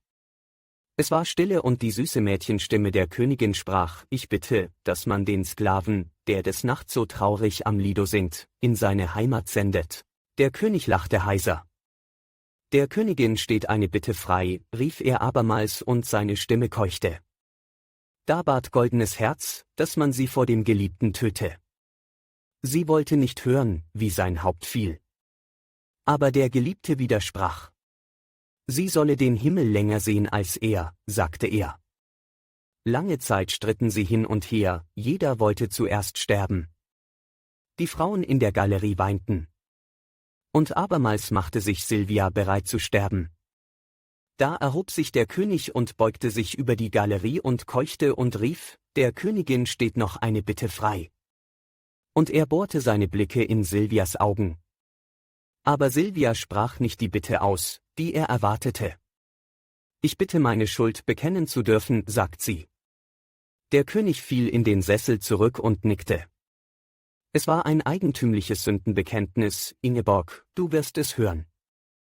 Silvia begann und sagte, dass sie jung wäre und die Muttergottes bäte, ihr zu vergeben, dass sie erst 17 Jahre alt wäre. Lieber hätte ich 70 Jahre alt sein wollen, als ich Königin würde. Aber möge mir die Muttergottes gnädig sein, dass ich jauchzte, so jung zu sein, als ich den Geliebten erblickte. Denn bei den Wunden des Erlösers wäre ich alt gewesen, aus Gram darüber wäre ich in derselben Nacht gestorben. Und sie erzählte, wie sie den Geliebten zum ersten Mal sah.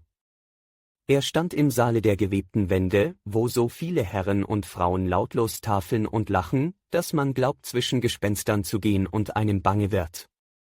Da sah ich ihn und er verneigte sich vor mir, und ich erschrak. Weiß nicht weshalb.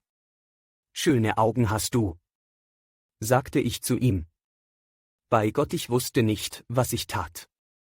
Erst später fiel mir ein, was ich gesagt hatte. Ziemt es sich für eine Königin, stehen zu bleiben und solche Worte zu sprechen? Gewiss nicht. Ich tat es. Ich konnte nicht von der Stelle gehen, zitterte und lachte. Ziemt es sich für eine Königin zu lachen wie ein Kind? Aber ich tat es. Ich traf ihn wieder an der silbernen Treppe, er legte Kissen in die Barke des Königs. Er war sehr blass. »Weshalb bist du so blass?« fragte ich. Und er erwiderte, ich bin so blass, weil ich ein Mädchen liebe und es ihr nimmermehr sagen kann. Ich erschrak nicht, haha, nein, denn ich wusste wohl, wer das Mädchen war. Würdest du das Mädchen küssen, wenn du könntest? Das würde ich bei Gott tun. So küsse mich. Er küsste mich. Freunde, es war am Tage, es war angesichts des Palastes, die Möwen haben es gesehen, die Fische im Meer und Gottes 1000 strahlende Augen, nur euch hat Gott die Augen versiegelt.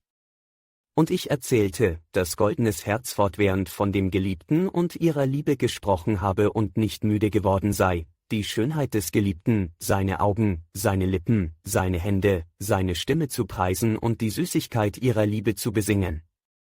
Ja, so sprach sie, dass die Mönche und Nonnen sich abwendeten. »Oh, ihr Frauen dort oben«, rief sie. »Seht mich Gefallene. Aber ich sage euch, nimmermehr möchte ich mit euch tauschen. Gerne würde ich sterben für jedes seiner Worte und für jede Wimper seiner Lieder. Wie glücklich wäre wohl jede von euch, könnte sie diese Worte sprechen. Haha. Ihr würdet keine Reue empfinden, hätte er einmal nur seinen Arm um euren Nacken gelegt, die tiefste Hölle würdet ihr lieber ertragen, als dass ihr einen seiner Küsse entbehrtet. Ich weiß es, ja, ja, ja. Also sprach Silvia und sie konnte nicht aufhören, von dem Geliebten zu sprechen und den Herrlichkeiten ihrer Liebe. Sie sprach nicht, nein, sie jauchzte. Sie lachte und weinte, während sie sprach, und ihre Wangen rötete das Glück.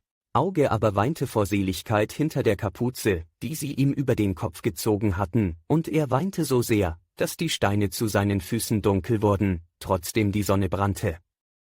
Die Gäste zitterten. Der König krümmte sich unter Silvias Worten und erstarrte immer mehr. Tiefe graue Furchen entstanden in seinen Wangen und an den Schläfen. Dann machte sich Silvia wieder bereit zu sterben. Sie war so schön und ihr Antlitz so heiter, so strahlend, als würde sie dem Geliebten vermählt und ginge es nicht in den Tod.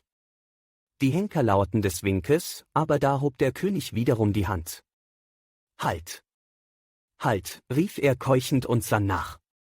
Und er wandte sich zu den Gästen. »Seht! Seht! Seht doch, wie lieblich sie ist! Wie schön sie ist! Wer sah je ein solch schönes Weib?« Und er beugte sich weit über die Brüstung und flüsterte, »Noch eine Bitte steht dir frei, herrlichste Silvia, jede Bitte, welche es auch sei, bei meiner Ehre.« Die Gäste jubelten. »Was denkst du nun, dass Silvia bat?« »Ja, was gab es auch anderes zu bitten, wie?« Aber als sie die Lippen zu diesem Wunsche öffnete, überfiel den König plötzlich der alte Grimm. »Tötet sie, keuchte er und bewegte die Arme, als schleudere er Steine auf sie. Silvias Haupt sprang über das Schwert. Und als sie Auges Haupt abschlagen wollten, da fanden sie, dass er schon tot war. »Er ist schon tot, Herr«, schrie der Henker. »Die Furcht hat ihn getötet.« »Die Furcht, was sagst du dazu, Ingeborg?« Ingeborg schwieg. Ingeborg schüttelte den Kopf.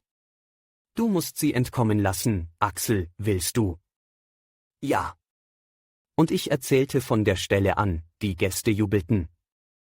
Und Silvia sprach, »Bist du so gnädig, Herr, so lohne es dir Gott. Schenke uns beiden Leben und Freiheit.« Der König lächelte und nickte. Da schmetterten Posaunen und die Gäste jubelten, dass die Dächer der Galerien in die Höhe flogen, und alles ging zum Male. Ingeborg lächelte.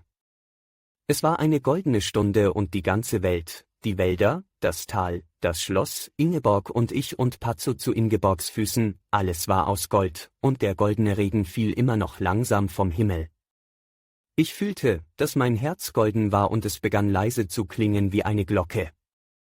Ingeborg lächelte. Sie lächelte noch nicht wie früher. Schöner als all deine Legenden ist die von Axel und Ingeborg. Ingeborg war dem Tode nahe, aber Axel pflegte sie mit solcher Hingabe, dass sie genas und nicht sterben konnte. Gibt es eine schönere Geschichte? Nein, nein. Diese Stunde war golden und meine schönste Stunde war es. Schöner als deine Legenden ist die von Axel und Ingeborg. Oh, Ingeborg. Die Tage gingen und Ingeborg wurde mit jedem Tage kräftiger und gesunder. Aber doch sprach sie noch nicht wie früher, aber doch lachte sie noch wie früher. Müde war Ingeborg noch. Ingeborg ging umher und sann. Stundenweit ging sie in den Wald und sann. Ihr Antlitz war gebräunt wie im Sommer, da die Sonne brannte. Was sann Ingeborg doch? Ich lag viele Nächte und schlief nicht. Ingeborg war noch nicht die Alte. Die Vögel sangen nicht mehr wie früher. Die Felder waren gemäht. Ich lag viele Nächte und schlief nicht. Aber am Tage überfiel mich oft die Müdigkeit und ich musste schlafen. Ich fuhr oft aus dem Schlafe empor, Träume marterten mich. Ich träumte immer wieder und wieder von jener Nacht, da ich um Ingeborgs Leben kämpfte. Schrecken jagten durch meine Seele. Es erhoben sich Fäuste und schlugen mich nieder, und ich erwachte. Ich vernahm Stimmen, drohende Stimmen, ich vernahm ein Brausen und das Brausen sprach, du hast es gewagt. Hatte ich etwas Böses getan? Ich sah schlecht aus, als ob ich krank wäre. Zuweilen hatte ich auch Fieber. Wie war meine Seele?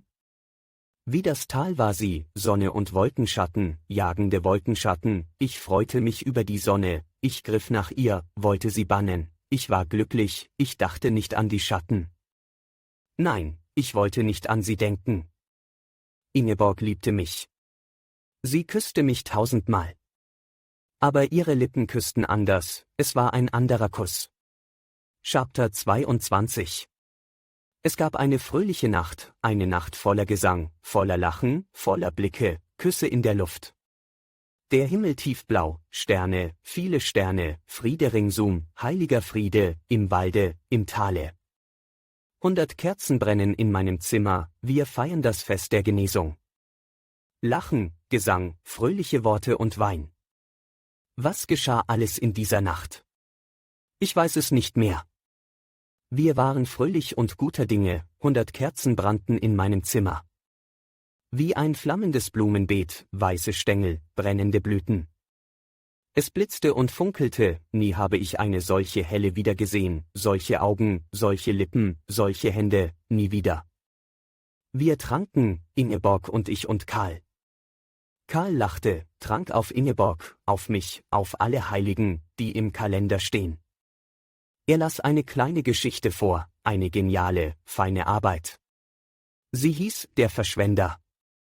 Ich liebe die Verschwender, die immer verschwenden, Gold, Gedanken und Gefühle, die alles, alles und immer verschwenden. Ja, das war Karl. Ich hasse die Bürger, die Krämer, die Rechner, nieder mit den Bürgern, ja, nieder mit den Bürgern. Abbas. Das war Karl.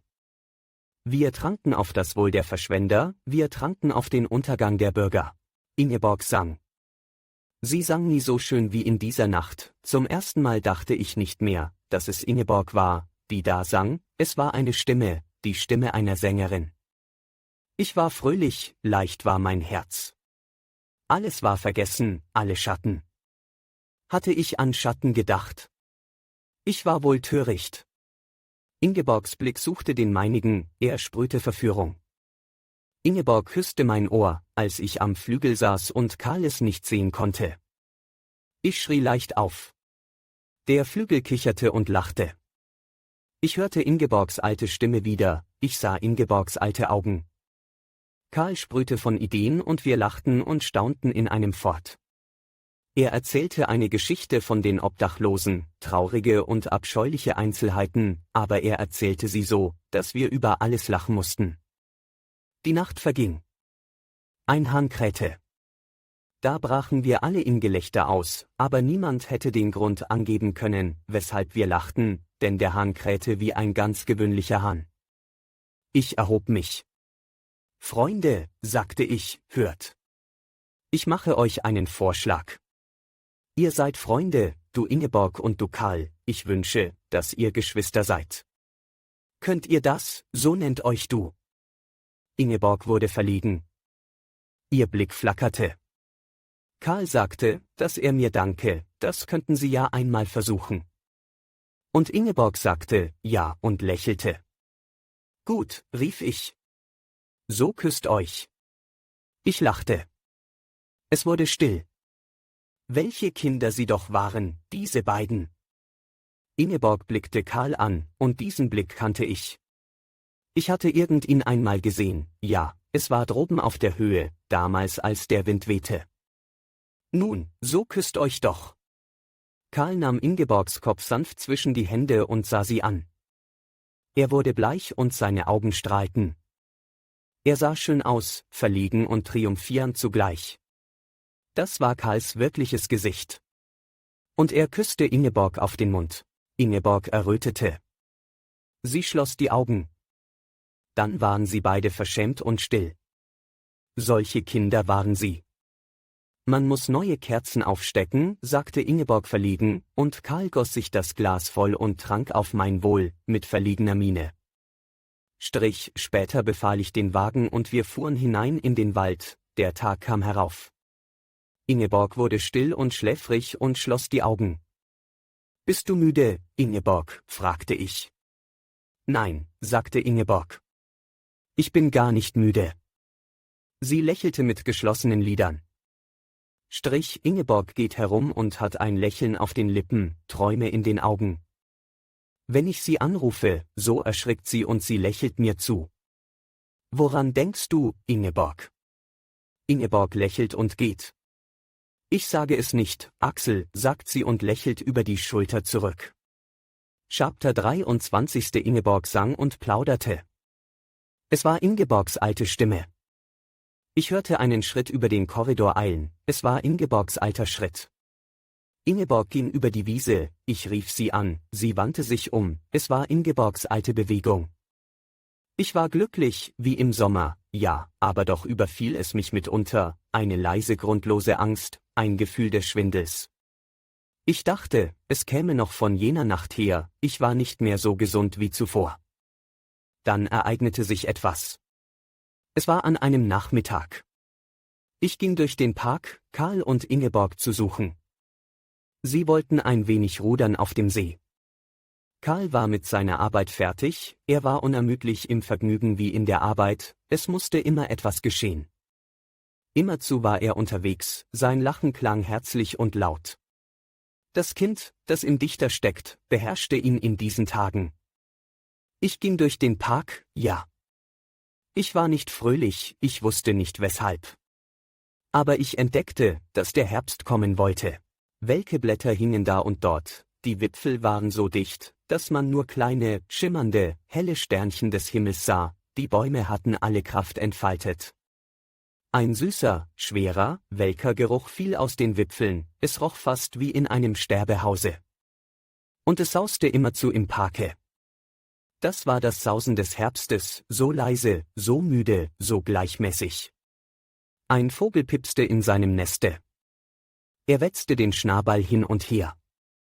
Das gab einen leisen, rührenden Ton, es klang, als sei der Vogel allein und verlassen im Parke.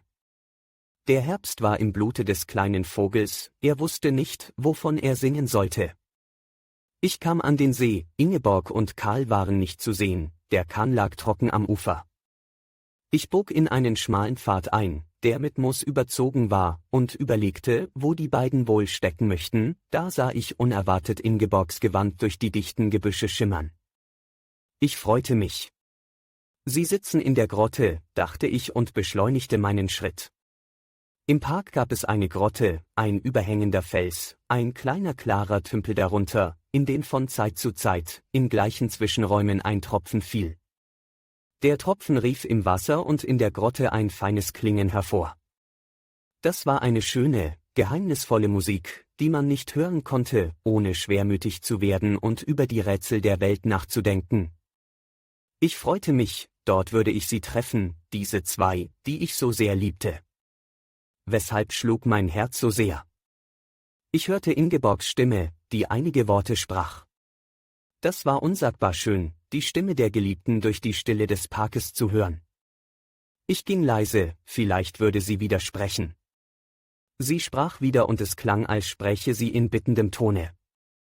Ich hörte meinen Namen. Mein Herz begann laut zu pochen. Ich lächelte. Ich stand nicht weit von ihnen entfernt und sie wussten nicht, dass ich da stand. Wie schön würde es sein, ihre Worte zu vernehmen und gar, was sie über mich sagten. Dann wollte ich aus dem Gebüsche hervortreten, wie die Zauberer in den Märchen, und sagen, ganz dasselbe denke ich auch, Ingeborg, oder irgendetwas. Und ich freute mich auf ihre überraschten Gesichter und ihr Lachen. Ich hörte den Wassertropfen in den Tümpel fallen und dann sprach Ingeborg, und es erschien mir plötzlich, als spräche sie ferne. Und doch stand ich nur wenige Schritte hinter ihnen. Ich sah Ingeborgs Nacken, einige Korallenperlen darauf, ich sah einen Hut, Karls Hut und daneben eine knochige, schmale Hand, die das Gras niederdrückte, Karls Hand. »Was denkst du aber?« sagte Ingeborg. »Liebst du mich denn nicht?« Peng, fiel der Tropfen. Und Karl antwortete mit ernster, gleichtönender Stimme, »Ich denke an Axels vornehmes Herz und an die schwere Arbeit meines Lebens.« Die Lider fielen mir zu und meine Arme wurden steif. Es verging eine endlose Zeit, dann sprach Ingeborg wieder, noch leiser, noch ferner, »Aber was soll ich tun?« »Karl, Karl, rate mir doch. Ich ertrage es nicht länger. Ich liebe Axel, ja, gewiss, aber da gelang es mir, die gelähmten Hände an die Ohren zu pressen. Es wetterte dumpf in meinen Ohren, wie in der Nähe eines Dampfkessels. Leise und vorsichtig schlich ich fort, ich tänzelte fast auf dem glatten Moose. Meine Zähne schlugen aufeinander, der Schmerz fiel wie ein Beil in mein Herz. Aber was soll ich tun? Karl, Karl, rate mir doch, ich eilte schneller, erreichte die breite Allee, es wehte zwischen den Bäumen. Wie blies der Wind so kalt. Aber was soll ich tun? Karl, ich wünschte, dem Tode zu begegnen. Ich lief, ich taumelte, ich stöhnte, immer noch hielt ich mir die Ohren zu. Es liegt ein Mann in der Nacht und findet keinen Schlaf. Er wartet, ob sich nicht eine Türe rührt. Daran dachte ich. Nun wusste ich es. Lange Zeit verging, dann kamen sie, Ingeborg und Karl. Wir haben einen wunderschönen Spaziergang gemacht, sagte Ingeborg hastig, nicht, Karl. Karl erwiderte nichts. Eine Lüge flackerte in Ingeborgs Stimme, ein Geheimnis schwieg in Karls Schweigen. Ich lächelte, ich beherrschte mich. Hungrig werdet ihr sein, Freunde. Kommt, sagte ich. Und ich ging voran und sie folgten mir, Ingeborg und Karl. Chapter 24. Am andern Tage reiste Karl ab, er ließ sich durch kein Zureden halten. Ich muss, Axel. Ich ließ ihn ziehen, ich liebte ihn. Ingeborg war bleich, ohne Worte. Die Felder sind gemäht. Die Wiesen sind braungrün. Die Sonne funkelt noch, aber ein leichter Wind weht immer zu, herauf aus dem Tal und verweht die Strahlen der Sonne. Der Sommer verglüht, der Herbst kommt, bald werden die Krähen schreien, denke ich. Und ich sehe in Gedanken Schnee vom Himmel fallen. Es ist schwül im Hause und doch zieht es, wo man geht. Die Hände und Füße frieren, ein kalter Atem streicht über den Rücken. Es ist nun sehr stille geworden bei uns und die Uhren tick-tacken, wohin man kommt. Ingeborg sitzt am Fenster und blickt die Straße hinab, die ins Dorf führt. Vor dem Hause auf der Wiese steht eine Birke, eine neue Bank, aber es ist eine andere Birke, eine andere Bank. Ich lächle und sage zu Ingeborg, wie stille ist es bei uns, gute Ingeborg. Es sei sehr stille, ja, erwidert Ingeborg und blickt lächelnd zu mir empor. Ich gehe. Dieses Lächeln tut mir weh. So vergeht der Tag. Ingeborg sitzt am Fenster und blickt die Straße hinab, die zum Dorfe führt. Ich setze mich zu ihr und sage, wie man doch Karl vermisst. Ein solch gütiger Mensch, ein solch herrlicher Mensch. Wie schön war er doch anzusehen, wenn er kutschierte. Wie ein griechischer Wagenlenker stand er im Wagen und ließ die Peitsche über den Pferden knallen und schrie, dass die Pferde scheuten und sein langes, rotes Haar flatterte im Winde um sein lachendes, verzücktes Gesicht. Ingeborg lächelt und blickt hinab über die düstern Buchenwälder, die sich leise wiegen. Ingeborg lacht leise. Sonderbar war er vor allem, sonderbar in allem, was er tat. Erinnerst du dich, wie er am ersten Abend sagte, die Frauen seien ganz gute Geschöpfe, glaube er. Und er erzählte von einem armen Mädchen, das ihm eine Krawatte geschenkt habe? Wie hörte sich das an? Und zu gleicher Zeit schrieb er an einem Gedichte, 12 Gesänge zur Verherrlichung der Frau, haha. Ja, sonderbar war er, du hast recht, Ingeborg. Wer ist er doch? Ich habe nie eine Silbe der Klage von seinen Lippen gehört, nie einen Zug des Unmutes bei ihm gesehen. Und doch hat er so viel gelitten. Immer fröhlich ist er und immer schenkt er. Darauf spricht Ingeborg und sie zieht bedeutsam die Brauen in die Höhe, ein Weiser ist er und ein Kind. Oh, er ist ein Mensch. Ich habe eine Stelle in einem seiner Bücher gefunden, die heißt, Leiden musst du können bis zur Verzweiflung und lachen bis zum Irrsinn, ohne zu verzweifeln, ohne irrsinnig zu werden. Das sagt viel von ihm. Und Ingeborg lächelt und sieht die Straße hinab und eine kleine Falte ist zwischen ihren Brauen zu sehen. Ihre Lider sind halb geschlossen. Ich gehe. Diese kleine unterdrückte Falte zwischen den Brauen zerschneidet mir das Herz. So vergeht der Tag. Und Ingeborg ist blass und ein eigentümlicher Schein ist in ihren Augen. Wo sah ich doch diesen Schein schon und diese erstarrte Miene? Es fällt mir ein, damals auf der Höhe, an jenem Abend, bevor wir uns küssten. Ingeborg lacht eigentümlich und sagt, weißt du, woher die Feuerlilie ihre Glut hat und die Amsel ihren Gesang? Nein, das wusste ich nicht. Wie sollte ich wissen, woher die Feuerlilie ihre Glut und die Amsel ihren Gesang hat? Ich hatte mich nie mit diesen Dingen beschäftigt. Karl weiß es. Karl weiß es. Bin ich ein Dichter? Nein. Karl ist ein Dichter und musste es wohl wissen. Ingeborg blickt an mir vorüber, hinunter auf die Straße, die zum Dorfe führt, und spricht: Karl hat eine neue Unsterblichkeitslehre gefunden. Wie groß ist ihm der Mensch? Mir verriet er es, mit niemand sprach er sonst davon. Weißt du, wie man sich Zuneigung und Abneigung erklären kann? Er sprach von Geschlechtereien und das, was weiß ich von diesen Dingen? Der Tag vergeht, es weht vom Tal herauf. Grellgelbe Flecken bekommen die Wälder.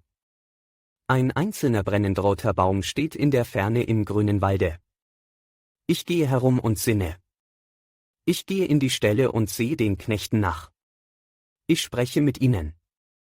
Ich gehe in die Scheunen, wo die Futterschneidmaschine surrt. Es treibt mich herum. Ingeborg. Ingeborg. Jeden Tag gehst du weiter weg von mir, Ingeborg. Bald werde ich dich nimmer sehen. Jeden Tag klingt deine Stimme ferner, es wird ein Tag kommen, da werde ich dich nimmer hören können. Eine fremde Sprache wirst du sprechen. Eine große Traurigkeit breitet sich in meinem Herzen aus und alles will sie verdunkeln. Oh, Ingeborg, Ingeborg. Es treibt mich herum. Ich fasse einen Baum an und sage zu dem Baume: Oh, Ingeborg. Hin und her wandere ich. Ich kann mich keinen Augenblick mehr niedersetzen. Ich zernasche mir die Lippen. Der Schrecken lähmt mich zuweilen, so dass mein Herz stille steht. Mein Gesicht ist erstarrt, es ist ganz steif geworden. Ich habe das Gefühl, als müsste ich in die Knie brechen. Zuweilen habe ich es zerbröckelt etwas. Es zerbröckelt unaufhörlich, ich fühle es, ich höre es zerbröckelt um mich, in mir, ich schlafe nicht mehr. Ich liege immer wach. In meinem Kopfe jagt es. Gegen Morgen sinke ich vor Mattigkeit in den Schlaf. Ich träume, dass ich weine. Ich höre mich weinen, ich erwache, meine Augen sind trocken, aber es weint in mir. Ich bin erstaunt, ich erschrecke, es weint immerzu in mir. Ich sehe nicht gut aus. Ich sehe gealtert aus. Ich fühle, wie Ingeborgs Blick auf meinem Gesichte ruht. Ich fühle, dass alle Worte sie reuen, die sie über mein Gesicht sagte. Ich fühle es. Ich spreche mit Ingeborg. So gütig wie möglich suche ich zu sprechen. Erinnerst du dich, wie wir unter dem Apfelbaum saßen, er blühte? Ingeborg schweigt. Der Sommer war doch schön, Ingeborg. Ja, er war schön, sagt Ingeborg mit einer teilnahmslosen, müden Stimme. Gereiztheit verbirgt sich darin. Das hat mir wehe getan. Ich gehe. Es treibt mich herum. Hin und her gehe ich und überall stehe ich und plaudere ein paar Worte mit dem Gesinde. Hat sie noch ein wenig Sonne erwischt, sage ich zur alten Maria, die am Fenster sitzt und Strümpfe stopft. Ich spreche sanft und ich bin ergriffen, als spräche ich zu meiner Mutter. Ganz eigentümlich ist das, ja, es ist heute warm. Bald wird der Winter da sein, ehe man sich umschaut. Sie glaube, dass heuer der Winter früh komme. Das glaube ich auch, sage ich. Ich glaube sogar, dass es ein strenger Winter werden wird. Die Schlehen hätten so stark geblüht, ja. Was sie da für einen Vogel habe. Ganz traurig sähe er aus. Er sänge wohl nicht. Ein Rotkehlchen, hier. Singen tut es nicht, nein. Sie habe einen Kanarier gehabt, er sei gestorben. Sie glaube, er sei aus Furcht vor der Katze gestorben. Wenn sie das gedacht hätte, wäre die Katze nicht ins Zimmer gekommen. Aber sie könne keinen leeren Käfig sehen, bis ein neuer Kanarier zu haben wäre, wolle sie das Rotkehlchen behalten. Höre, sage ich, schenke mir das Rotkehlchen. Ich besorge dir einen Kanarier. Die sind es seit jeher gewöhnt, in Käfigen zu sitzen und singen auch. Schon recht. Ich nehme den Käfig und gehe zu Ingeborg. Ingeborg sitzt am Fenster und blickt in den Sonnenuntergang hinaus. Sanft geht der Tag zu Ende, mit gleichmäßiger Röte im Westen und zitternden Wölkchen am hohen Himmel. Ganz wie ein Frühlingstag. Die Luft weht lau, klingende Rufe zittern aus dem Tal herauf. Sie, sage ich. Oh, sagt Ingeborg. Ein Rotkehlchen gehört in den Wald, nicht in den Käfig, Ingeborg, denke. Ingeborg sieht mitleidig lächelnd und voller Liebe auf das Vögelchen, als blicke sie einem armen, weinenden Kinde in die Augen. Eine schöne rote Brust hat der Vogel, in die er den klugen Kopf drückt. Seine Augen sind schwarz wie Bären und spähen ängstlich. Ich will sprechen, aber ich kann es nicht. Auf der Wiese nahe der kleinen Birke steht ein alter Knecht, in zusammengeschrumpften Hosen und blauem Arbeitskittel, er ruft zu einem Bauern auf der Straße hinüber. Von einer Kirchweih erzählt er. Er lacht, aber er bewegt die Arme, als wolle er Streit anfangen. Es ist ein armes Vögelchen, ging gerne in die Freiheit, sage ich. Ingeborg denkt, was meint er doch? Sie blickt mich an und ihre Lider zucken verlegen. Der Knecht auf der Wiese lacht und ruft, alle Hohenfichtener sind da gewesen. Eine Hetze war es, haha. Hahaha, antwortet es von der Straße her. Und der Knecht bricht wiederum in Gelächter aus. Glücklich und jung lacht er trotz seiner grauen Haare. Siehe, Ingeborg, was ich mit solchen eingesperrten Vögelchen tue. Ich öffne den Käfig. Das Rotkehlchen steht unter der Türe, pfeift schüchtern und wendet das gereckte Köpfchen nach links und rechts.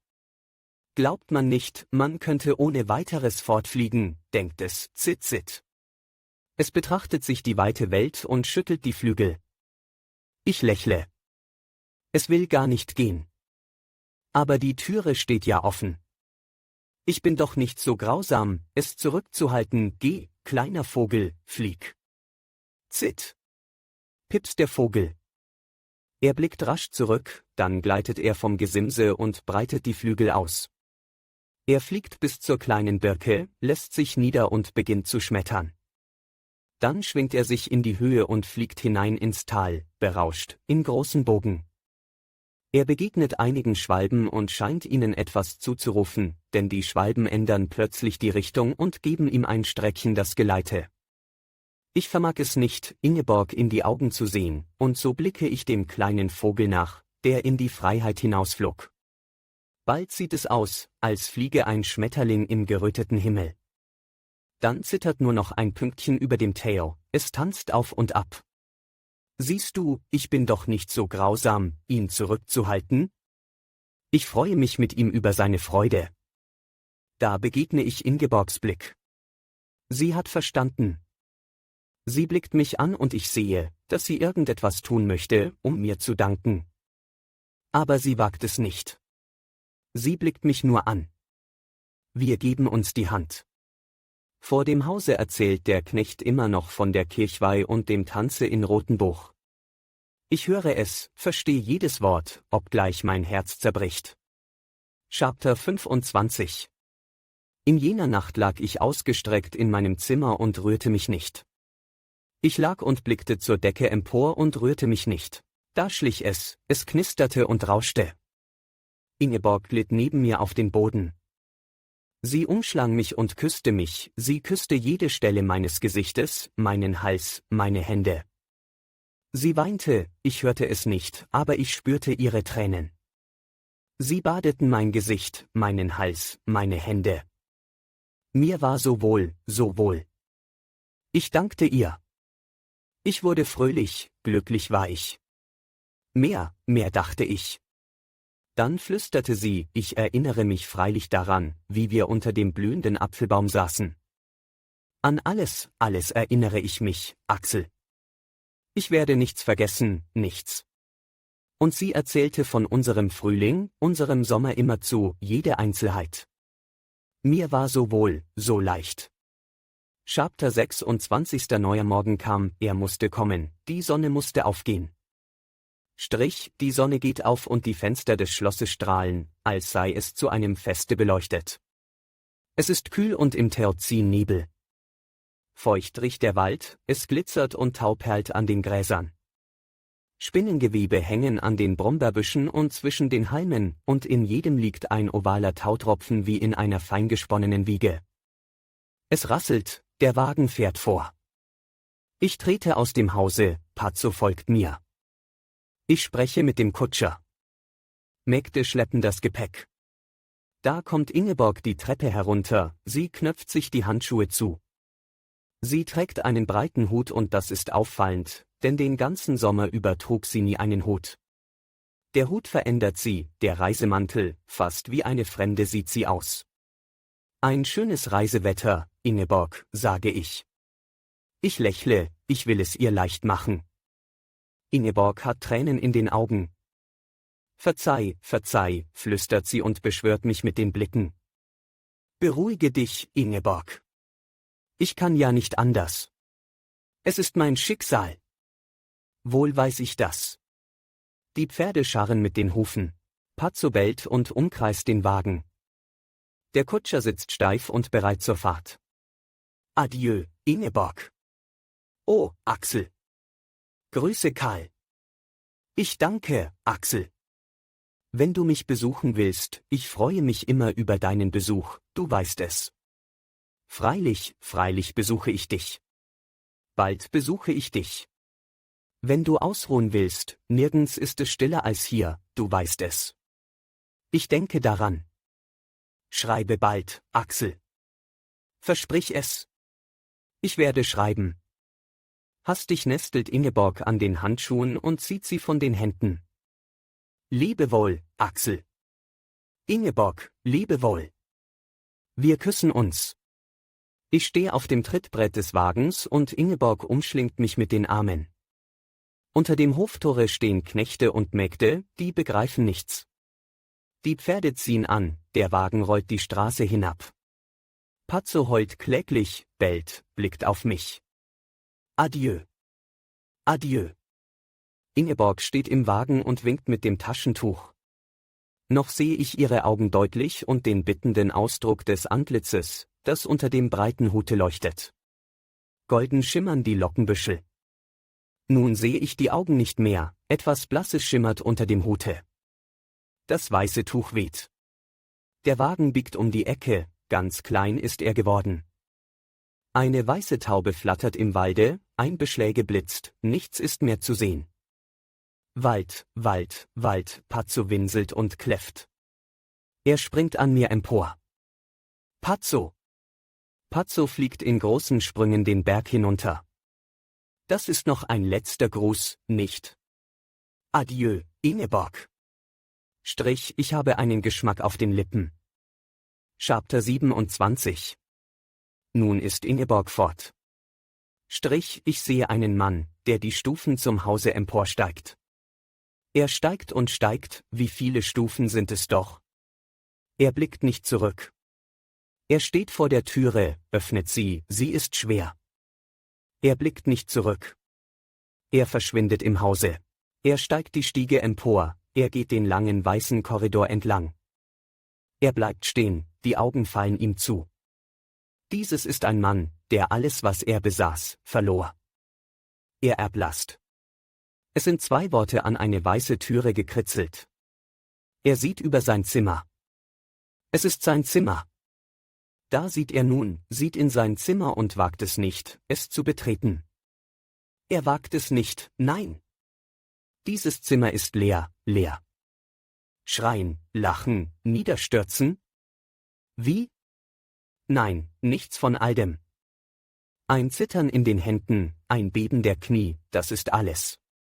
Verzweifelte Gebärden in mir, tief in mir.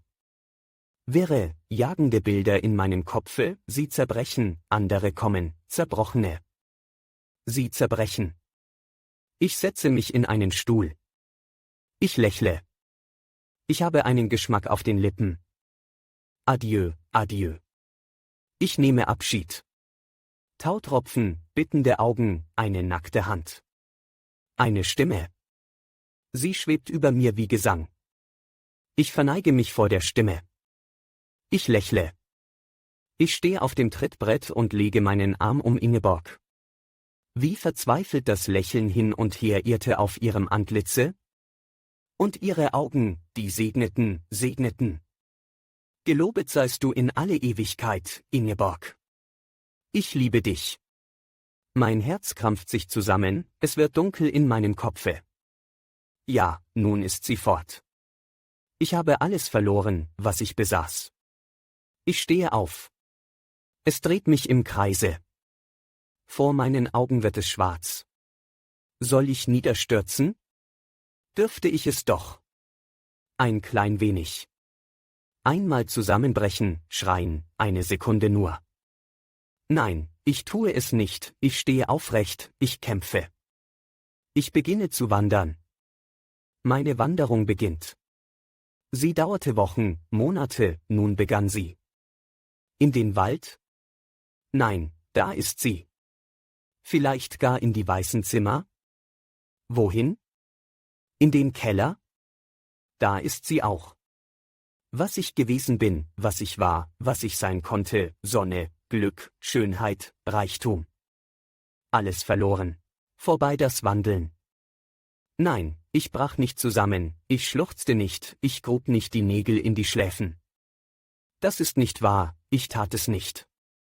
Ich zerriss ein Taschentuch in Streifchen, das tat ich, ja, das. Ich wanderte. Wenn ich nur gehen dürfte. Auf der Straße waren die Spuren von Rädern und Hufen zu sehen. Fußspuren. Ich entdeckte meinen Schuhabdruck, ich entdeckte ihren Schuhabdruck. Ich sah ihn an. Ich fühlte beobachtende Gesichter hinter mir, deshalb ging ich. Morgen würde man diese Spur im Staube nicht mehr sehen. Sie hat sich in mein Gedächtnis eingegraben, oft träumte ich von der Spur im weißen Staube. Ich ging in den Wald, stand stille. Adieu, adieu, immerzu nahm ich Abschied. Ich ging zurück ins Haus, kam wieder zum Vorschein, stand wieder bei der kleinen Spur im Staube. Der Wagen kam von der Station zurück. Der Kutscher sprang vom Bock und ein Knecht kam und spannte die Pferde aus. Ich fragte den Kutscher, wo ist Pazzo? Der Kutscher hatte ihn nicht mehr gesehen. An der Station sah er ihn zum letzten Mal. Weiß der Teufel, wo der Hund steckt? Ja, weiß der Teufel, haha. Dieser Wagen war fürchterlich leer. Ein elender Anblick war dieser leere Wagen. Glatt waren die Polster, nichts war auf den Polstern zu sehen. Ein Knecht kam mit der Bürste. Lass es. Schiebe den Wagen in die Remise. Eine Decke darüber, so wie er ist. Der Wagen ist altmodisch, ich habe einen neuen bestellt. Ich trat ins Haus. Dass du mir etwas Ordentliches kochen lässt, Mütterchen, sagte ich zur alten Maria. Ich habe einen schrecklichen Hunger, bin heute früh aufgestanden. Die alte Marie hatte etwas auf dem Herzen. Man sah es gleich an der Art, wie sie sich umwendete. Sprich nur.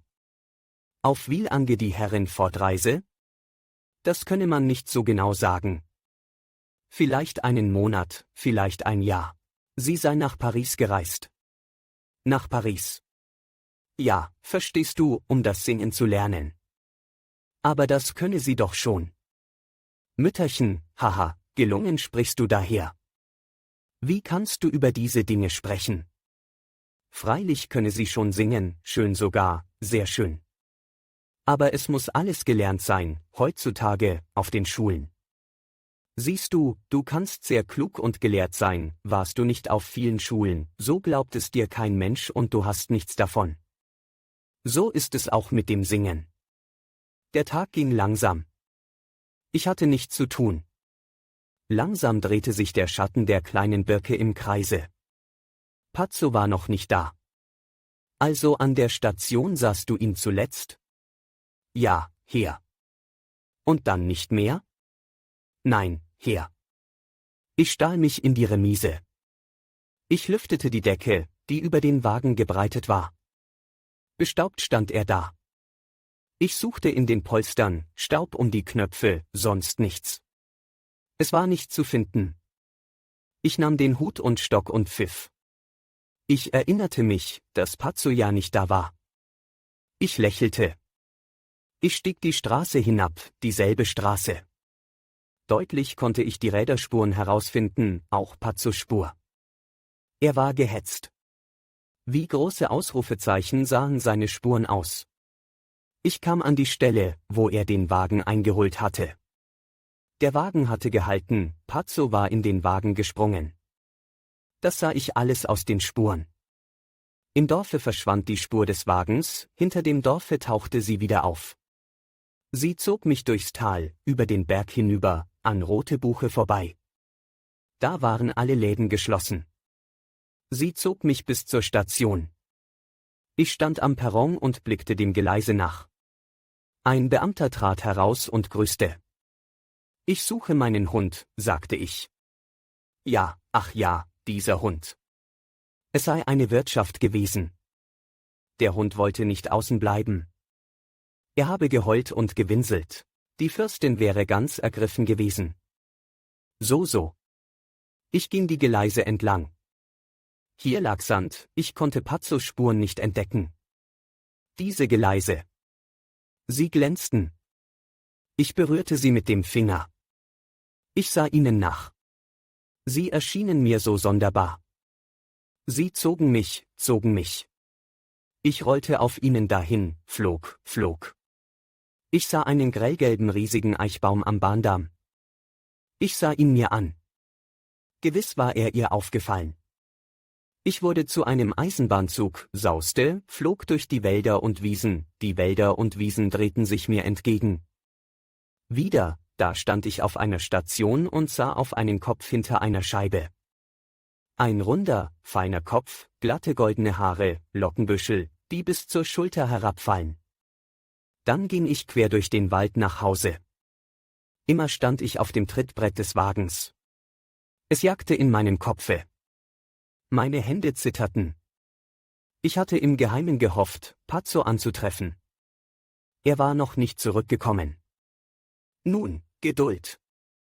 Ich hatte nicht daran gedacht, dass die Sonne untergehen würde, dass die Nacht heute kommen könnte. Aber alles ging seinen Gang, als wäre nichts geschehen. Plötzlich wurde alles rot, durchtränkt vom Blute der Sonne. Auch meine Hände. Friede und Schönheit überall, meine Brust tobte. Dann sah ich es mit Grauen dunkel werden, immer dunkler. Asche fiel auf die Erde. Finstere Schatten hoben sich aus den Wäldern, irrten hin und her und kauerten sich nieder. Es wurde still, so still wie es nie war. Schweigen. Nicht jenes Schweigen, das man noch hört, nein, ein tieferes, unhörbares Schweigen, ein grauenhaftes Schweigen, das mich lähmte. Leer, alles leer. Nun brach die Nacht an. Pazzo war noch nicht zurückgekehrt. Ich ging hin und her. Ich wartete, ja, worauf wartete ich denn? Ich wartete darauf, dass das Haus über mich zusammenbreche. Ich ging gedankenlos an den Flügel und schlug eine Taste an. Es war ein heller Ton, Ingeborgs Ton war es. Jeder Mensch hat seinen Ton. Musste ich auch gerade Ingeborgs Ton unter den Finger bekommen? Ich zündete eine Kerze an, aber die Flamme flüsterte, sie sprach, ein Gesicht erschien in der Flamme. Ich verlöschte sie wieder, viel zu viel wusste die Flamme. Ich ging hin und her. Es war dunkel. Ich trat ans Fenster. Alles war schwarz. Selbst die Luft war schwarz. Die Sterne fielen vom Himmel und zersprangen auf den finsteren Äckern. Mich fror. Plötzlich sah ich ein Zimmer vor mir, eine Lampe war darin, 2 Menschen unter der Lampe, ein Gesicht rückte in den Lichtkreis. So deutlich sah ich es. Ich schloss die Augen. Ja, Karl konnte Ingeborg haben, wenn Ingeborg nur wollte. Er ganz allein, ja. Er hatte nie ein Glück gekannt, Hunger und Sorgen und Nächte voller Arbeit, er hatte Ingeborg nötig. Dann war es Karl, der Dichter. Ich dagegen, wer war ich gegen Karl? Ich würde auch allein leben können, ja auch allein, dachte ich und ging mit steifem Körper hin und her. Mich fror.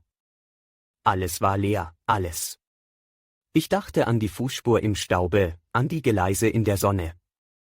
Ich sah, wie jemand die Handschuhe abstreifte. Ich sah ein Gesicht, das in der Ferne entwich, ein paar Augen, die kleiner und kleiner wurden. Ein Tuch flatterte im Walde. Ich presste die Finger auf die Augen und drückte die Daumen gegen die Schläfen. Ich saß und dachte immerzu. Da hörte ich ein leises Wimmern, als ob ein Kind wimmere. Ich erschrak. Ich stand auf, räusperte mich und ging wieder auf und ab. Mein Glück, meinen Sommer im Kopfe, Ingeborg, jeden Schritt, jedes Lachen im Kopfe und das andere im Kopfe, so ging ich hin und her. Ich hatte ja seit einigen Tagen gewusst, dass das andere kommen würde, dass diese Nacht, da alles leer war, kommen würde, ich hatte es gewusst, meine Seele gewappnet, aber, nein, nein, nein. Ich stand in meinem Zimmer, presste die Hände auf die Augen und sagte immer das gleiche Wort. Nein, nein, nein. Die Nacht verging, der Tag graute.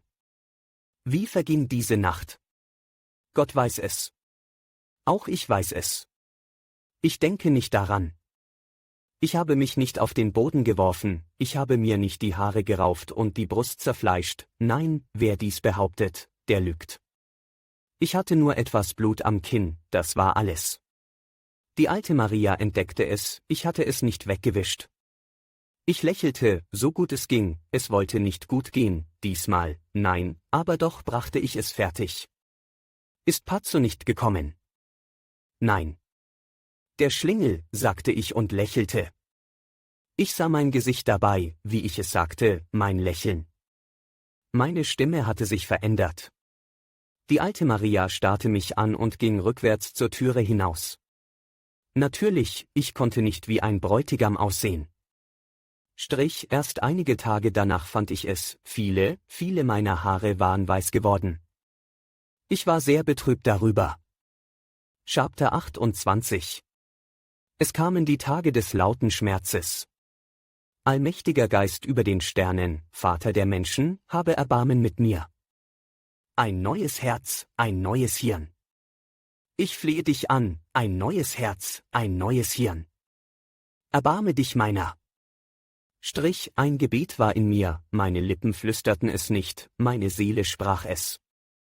Einst lag ich in der Nacht im Walde, da hörte ich, wie meine Seele es sprach, ich lauschte, ich verstand. Es waren diese Worte. Ich dachte, ich könnte nicht unglücklicher werden, als ich in jener ersten Nacht war. Ich dachte, ich hätte den tiefsten Grund des Unglücks erreicht. Nein. Es sollte in die Tiefe mit mir gehen, jene erste Nacht war die erste Stufe, dann ging ich Stufe um Stufe abwärts, immer tiefer, immer tiefer. Ich habe die Hände gerungen, ich lag Nächte hindurch im Walde und presste die Zähne zusammen, ich irrte umher, durch Nacht und Regen, mit verwirrtem Sinn. Die Bäume woben sich zu Ingeborgs Antlitz, die Wälder, die Wolken, wo ich hinsah, da war es, da lächelte es, da schimmerte es. Ich sah es im Sternenhimmel. Und schloss ich die Augen, so war es in mir da funkelte Ingeborgs Antlitz in den Farben des Brillanten. Überall waren Rufe, überall ein Flüstern, ein Lächeln, Worte, Gesang. Dass ich doch krank würde. Krank, lange Wochen und dann erwachte, erneuert, gesund, oh, oh. Dass ich doch körperliche Schmerzen zu ertragen hätte, die mich vergessen ließen, was da innen so weh tat.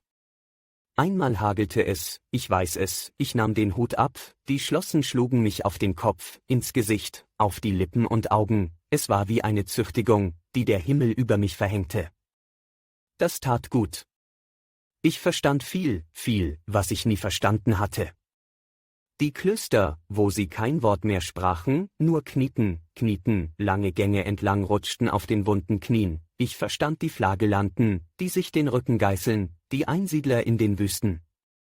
Das war eine Wonne, oh, das war ja eine Wonne gegen all das andere, gegen das da innen. Ich verstand die Trinker, die Verbrecher, die Elenden, die Verworfenen. Ich erinnerte mich an Harry Usedom, wie er vor uns im Walde stand und mit den Fingern auf sein Herz trommelte. Ich erinnerte mich an Claire Davison, wie sie vor mir stand, einst, wie sie 3 Worte sagte, leben Sie wohl. Ich verstand sie nicht diesen Blick. Ich habe gesündigt an ihr, schwer gesündigt. Oh, wenn dich einer liebt, so sei gütig und schonend gegen ihn, wandere, bis du ihn findest, wirf dich in die Knie und danke ihm. Ich irrte umher. Tage und Nächte. Lange Tage kam ich nicht in mein Haus zurück. Lange Tage kam ich nicht in eine menschliche Wohnung. Ich war da tief drinnen im Walde. Ich redete mit mir, mit den Bäumen, ein neues Herz, ein neues Hirn. Es betete in mir, ich habe Ingeborg oft gesagt, dass ich sie liebe. Nein, ich liebte sie nicht. Ich glaubte es, ja, ich log nicht, aber ich liebte sie in dem Augenblick erst, da sie mich verließ. Ich wusste nicht, was Liebe ist, nein. Nun wusste ich es. Ich fand kein Wort mehr für diese Liebe, die richtige war. Flammen, Brausen, das war sie. Sie zerriss mein Herz. Es war, als schnitten Messer kreuz und quer in meinem Herzen. Das war sie. Ich ging durch den Wald, es war Nacht, es brauste im Walde, die Blätter fielen. Ich ging neben Ingeborg einher. Ich sprach mit ihr.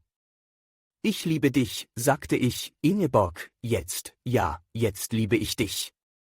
Jetzt bist du in mir, jetzt, keine Worte, die Tränen stürzten mir aus den Augen. Ich kniete nieder und drückte die Stirne in den Boden. Jetzt liebe ich dich, Ingeborg, jetzt. Es stach in mein Gesicht, Nadeln stachen und Ästchen, ich drückte die Stirne tief hinein, es schmerzte, ich hob das Gesicht, es war gespickt mit Nadeln. Jetzt liebe ich dich, Ingeborg. Jetzt. Wenn aber Gott aus seinem Sternenwagen gestiegen wäre zu mir herab in den Wald, wo ich litt und verzweifelte, wenn er es getan hätte und gesagt, ich will dir ein neues Herz geben, ein neues Hirn. Siehe, jetzt lösche ich alles aus, alles. Nein, nein, mein Gott, tue es nicht. Das hätte ich geschrien. Die Tage gingen, ich wurde ruhiger. Ja, es ist wahr, mein Herz zitterte noch, es war, als verändere es seinen Platz in der Brust, es war, als fräße etwas daran, als hinge etwas Schweres mit scharfen Zähnen an meinem Herzen, es ist wahr, ich erwachte oft des Nachts, weil ich weinte, ich schlief auch wenig, aber ich war doch ruhiger geworden. Ich begegnete Harry Usedom im Walde. Wir sahen uns an. Wir grüßten. Wir gingen aneinander vorüber. Chapter 29. Trauer erfüllte mein Herz. Eine schwere, tiefe Trauer, sie erfüllte mein Herz, stieg bis in den Hals, die Augen, ich dachte, es würden Tränen aus meinen Augen fallen, sobald ich den Kopf neigte. Deshalb neigte ich ihn nicht, ich ging aufgerichtet einher. Das war der Herbst. Das Laub färbte sich, es war als schicke die Erde ihr Blut in die Äste, auszublicken, auszuspähen, da der lange Winterschlaf kommen sollte, wo sie nichts mehr wusste. Der Wind wehte, und das Laub fiel. Zuerst von den obersten Ästen, dann bis tief herunter. Die Bäume standen kahl, nackt, sie grämten sich, sie verzweifelten, sie resignierten. Sie lächelten in der matten Sonne, wie Sterbende lächeln. Es gab einzelne Blätter, die sich verzweifelt wehrten und nicht fallen wollten. Aber der Wind riss und endlich riss er sie doch los und warf sie rot triumphierend in die Luft. Und mir war es, als höre ich die flatternden Blätter schreien. Die Vögel sammelten sich, sie schrien, lärmten und eines Tages schwangen sie sich in die Höhe und zogen fort. Es wurde stiller, stiller. Auch die Grille zirpte nicht mehr des Nachts. Es war ein Weinen im Walde, ein unterdrücktes Schluchzen irrte in der Mitte des Waldes. Von den Kastanien vor dem Hause fielen die Blätter, es knallte, eine Frucht zerplatzte auf den Stufen. Nun hingen nur noch einige Blätter daran, sie sahen aus wie verkrümmte, vertrocknete Hände.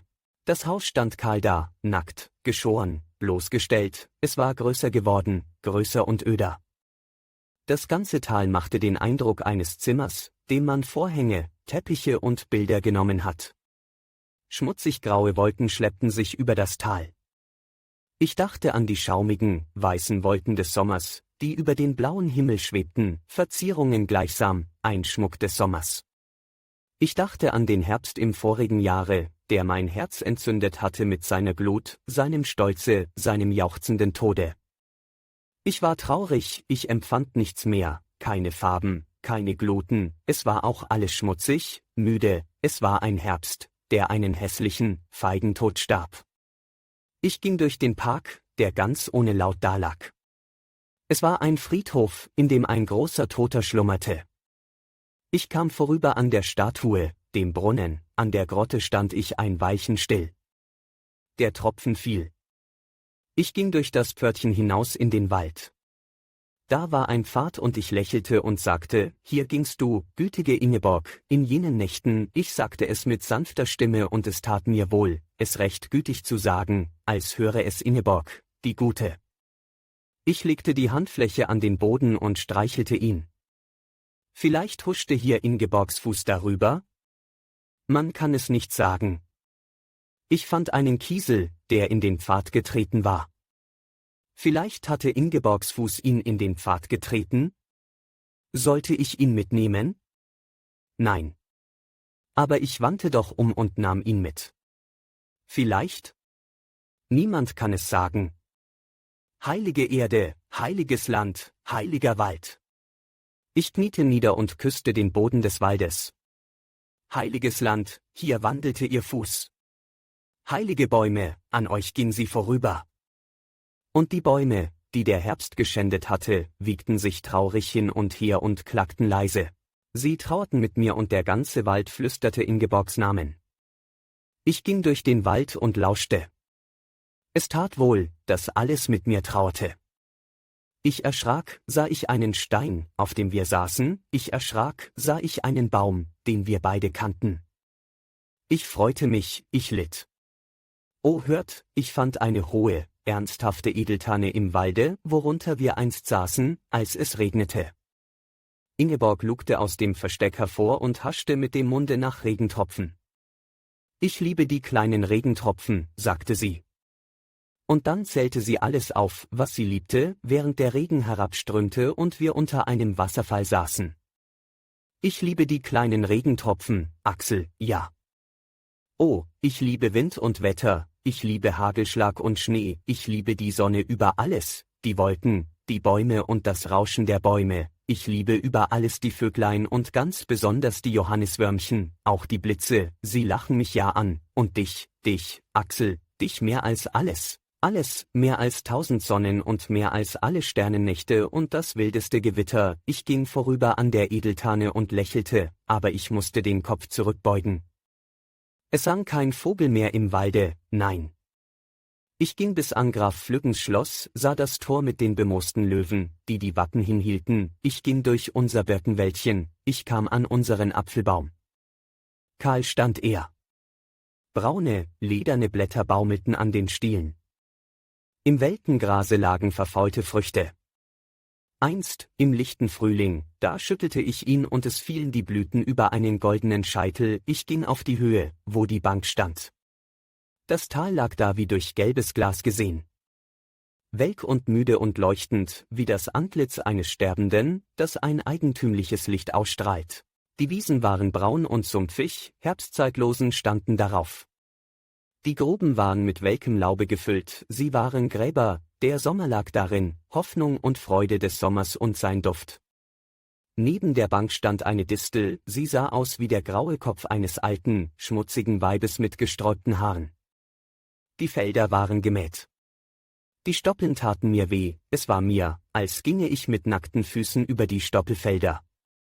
Ich dachte an den Frühling, da die Saat aufging, so jung, so grün, sie kitzelte mein Herz, und dann, wie es wuchs und sie die grünen Fahnen aussteckte und schwenkte vor Freude. Dann kam die Zeit, da das Tal wie in einer großen Pfanne briet und jeder Punkt der Luft zu singen begann, da wurde der Weizen blinkend wie Messing und das Korn rot wie das Fell des Fuchses. Das war ein Grüßen und Nicken und Verneigen, wenn wir durch die Felder gingen.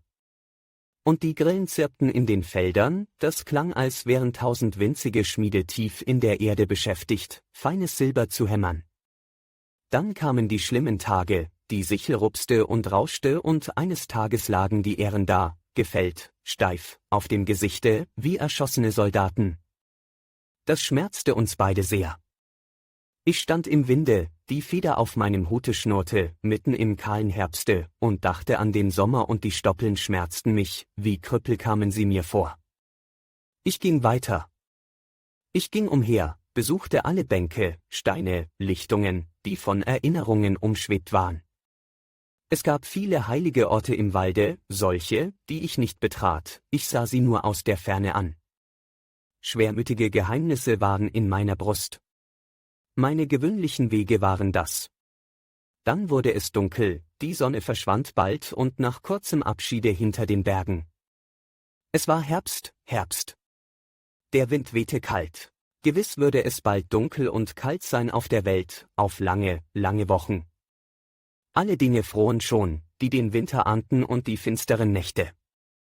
Es war lange bis zum Frühling. Ich blickte in den Wald hinein, der braunschwarz in der Tiefe war. Ach, traurig sah es da drinnen wohl aus. Und ich dachte, wie ich darauf kam, weiß ich nicht, ich dachte, so kann es wohl sein, unter einem faulen Pilz, da sitzt ein Zwerg im finstern Walde und er flickt zähneklappernd den Wintermantel aus Maulwurfspelz. Eine Schnecke leuchtete ihm. Ich werde sterben, klagt die Schnecke. Ich werde leben, erwidert der Zwerg und seine Zähne klappern. Ihr Schnecken habt es gut. Es ist lange bis zum Frühling. Ich trat ins Haus. Vielleicht war auch ein Zwerg im Walde, ein grauer, müder Zwerg, der sich eigenhändig in die Erde einschaufelte. Es war so stille im Hause und überall schien einer zu stehen, der etwas sagen möchte. Ich pfiff. Eine Tür öffnete sich und der kahle Kopf der alten Maria erschien kugelrund in der hellen Spalte. Ich bin es, rief ich laut. Hat man die Zeitungsannonce wegen Pazzus besorgt? Ja, Herr. Dann ist es gut. Er wird nun bald kommen, unser guter Pazzo. Haha. Gute Nacht, Mütterchen. Gute Nacht auch, Herr. Nun kam die Nacht, die lange Nacht. Ich schlief sehr wenig in diesen ersten Wochen. Ich saß in der Bibliothek und las.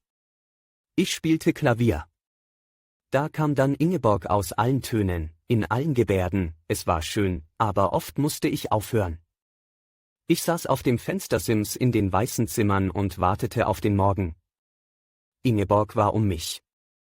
Ein Duft von Waldmeister war in den weißen Zimmern, er war mir früher nie so stark aufgefallen. Am Morgen, da wohnte die Frühsonne darin. Es tummelten sich Milliarden blitzender Fünkchen in den weißen Räumen, sie flogen mir in die Augen, so dass ich sie geblendet schließen musste.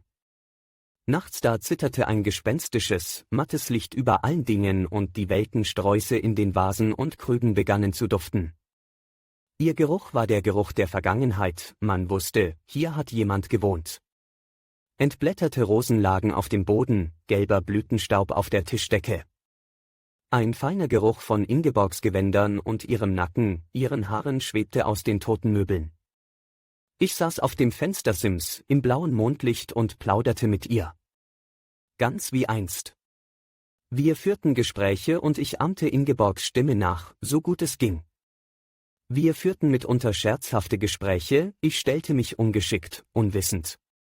Wir lachten. Wir plauderten. Der Mond geht auf, ich sage, der Mond ist ein Brief von Silber, den die Sonne an die Erdenkinder schreibt, weil sie verreist ist, Ingeborg. Alte Worte. Soll ich dir den Mond schenken, Ingeborg? Ingeborg lacht. Ich schenke dir die Schmetterlinge von 100 Sommern, Axel. Willst du? Alte Worte. Zuweilen schauere ich zusammen. Es ist so stille in den weißen Zimmern und ich spreche mit einem Gespenste. Ich schlich herum in diesen Zimmern, schlich, flüsterte. Ich betastete die Möbel. Es gab ein Kissen, in dem zuletzt ihr Kopf geruht hatte. Man sah es, diese Zimmer zogen mich immer wieder und wieder an. Hier war ihre Stimme, ihr Gesang. Oft fingen die Zimmer ganz deutlich zu singen an. Die Türe, die zum Schlafzimmer führte, stand halb offen, sie schien sich zu bewegen und noch leise zu knarren. Ich entdeckte Spuren ihrer Schritte auf den Teppichen, ich fand ein Löschblatt, auf das ein Tannenbaum gekritzelt war, eine Kuh, ein Monogramm, geflochten aus A und I. Auf einem Tische lag ein Buch Karls, viele Stellen waren mit feinen Strichen angemerkt. Ich fand auch ein goldenes Haar zwischen zwei Seiten. Wie erschrak ich da, als ich ganz plötzlich dieses goldene Haar fand. Ich hatte es vielleicht geküsst, ja sicherlich, es war um meinen Nacken geschlungen gewesen. Diesen ganzen Tag wühlte ich in goldenen Haaren, ich badete mich darin, ich ließ sie über mein Gesicht streichen. Ich fand eine Stelle in Karls Buch, die Ingeborg angestrichen hatte. Sie hieß, wir sahen uns an. Deine Seele umschlang die meinige und sie wollten sich nicht mehr lassen und doch standen wir viele Schritte voneinander entfernt. Dann gingst du. Auch ich ging. Wahrhaftig, wie zwei Fische im Meer zogen wir aneinander vorüber. Das ist Menschenart. Ich hörte Ingeborg seufzen. Ich entfloh. Es sang in der Nacht. Herrlich sang es. Ich erwachte und lauschte. Die Stimme entfernte sich. Ich lächelte und presste die Hände auf das Herz. Strich in einer Nacht, da bellte ein Hund vor dem Hause. Ich sprang aus dem Bette. War es Pazzo? Nein, es war nicht zu sehen. Nun heulte es ganz tief im Walde. Ich kleidete mich an und lief in den Wald hinein. Ich pfiff. Nichts regte sich als das Geräusch der fallenden Blätter. Chapter 30. Eines Nachmittags fielen zwei Menschen in mein Haus, zwei Menschen, die lachten und guter Dinge waren. Harry Usedom mit dem schmalen hohen Frauenkopf und ein rothaariger Irrwisch mit Sommersprossen, treue Ziegenaugen und einer kleinen Nase, eine Eggern Weikersbach, Isabella hieß sie. Sie war eine Cousine von mir. Schülerin von Usedom, jetzt seine Frau. Er hat mich aus Verzweiflung geheiratet, sagte sie. Sie lachte, konnte keinen Augenblick still sitzen und schob ihren Hut hin und her auf dem Kopfe. Harry Usedom sprach und sprach. Sie unterhielten mich beide, lachten, bestellten Kaffee und Wein und Cognac und taten, als ob sie sich einnisten wollten. Ich merkte recht gut, dass sie gekommen waren, um mich zu zerstreuen. Wir werden dir den ganzen Mozart vorspielen, Axel. Ich versuchte fröhlich mit ihnen zu sein, mit ihnen zu plaudern, es ging nicht. Ich lächelte hier und da. Isabella schlug Harry Usedom auf den Mund, wenn er keck wurde. Nun, sie gingen wieder. Wir kommen jeden Tag, Axel. Nur keine Ausflüchte. Sie gingen, Isabella kam nochmals zurück. Sie umschlang mich und schmiegte sich an mich. Höre, sagte sie, was ist doch mit dir? Wie siehst du aus? Du siehst ja wie eine Leiche aus. Ganz grün und wächsern. Axel, beichte. Ich lächelte. Oh, Axel, bessere dich. Was warst du für ein lustiger Kamerad, früher? Ich sagte zu allen Leuten, das ist gar nichts, da solltet ihr Axel sehen. Nun adieu, du. Ich besah mich im Spiegel.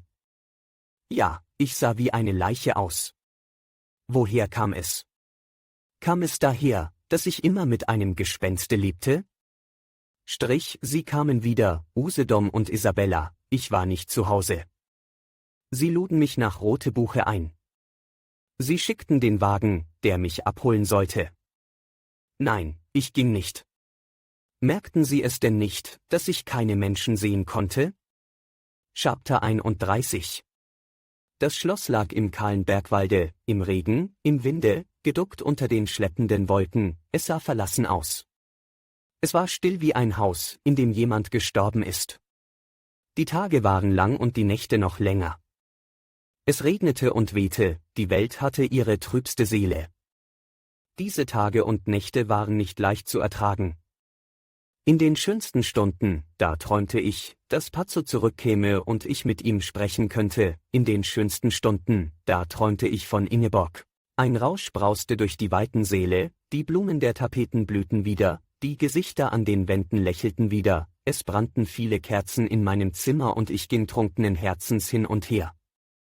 Es war Sommer. Ingeborg lacht und fragt, wie oft wirst du mich heute noch küssen?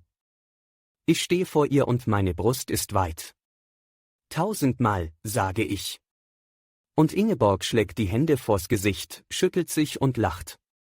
Es ist Sommer und im Parke singen die Vögel, dass man glaubt, einer schüttele ein Bündel heller Schellen wie verrückt in der Hand. Die Sonne funkelt. Hallo. Ein Regenbogen ist das Tor zu diesem Hause. Die Kerzen erlöschen, eine um die andere, es wird dunkler um mich und dunkler in meinem Herzen. Ich sitze vor der letzten Kerze und sehe zu, wie sie kleiner wird. So vergeht die Zeit, sie schmilzt und man sieht es. Ich bin allein, die Gäste gingen. Und ich denke, schwer ist das Leben, es stellt schwierige Aufgaben. Suche dir ein Glück, o Mensch. Lebe ein Glück, o Mensch. Lächle wieder, nachdem du vor Glück geschluchzt hast, o Mensch. Spricht das Leben und zuckt mit keiner Wimper. In einer Nacht, da der Wind an den Scheiben rüttelte, verfiel ich auf den Gedanken, an Ingeborg zu schreiben. Ich schrieb die ganze Nacht hindurch und mein Herz wurde leichter. Ich schrieb, Ingeborg, Ingeborg, warum hast du mich verlassen? Ja, warum? Habe ich dich nicht geliebt, war es nicht schön in diesem Frühling und Sommer? Ich frage dich, es soll kein Vorwurf sein, nein. Du sahst Karls wirkliches Gesicht, sein wirkliches. Dann musstest du wohl. Ich schreibe an dich. Du wirst diese Briefe nie erhalten, aber es ist so verlockend schön, an dich zu schreiben. Wüsstest du, wie einsam es bei mir ist? Nichts regt sich in den Zimmern. Ich schlage die Türen zu, ich pfeife, aber die Stille schlägt darauf umso furchtbarer über mich zusammen. Wüsstest du, was ich alles erdulde? Vielleicht kämst du auf eine Stunde zu mir. Vielleicht schriebest du mir ein paar Worte. Ja, du bist so gütig, du würdest es gewiss tun. Wüsstest du nur alles. Ingeborg, sei gegrüßt. Ich denke immerfort an dich. Du musst es mir nicht verübeln in diesen ersten Wochen. Sobald ich einmal nicht mehr Abschied von dir nehmen werde, wird es besser gehen. Ingeborg, ich sehe dich. Du lächelst und aus deinen Augen springen Funken, hell wie die Funken, die aus einem Steine springen. Ingeborg, du bist ein goldener, runder Ring, du bist eine goldene Kugel, ja, das bist du, denn die Kugel ist die Handschrift des Schöpfers, du bist wie die weiche Luft im Frühling, wenn der Schnee zerrinnt, Ingeborg. Du bist eine weiße Glockenblume voller Tau. Wie viel schreibe ich dir doch, Ingeborg? Aber es ist erst 10 Uhr und die Nacht ist lang. Nun schreibe ich dir noch ein Stückchen. Ingeborg, so fahre ich fort, ich fühle es, wenn du an mich denkst. Ich lese, aber da werde ich plötzlich unruhig, du stehst hinter mir, du streichst leise über meinen Scheitel und berührst die abstehenden Härchen, wohl fühle ich es. Ingeborg, es kann sein, dass dein Antlitz in der Luft schwebt oder nur der Glanz deiner Wange, ein Lächeln deines Mundes. Ingeborg, höre, manche Nacht kommst du zu mir und legst mir 2 Tränen unter die Augenlider. Da erwache ich dann, denn die Tränen fangen an zu glühen, und ich finde sie auf meiner Wange. Ingeborg, zuweilen sprichst du mit mir, du sprichst wie jemand, der sich abwendet und fortgehen will. Axel, so flüsterst du, weshalb gehe ich doch von dir? Wie schön war unsere Liebe. Das Schicksal winkte. Ich wollte dir nicht wehe tun. Axel, nein, nimmermehr, du Gute, wie könntest du es doch gewollt haben? Gehe hin und freue dich. Alles wird gut sein, lasse nur noch einige Tage verstreichen. Bis ich nicht mehr Abschied von dir nehme, weißt du, Ingeborg, Ingeborg, fielen mir doch rasch 10.000 schöne Namen für dich ein. Ingeborg kämmt sich die Haare. Ich denke daran. Ingeborg liebte es, sich die Haare zu kämmen, sie konnte Stunden damit zubringen. Und ich konnte stundenlang zusehen. Es waren so viele Haare. Es waren Bäche, sie rieselten, stürzten über ihre Schultern, über ihre Brust, wenn sie den Kopf schüttelte, so bewegten sie sich von oben bis unten, wie Flammen wehten sie. Sie konnten das Gesicht einhüllen, dass es wie aus einer Höhle blickte. Dann schimmerten die Augen so stolz und gütig. Sie bändigte die freigelassenen Haare mit der Hand und drehte den Kopf nach links, während sie mit dem Kamme durch die Haare fuhr. Ich habe nie gesehen, dass sie den Kopf nach rechts gedreht hätte. Und es knisterte. Heute knistert es besonders stark, sagte Ingeborg. Die Haare lagen auf meiner Hand, ein Netz, ein Gespinst, sie waren weich, sie schmeichelten. Man konnte sich nicht denken, was es ist, Haare, nein, etwas ganz Wunderbares war es. Dann wurden sie gefesselt und in den Nacken gewunden. Ich sah ihnen nach. Ingeborg kämmt sich die Haare. Ich denke daran. Stunden vergehen. Es ist eigentümlich, ganz unbedeutende Dinge können zu Ereignissen werden. Aus einer Zeit, da ich einen gespitzten Mund küsste und ausrief, alle Tage ist nun Hochzeit, du.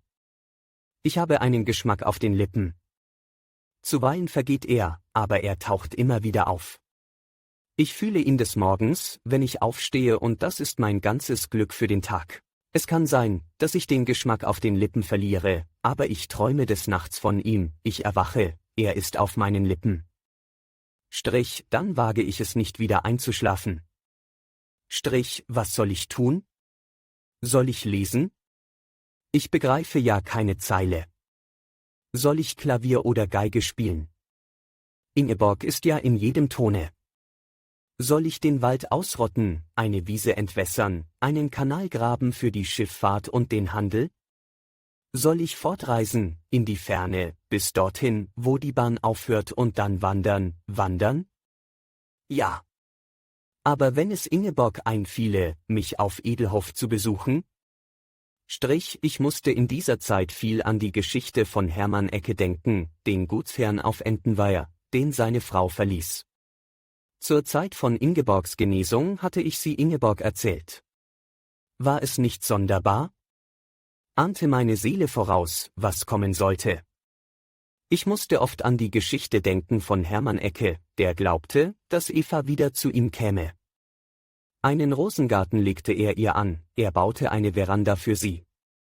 Immer frische Sträuße in den Vasen, eine brennende Lampe die ganze Nacht in ihrem Zimmer. Hurtig, ihr Leute. Ja, nun konnte Eva kommen. Sagt der Freund zu Hermann Ecke, kommt sie auch? Hahaha, antwortet Hermann Ecke. Das ist alles, was er antwortet. Freilich kommt Eva wieder. Herrliches habe ich erlebt, wird sie sprechen, alle haben mich angebetet. Königin, dein Thron ist bereit, ein Narr. Ja, Hermann Ecke ist ein Narr. Aber ein glücklicher Narr ist er. Strich, in einer Nacht schrie der Hirsch in den Bergen. Ich stand am Fenster und horchte auf seinen Schrei. Da stieg er in meinem Herzen auf der Gedanke, zum ersten Mal, ganz deutlich, fordernd und stark. Ich rang mit ihm. Wochen und Monate habe ich mit ihm gerungen, mit diesem Gedanken. Ich war traurig. Ich ging in Sack und Asche einher. Ich lachte nicht mehr, ich lächelte selten. Ich liebte es, zu tanzen und zu jubeln vor Freude, ich liebte es, prächtige Gedanken im Kopfe zu tragen, ich liebte es, mein Herz klopfen zu hören. Ja, in jenem Sommer, da waren Symphonien in mir, Symphonien ohne Ende, ohne Ende. Nun war ich aus meinem Reiche vertrieben, ein Bettler, der sich dahin schleppte, Hunger in den Augen. Einst wandelte ich, jetzt kroch ich. Möchte doch die Sonne erblinden, möchte doch die Welt zerfallen in Schutt. Die Hand des Schicksals hat mein Gesicht zerknittert, es erscheint mir fremd. Meine Augen sind zusammengerückt und sie stechen, eine tiefe Falte spaltet meine Stirn, meine Lippen hat die Bitternis gesäumt. Ich bin unglücklich. Es ist ein kleines Wort. Wehe, wenn du einmal nichts anderes mehr sagen kannst als dies.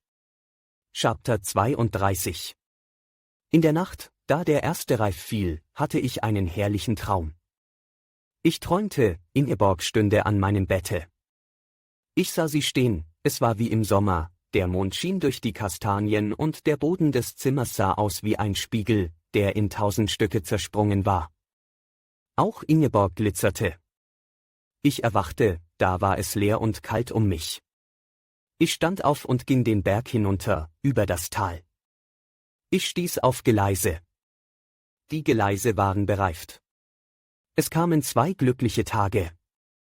2 Tage mit Wangen wie der Mai und leichten Füßen wie die Sonnenstrahlen. An einem Tage kam Pazzo zurück. Am andern traf ein Brief von Ingeborg ein. Ich stand am Fenster und blickte die Straße hinab. Die Straße herauf kam ein Jäger mit seinem Hunde. Nein, es war kein Jäger, er hatte kein Gewehr und ging auch nicht wie die Jäger gehen, es war ein Hirte mit seinem Hunde.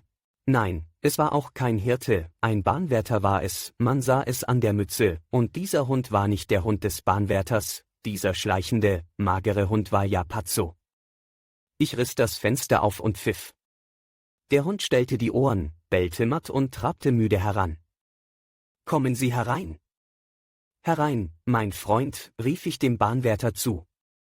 Pazzo kam kläffend die Treppe herauf und sprang an mir empor. Er sah verändert, ja ganz entstellt aus. Dann winselte er und kroch um meine Füße. Er heulte kläglich, legte sich auf den Boden und schlug mit dem Schwanze. »Was ist mit dir, Pazzo? Deine Augen sind ganz trüb.« Der Bahnwärter trat ein. »Paulus schreibe ich mich«, sagte er. »Ich habe den Hund eingefangen.« Er sprang hin und her mit den Zügen, immer am Bahndamm entlang. »Am Bahndamm?« »Jawohl.« »Ein guter Hund.« »Ja, ein guter Hund. Aber er ist krank.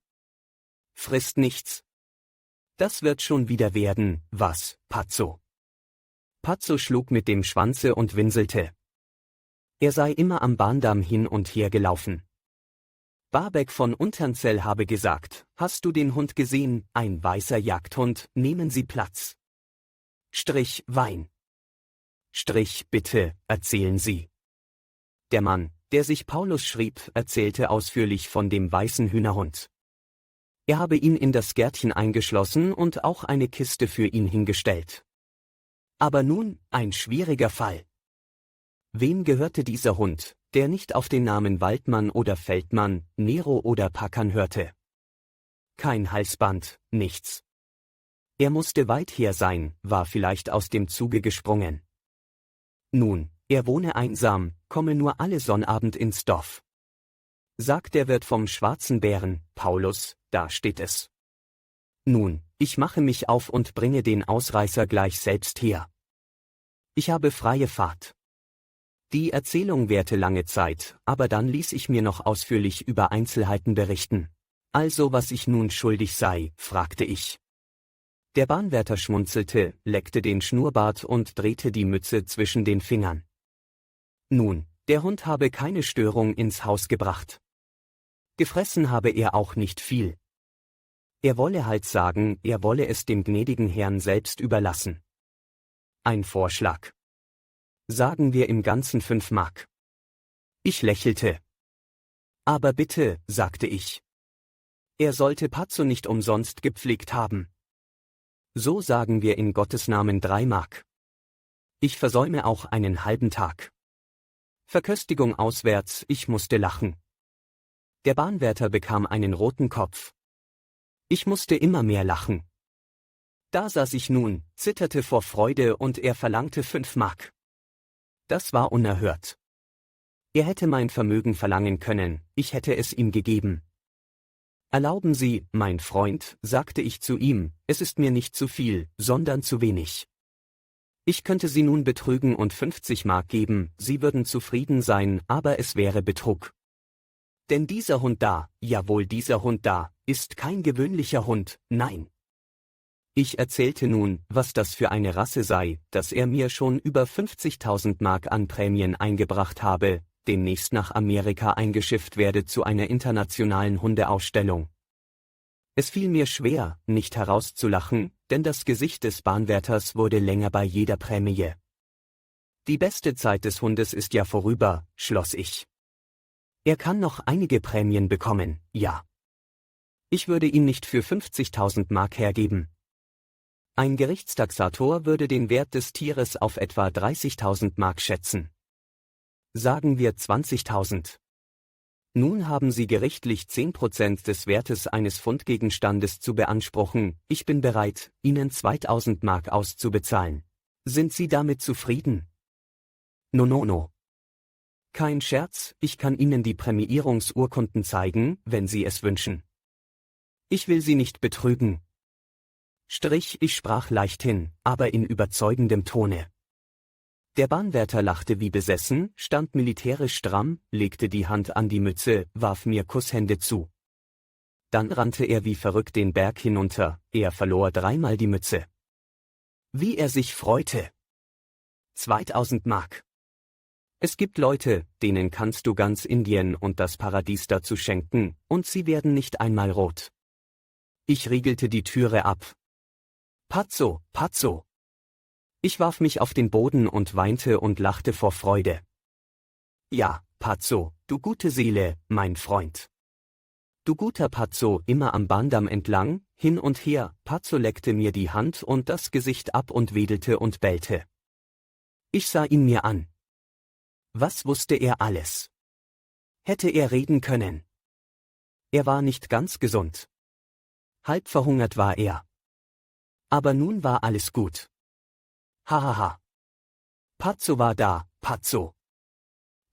Gib einem Menschen Indien und das Paradies dazu, die 1000 schönsten Frauen der Welt, ein Herz beginnt zu schlagen, wo sie dich berühren, an jeder Stelle deines Körpers, er errötet nicht einmal. Gib ihm eine Zeile, ein Wort von der Geliebten, er wird bleich vor Freude. Ja, ein Brief kam, von Ingeborg. Ich saß in meinem Zimmer und pflegte Pazzo. Pazzo schlief ununterbrochen und wandte den Kopf zur Seite, wenn ich ihm Wein reichen wollte oder gehacktes Fleisch. Seine Augen waren rot unterlaufen. Aber bald würde er gesund sein und dann war eine schöne Zeit gekommen. Wir würden den Winter ertragen können zusammen, die Tage, die Nächte, alles. Da kam ein Brief.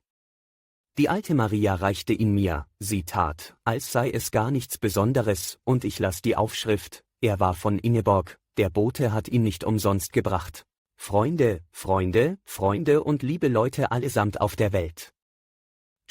Nein, Stille, Stille. War das Ingeborgs Schrift? Ja, das war sie. Ruhte hier Ingeborgs Hand? Ja, ja. Ingeborgs Lippen haben den Brief zugeklebt. Weißt du, wie das ist, wenn einem Unglücklichen eine Freude zuteil wird? Es ist eine Sonne um Mitternacht, es ist, als ob Gott selbst zu ihm eintrete, es ist, nein, Stille. Ich nahm den Hut und ging in den Wald. Pazzo? Aber Pazzo blinzelte nur und lugte und bewegte den Schwanz ein wenig. In den Wald. Denn der Brief musste im Walde gelesen werden. Noch war er nicht dunkel genug, noch war er nicht schön genug. Hurtig. Immer tiefer ging ich in den Wald hinein, den Brief in der Hand.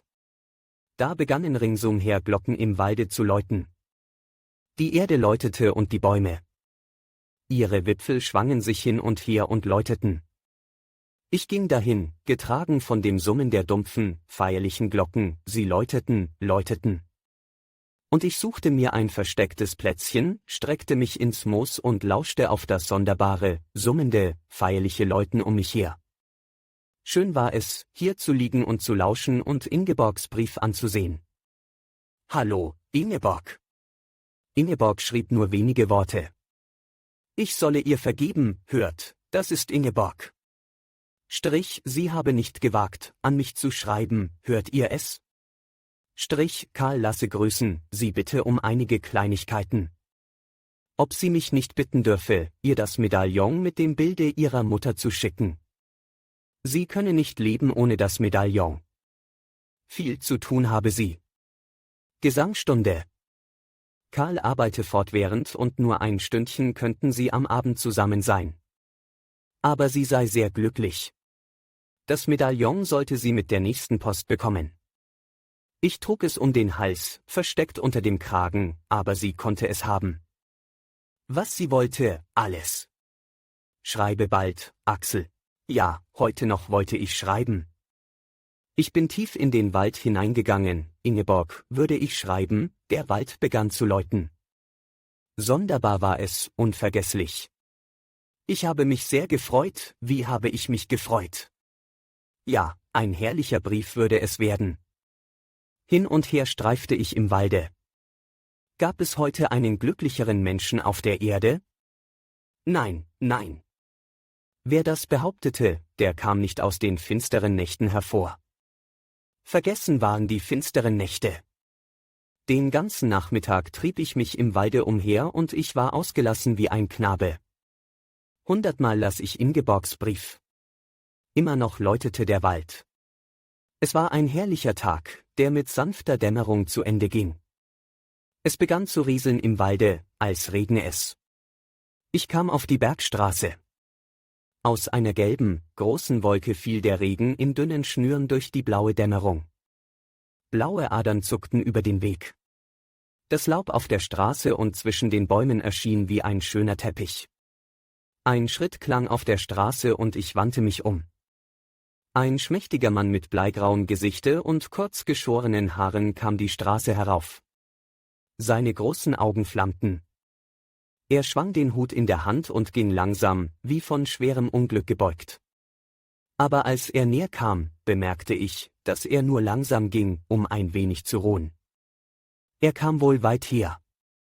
Seine Schuhe waren ganz weiß vom Staube, mit schwarzen Sternchen darauf, vom Regen. Er hatte das verhärmte Gesicht eines Mönches und die leuchtenden Augen, die frei und klar in die Welt sahen, beleuchteten es. »Grüß Gott«, rief der Mönch und schwang den Hut. »Grüß Gott«, antwortete ich. Der Wanderer blieb stehen und blinzelte. »Ha«, rief er, »ein herrlicher Regen.« »Wie?« »Diese Luft. Dieser Regen, der reinste Wein.« Er blinzelte, nickte, drehte den kahlen Schädel nach links und rechts und blinzelte wiederum.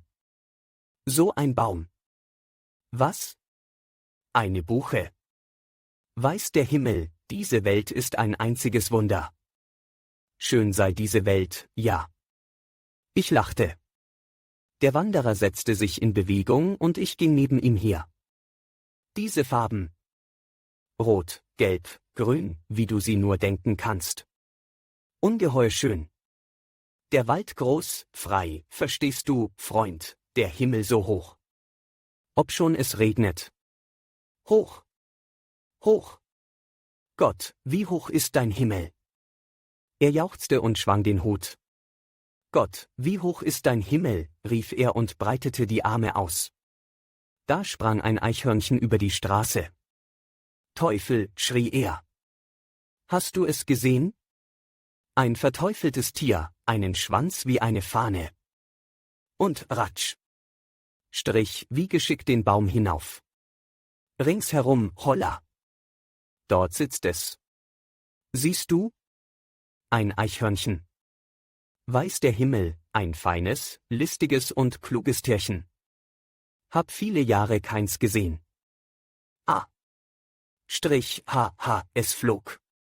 Flog von einem Baum zum andern, gute 5 Meter unter Brüdern. Schritt auf Schritt brach der bleiche kleine Mann in Ausrufe des Entzückens aus. Er sah aus, als sei er jahrelang krank gelegen und habe erst heute wieder die dumpfe Krankenstube verlassen. »Ein Frosch, du? Wohin, mein Herr?« »Hoppla!« Ich lachte. Ich konnte mich nicht genug wundern über den sonderbaren Wanderer und nicht genug freuen über seine Fröhlichkeit. Wahrhaftig, zu keiner gelegeneren Stunde hätte er mir begegnen können. Ich war heute aufgelegt zu einem Gespräche, lange Wochen hatte ich mit keinem Menschen mehr gesprochen. Ob er krank gewesen wäre? Fragte ich. Ja, schwer krank. Aber nun sei er wieder gesund. Niemand glaube, wie glücklich er sei. Es gäbe keine glücklicheren Menschen auf der Welt. Wie? Der Wanderer blieb stehen und blinzelte und lachte. Es war sonderbar, zu sehen, wie dieses verhärmte Gesicht mit den grauen Tränenfurchen lachte. Ein Strich waren die Augen und augenblicklich darauf große, leuchtende Räder. Sieh mich an, Freund. Ein Bild. Etwas Seltenes, sage ich dir. Weißt du, mit wem du gehst? Vielleicht hältst du mich für einen Narren? Kurz und bündig, sieh mich an, der glücklichste Mensch der Welt steht vor dir. Ich schlug ihn mit der flachen Hand auf die Schulter, dass der kleine Geselle fast in die Knie brach. Das trifft sich gut, Freund, rief ich lachend aus und verbeugte mich tief. Ich bin dein Bruder. Ebenfalls der glücklichste Mann der Welt. Hehe. Hahaha. Wir lachten und es schien, als machten wir einander große Verbeugungen, so schüttelte uns das Lachen. Standen mitten auf der Straße, im Herbstwald, im Regen, und verneigten uns. Ja, sagte ich, glaubst du es nicht? Lieber Freund, was ich für ein Glück hatte. Ich bin ein Bahnwärter bei Unternzell. Sehe immer einen Hund am Bahndamm laufen, ich fange diesen Hund, Waldmann rufe ich, Feldmann, fange ihn wie gesagt und bringe ihn seinem Herrn. Hast du das Schloss gesehen, da drunten? Ja, schönes Schloss. Nun höre weiter. Ich bringe ihm den Hund. Was verlangst du? Fragte er. Ganz kurz, wie die reichen Leute sprechen, er wollte eben ausfahren mit seiner Frau. Lieber, was er für eine schöne Frau hat, sage ich dir. Schlank, blond und ein gewinnendes Lächeln. Die Locken hängen über die Wangen, wie man es bei Kindern sieht. Augen hat sie, klein und frisch, hellblau wie Vergissmeinnichte. Eine Stimme wie ein Vogel. Wenn sie nur spricht, also was verlangtest du? Ich verlange also 5 Mark. War es zu viel? Wie lange hattest du den Hund in Pflege? Darauf kommt es an. 6 Wochen. Dann ist es nicht zu viel. Was meinst du aber, was passierte? Der Herr lachte gerade heraus. Und auch seine schöne Frau lachte. Noch nie habe ich eine Frau so lachen gehört. Du, Ingeborg, sagte der Herr, 5 Mark verlangt er. Die schöne Frau sagte darauf, dass ich verrückt sei. Und beide lachten. Was meinst du aber, dass sie mir gaben? 20 Mark. 2000. Ich schrie es, dass der Wald hallte. Hoho. Hehehe. Sachte, sachte, schrie der Kleine, ebenso laut. Ja, 2000 Mark. Du kannst sie sehen. Ich zog meine Brieftasche heraus. Hier sind sie. Siehst du? Also keine Lüge. Du hast keine Vorstellung, was das für ein Hund war. Ein preisgekröntes Vieh, überall preisgekrönt. Nächstens kommt er nach Amerika. Sehr merkwürdig. Höchst eigentümlich. Ja, Glück muss der Mensch haben, so laufen ihm preisgekrönte Hunde ins Haus. Was sagst du jetzt, wenn ich behaupte, der glücklichste Mensch der Welt zu sein? Gehen wir weiter, sagte der Wanderer, im Gehen spricht sich's ebenso gut. Selbst wenn ich annehme, dass es so ist dein Glück doch nicht so groß wie das meinige. Es ist mehr äußerlicher Natur. Geld macht kein Glück. Du kannst dir viel Schönes und Nützliches dafür anschaffen, stimmt. Aber mein Glück sitzt tiefer, das sitzt mitten im Herzen, da zittert es, da drinnen, ja. Ich bin wiedergeboren, verstehst du, habe Leben und Freiheit, ich wandere durch die schöne Welt, wandere noch 14 Tage, dann bin ich bei meiner Frau, habe 2 Kinder, die nun schon in die Schule gehen. Ein Mädchen, ein Knabe. Das ist etwas anderes, nicht? Du hast alles vielleicht auch, gewiss, gewiss. Nur in die Schule gehen meine Kinder noch nicht. Ich verstehe dich schon, du hast deine Gesundheit wiederum, das Wiedersehen zu Hause nach langen Jahren, ja, aber trotzdem bin ich sehr glücklich, Freund, sehr glücklich. Sage, ist es bei dir ebenso, wenn ich glücklich bin, so möchte ich anderen gerne eine Freude machen. Eine allgemein menschliche Eigenschaft sei dies. Nun höre. Ich hätte ebenso gut nur 1000 Mark bekommen können. Wie wäre es, wenn wir teilten? Ich brauche das Geld nicht. Der Wanderer blinzelte und lachte. Er klimperte mit der Hand in der Tasche und es klang nach harten Talern. Er schnalzte mit der Zunge. Da, habe Geld, brauche keines, sagte er. Ich bin so glücklich, dass das Geld bei mir keine Rolle spielt, Freund. Alles steht gut, meine Frau hat sich eine Strickmaschine angeschafft, ist sehr geschickt und fleißig. Ja, wenn er nun so stolz wäre, lassen wir uns die Stimmung nicht verderben, sagte der Kleine, weil wir doch die glücklichsten Menschen der Welt sind. Du hast ein gutes Herz, du bist auch glücklich, ja, denn sonst würdest du nicht so lächeln. Ich kenne Lachen und Lächeln der Menschen genau, ich war da, wo man selten lacht, verstehst du? Du bist so glücklich, dass du Scherze treiben musst. Sieh, Bruder, ich sehe deine Hände an. Du bist kein Bahnwärter, nein, haha. Nein. Hat ein Bahnwärter eine Brieftasche? Wo hast du das schon gesehen? Ein Bahnwärter spricht auch ganz anders. Ich bin Reisender und kenne die Bahnwärter also besser als du. Wer sollte auch so ein Narr sein, dass er 2000 Mark bezahlt, wenn man ihm seinen Hund zurückbringt? Wir sind doch nicht in Amerika. Ich weiß wohl, dass du aus dem Schlosse da drunten bist, vielleicht der Herr selbst. Ich lachte. Schlaukopf, Schlaukopf. Soll ich jedem sagen, weshalb ich glücklich bin? Nun, dir kann ich es sagen, das mit dem Hunde war freilich Lüge. Aber ich will dir die Wahrheit sagen. Ich habe heute einen Brief von meiner Frau erhalten. Sie ist im Bad. Ein Kind hat sie geboren, einen Knaben. Aha. Aha. Ja, das sitzt schon tiefer, das Glück. Gratulation, Gratulation. Danke, danke. Ich musste mich abwenden. Plötzlich hatte ich Tränen in den Augen. Wie dumm das war. Der Kleine blinzelte. Er schüttelte eigentümlich den Kopf. Was ist mit dir, sagte er.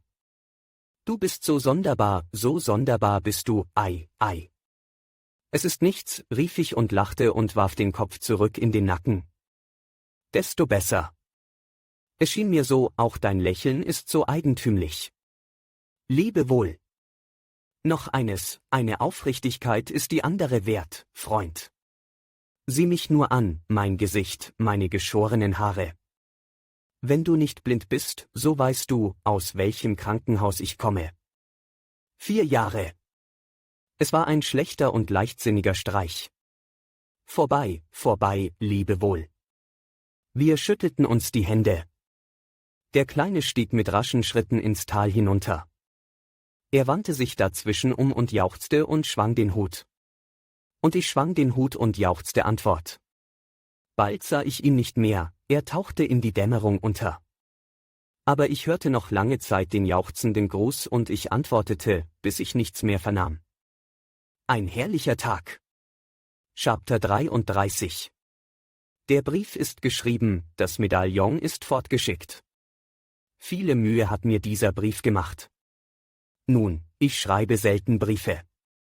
Aber dieser Brief dürfte nichts von Traurigkeit enthalten, es hat seinen Grund, er dürfte auch nichts von Fröhlichkeit enthalten, es hat seinen Grund. So schrieb ich von Pazzo. Dass Pazzo sich verlaufen gehabt hätte, 6 Wochen streuchte er umher, aber jetzt wäre er hier.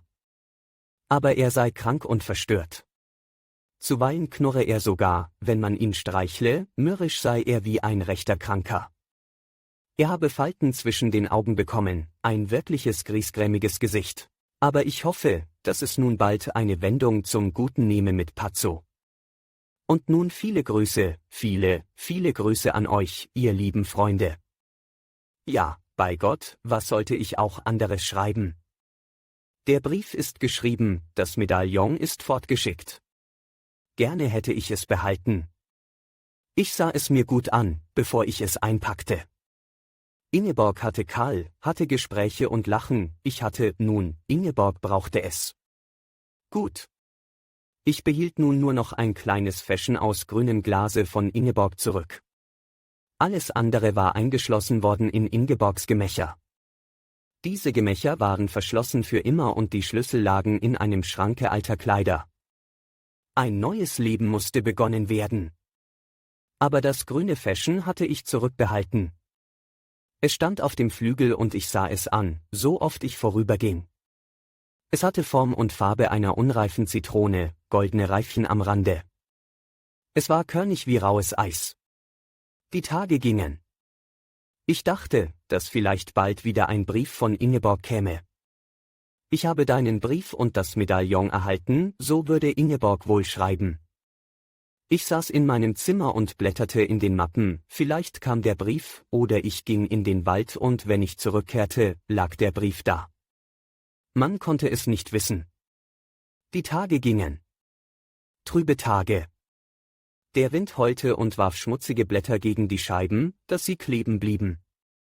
Alles welke Laub kam aus den Wäldern auf der Wiese vor dem Fenster zusammen und führte Tänze auf. Es war eine hohe, wirbelnde Säule, sie tanzte in den Wald hinein. Die Bäume standen kahl und man sah plötzlich den Turm der Dorfkirche zwischen den Ästen. Die Herbstzeitlosen waren verwelkt und verfault, es gab keine Blumen mehr. Eine große schwarze Krähe wiegte sich auf dem obersten Zweig einer Buche, der blaue Rauch kleiner Feuer stieg aus dem Walde. Schwere Wolken schleppten sich über die Berge, sie blieben in den Wipfeln hängen und zuweilen regnete es Tag und Nacht in Strömen, so dass man glaubte, das Schloss würde fortschwimmen. Oft trat die alte Maria ins Zimmer. Ich sah auf ihre Hände. Sie hielten ein Tablett, einen Teller für Pazzo, einen Schlüsselbund. Nur Geduld, Geduld. Ingeborg hat viel zu tun. Sie schrieb es ja. Mein Tag ist ausgefüllt mit Gesangsstudien. Ich habe einen sehr talentvollen Lehrer, den Komponisten Holger Hand, er ist ein Bekannter von Karl. Gegenwärtig komponiert er eine Oper, Merlin heißt sie. Er ist sehr streng und ich muss viel arbeiten. Einmal aber würde sie schon Zeit finden. Ich verbrachte meine Tage in der Bibliothek. Ich hatte viel zu lernen, es gab der Wunder unzählige in den Büchern. Was ist mit Pazzo? Pazzo, was ist mit dir? Pazzo liegt auf der Decke vor dem Kamin und öffnet die Augen. Er ist krank und ein starrer, gläserner Ausdruck liegt in seinem Blick. Er frisst fast nichts und ist schrecklich mager geworden. Und nun ist er so schwach, dass er kaum mit den Ohren zucken und den Schwanz bewegen kann. Wenn ich ihn berührte, so sträubten sich die Haare auf seinem Rücken und er knurrte mürrisch. Niemand dürfte in seine Nähe kommen und er fraß nur aus meiner Hand. Kam eine Dienerin, um Holz in den Kamin zu legen, so blies er zornig durch die Nüstern und zeigte die Zähne. Der Zustand des Tieres machte mir große Sorge. Aber wiederum zerstreute mich die Pflege des Hundes und ich pflegte ihn, wie eine Mutter ihr Kind pflegt. Es wird schon gehen, nur Mut, Pazzo, sagte ich und kauerte auf dem Boden vor ihm. Nur Mut, mein Liebling. Aber es ging nicht besser, nichts wollte helfen, und in einer stürmischen Nacht erhob sich Pazzo plötzlich und schlug laut an. Es war ein heiseres Kläffen, wild und hungrig. Ich saß am Schreibtisch und las. Ich las in der Bibel, die Geschichte der herrlichen Esther, der Königin. Neben mir stand der Leuchter und mein Schatten fiel groß und fantastisch an die Wand. Vielleicht hatte der Schatten Pazzo erschreckt oder das Klappern der Zweige vor dem Fenster. Und ich beruhigte Pazzo, indem ich freundlich auf ihn einsprach. Aber Pazzo bellte abermals, scharf und feindselig, und dieser Laut war so fremdartig und entsetzlich, dass es mir kalt über den Rücken rieselte. »Ruhe, Pazzo«, rief ich.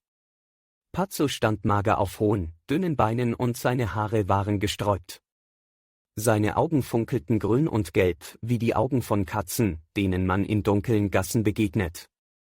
Geifer hing aus seinem Munde und tropfte auf den Boden. Das war. Sobald ich mich bewegte, zog er die Nase in die Höhe, so dass der Oberkiefer blinkte. Er fauchte wie eine Katze. Nun ist Pazzo toll geworden, dachte ich und der Schmerz wollte mich überwältigen. Es kam so plötzlich. Ich hatte Mühe, mich zurückzuhalten und mich nicht vor dem Hunde niederzuwerfen und ihn zu umschlingen. Da kam Pazzo gesenkten Hauptes, die Augen stechend wie Brillanten, auf mich zu.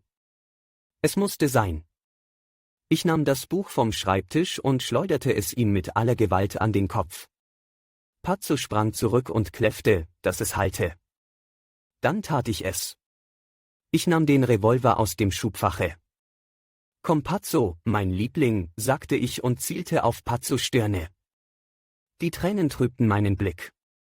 Ich schoss, Pazzo sprang zur Seite, wankte und fiel zusammen. Er bekam noch eine Kugel durchs Ohr. Er zuckte, spreizte die Beine und bog den Kopf zurück. Er war tot, seine Augen starrten gläsern auf die Quaste eines Sessels, die baumelte. Das waren die Augen, die Ingeborg zuletzt gesehen hatten. Eine Stimme im Hause schrie und kreischte. Ein Laufen in den Gängen. Dann kamen einige Mägde ins Zimmer gestürzt, dürftig gekleidet, ohne anzuklopfen. Sie starrten mich wie versteinert an. »Tragt ihn hinaus«, sagte ich, »verscharrt ihn.« Sie nahmen Pazzos Körper und schleppten ihn aus dem Zimmer. Sein Kopf hing nach unten und er starrte mich an, bis er in der Türe verschwand. Er war ein solch schönes und treues Tier, so klug, liebenswürdig, höflich. Er hatte solch klare, vergnügte Augen, sein Fell war so weiß und weich. Und die Sprünge, die er machen konnte. Er schwebte in der Luft, flog, und er konnte sausen, dass seine Ohren wie weiße Fähnlein flatterten. Er hatte ein paar schwarze Kleckse an der linken Flanke, als habe jemand ein Tintenfass nach ihm geworfen, so sagte Ingeborg. Er war so dankbar, bei einem Worte, da leuchteten seine Augen, und bei 2 Worten, da tanzte er, und bei 3 Worten, da legte er sich einem zu Füßen und schlug mit dem Schwanze. Nun war ich allein. Tag für Tag, Nacht für Nacht. Das Leben war nicht leicht zu ertragen. Ich schüttelte den Kopf und lächelte, welch ein Winter. Ich musste viel an Hermann Ecke denken, den Herrn auf Entenweiher, den Eva verließ. Vielleicht hat Hermann Ecke auch einen Hund gehabt, der toll wurde? Nun kannte ich Hermann Ecke genau. Ja, ich sah ihn vor mir. So sieht er aus. Wenn du einem begegnest, fahl sein Gesicht, die Augenbrauen hochgezogen, groß und verwundert seine Augen und ohne Blick, ein wundes Lächeln auf den Lippen, das ist er. Da ist seine Geschichte. Ich schrieb sie, weil mich der Kummer niederdrückte. Ein Mann wandert durch sein Haus und sinnt. Das ist Hermann Ecke. Was sinnt er doch? Es ist kalt in seinem Hause, er kann die Hände durch das Feuer strecken, ohne dass es wärmt. Es ist still. Die Nächte tragen Schrecken und Finsternis um das Haus gleich einem schwarzen Sarge, dem der Wind jammernd folgt. Es ist Nacht, Hermann Ecke trägt eine Kerze in der Hand und wandert. Hin und her wandert er und sucht. Was sucht er doch? Eva ist nicht hier, nein. Eine Mücke summt im Zimmer. Hermann Ecke lächelt. Eine Mücke, sagt er und sieht der kleinen Mücke nach. Er kommt an einem Spiegel vorüber und schließt die Augen, er will sein Gesicht nicht sehen. Er trägt ein Licht in der Hand, es flackert und Laute kommen aus der Flamme. Er erschrickt und wendet sich um, ein Schatten duckt sich hinter den Schreibtisch. Er geht weiter, aber er fühlt, wie sich der Schatten aus dem Verstecke reckt. Er sieht ihn wachsen, über die Wand, die Decke und eine dunkle lange Hand greift nach seinen Haaren, wie ein verkohlter Arm baumelt es über ihm. Da schreit er. Was ist her? Nichts, danke. Oh. Hermann Ecke steht am Fenster und blickt auf die Straße hinab. Klingen nicht Schlittenglocken durch die Winterstille? Ein Wagen saust daher. Wohin? Zu Nachbardon. Kam da nicht ein Bote? Er taumelte vor Erregung und schwenkte ein Tuch in der Hand. Nein, es ist ein Betrunkener, der ein weißes Bündel trägt. Vielleicht kommt er von einer Hochzeit. Ist es heute nicht, ist es morgen. Überall ist er zu sehen, Hermann Ecke. Im Walde, im Felde, im Dorfe.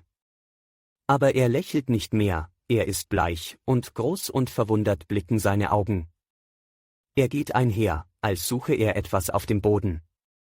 Hermann Ecke geht zu den Knechten und Mägden in die Gesindestube, er will sich unterhalten mit ihnen. Er spricht und sie antworten. Immer mehr spricht er, immer weniger sprechen sie. Er sitzt und redet. Alle sehen ihn an. Er geht. Es ist dunkel, ein dunkler feuchter Abend, ohne Mond, ohne Sterne, feucht, schwarz, und nasser Schnee treibt über die Straße. Hermann Ecke geht ins Dorf hinab und tritt in die Schenke. Junges Volk ist da versammelt. Knechte und Mägde. Die Dirnen legen die Köpfe gegen die Schultern der Burschen oder sie sitzen ihnen auf den Knien. Ein Bursche in Hemdermeln, den Hut im Nacken, spielt die Zither. Guten Abend, ihr Leute, sagt Hermann Ecke. Guten Abend. Die Zither klingt und der Bursche singt. Er singt von einem Stier und einer scheckigen Kuh und dass eine Dirne dabei stand und sie lachte dazu. So singt er, und die Mägde lachen, und die Burschen fassen sie um den Leib. Da ist ein kleiner Bursche, ein Schneider, der den Mund weit aufreißt. Er behauptet keine Knochen zu haben. Er hat keine Knochen, prügeln kann man ihn, er spürt keinen Schmerz. 2 packen ihn an den Händen und Füßen, schwingen ihn hin und her und schleudern ihn gegen die Türe, dass sie kracht. Er steht auf. Nichts hat er gespürt, er hat keine Knochen. Die Knechte lachen, dass es dröhnt, und die Mägde kreischen. Hermann Ecke lächelt. Er bezahlt und geht. Gottes Friede sei mit euch, ihr guten Leute, spricht er. Einige kichern und einer sagt, Amen. Wenn sie alt geworden sind, so werden sie wissen, was es bedeutet, wenn einer sagt, Gottes Friede sei mit euch, ihr guten Leute. Hermann Ecke wandert durch die holperigen, dunklen Gassen des Dorfes. Wo ein helles Fenster ist, dahin schleicht er. Wie ein Dieb schleicht er um die Bauernhöfe und er blickt verstohlen in die erleuchteten Fenster. Eine Bäuerin knetet Teig und rollt ihn mit einem Holze aus, ein Bauer steht am Bette und entkleidet sich langsam. Eine junge Mutter badet ihr Kind, es strampelt, dass das Wasser gegen die Scheiben spritzt. Hin und her schleicht der Dieb und an dem hellen Fenster bleibt er stehen. Da sitzt ein Knabe und lernt. Er bewegt die Lippen und Hermann Ecke hört, dass er lernt. Dann versteht er des Knaben Worte. Heilig, heilig, heilig ist der Herr Zebaoth und alle Lande, heilig, heilig ist der Herr Zebaoth und alle Lande sind seiner Ehre voll. Heilig, heilig, Mutter! Ruft er plötzlich laut, es steht wer am Fenster. Der Dieb verschwindet in die dunkelste Gasse. An einem Zaune wispert es. Der Dieb steht hinter einem Holzstoß und hört, was die beiden dort wispern. Es ist dunkel, aber er sieht ihre Gesichter und ihre Hände. Der Bursche nestelt am Mieder des Mädchens, es schimmert aus dem Mieder. Da knackt ein Ästchen. Sagt der Bursche und lässt die Hände sinken und geht näher. Der Dieb springt in den Wald hinein. Atemlos. Hermann Ecke. Hermann Ecke irrt hin und her. Er kniet im dunklen Wald und spricht. Ich knie hier. Ich knie hier ganz allein im Walde. Die Tränen laufen ihm über die Wangen. Ich knie hier, ganz allein, Hermann Ecke. Hermann Ecke, mein Bruder, härme dich nicht. Hermann Ecke keucht und er gräbt die Nägel in seine Brust. Er schreit, ewige Seligkeit allen Menschen und mir eine ruhige Stunde. Willst du nicht Gift nehmen, Gift? Hermann Ecke, mein guter Bruder, verzweifle nicht. Ein Vogel zwitschert vor Hermann Eckes Fenster und Hermann Ecke lächelt. Er denkt an alte Dinge. Der Vogel fliegt fort, nichts ist mehr zu hören. Eva war ein solcher Vogel, denkt Hermann Ecke. Wenn ein Vogel vor deinem Fenster singt, so kannst du zuhören und dich freuen und dem kleinen Vogel danken. Du kannst ihn nicht halten, mit Worten und Bitten und feinem Kuchen nicht, er fliegt fort und singt vor einem andern Fenster. Hermann Ecke kann kein Glück mehr finden, es ist vorbei.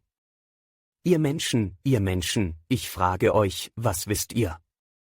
Ihr habt Weib und Kind und könnt es küssen. Ich habe nichts als leere Zimmer. Auch habt ihr euer Glück nicht mit Eva gelebt. Was wisst ihr also? Nichts wisst ihr. Hermann Ecke, mein guter Bruder. Dass er nicht immer so verzagt und traurig blieb, das weißt du. Und wie er starb, weißt du auch. Er starb den seligen Tod. Hermann Ecke. Chapter 34. Als der Schnee zu fallen begann, kam zu mir ein unglücklicher Mensch und weinte vor mir. Es war die ausgelassene Isabella mit den brennendroten Haaren und den treuherzigen Augen. Sie weinte, knetete das Taschentuch und weinte es nass. Ich habe im Scherz gesagt, er hat mich aus Verzweiflung geheiratet, es ist kein Scherz mehr. Oh, bin ich unglücklich. Ich habe einen Verrückten zum Manne. Er redet des Nachts im Schlafe, zankt sich mit einer Frau, nennt sie Lügnerin und weint und sagt Liebste, Schönste. Nein, Harry ist verloren, ich sehe es ein. Ich bin ein Surrogat, sonst nichts. Denke dir, ich bin ein Surrogat. Sie weinte. Harry ist verloren. Er ist schon seit Jahren verrückt. Wenn er lacht, so ist er betrunken, er trinkt 20 Gläschen Cognac an einem Tage. Er kann nicht mehr Geige spielen, sie würden ihn auslachen. Er war aber ein Phänomen. Seine Kompositionen sind nichts wert. Nur manchmal spielt er gut, da spielt er am Abend und ich sitze und höre ihm zu. Er blickt mich an. Ich spiele nicht für dich, sagen seine Augen. Und einmal da sprach er es auch aus, er wollte nicht, aber er sagte es, sie weinte, weinte. Ich unterbrach sie nicht. Ach, ein paar Wochen, da war es wunderbar schön. Er sagte, dass ich ihn gerettet habe. Aber nun, er ist tagelang fort, mit dem Automobil. Denke dir, er, der so nervös ist, dass er über keinen Steg gehen kann, jagt durch Nacht und Schnee. Wohin? Ich weiß es nicht. Dann kommt er zurück, dann lächelt er vor sich hin, seine Augen glänzen. Das kann ich nicht mit ansehen, dieses Lächeln, diesen Glanz, oh. Sie weinte, weinte. Er ist solch ein guter Mensch, solch ein seelenguter Kerl, so musste er werden. Ich habe ihn gesehen, vor Jahren, er spielte, ach, das war Jugend, leichter Sinn, glänzen, strahlen, und jetzt, ich fragte sie, weshalb verlässt du ihn nicht? Sie sah mich an. Wie? Ja, ich liebe ihn ja. Dann sagte ich, so sei so gut zu ihm, als es dir möglich ist. Muntere ihn auf, reise mit ihm, reise wohin er will, ja, aber, hörst du, Axel, was bekomme ich aber für alle Liebe, ich? Du kannst um ihn sein, antwortete ich. Sie sah mich an. Sie verstand es nicht. Ich werde zugrunde gehen, weinte sie. Ein großer Zauberer hat ein Buch geschrieben, so süß und schön, dass wer es liest sterben muss. Alle lesen es, obgleich sie wissen, dass sie dann sterben müssen. Chapter 35. Es ging nicht besser mit mir, nein. Ich dachte es zuweilen, aber ich täuschte mich. Ich arbeitete viel. Ja, ich kann sagen, nie in meinem Leben habe ich so viel gelesen und studiert wie in diesem Winter. Ich studierte ferne Länder, lernte ihre Sprachen, denn es konnte sein, dass ich bald dorthin reisen würde, wohin keine Gleise mehr laufen. Ich habe keinen eigentlichen Beruf, keine besonderen Anlagen und Talente, ich habe keine Lust und keine Zeit dazu. Ich bin aus altem Geschlechte, degeneriert, gehöre zu jener Klasse der Luxusmenschen, die allmählich ausstirbt. Ich wünsche es nicht, aber man wird bald nur noch Gemüse pflanzen und Rindvieh züchten, der Mensch wird praktisch. Ja, ich habe viel gearbeitet. Ich arbeitete, um mich zu vergessen. Ich ging auf die Jagd, wanderte mich müde, ich war ruhig. Aber plötzlich tauchte Ingeborg vor mir auf, so herrlich, so wunderbar, dann war die Ruhe vorbei, der Schmerz schüttelte mich und ich wusste, dass ich immer noch auf dem Grunde lag und nie mehr Frieden haben sollte da drinnen. Ich schrieb viele Briefe an Ingeborg, ich sandte sie nicht ab, nur um Ruhe zu bekommen, schrieb ich sie. Ich schrieb einen, der lautete, Ingeborg, es ist ein finsterer Gedanke in mir, mit dem ich immer zu ringen muss.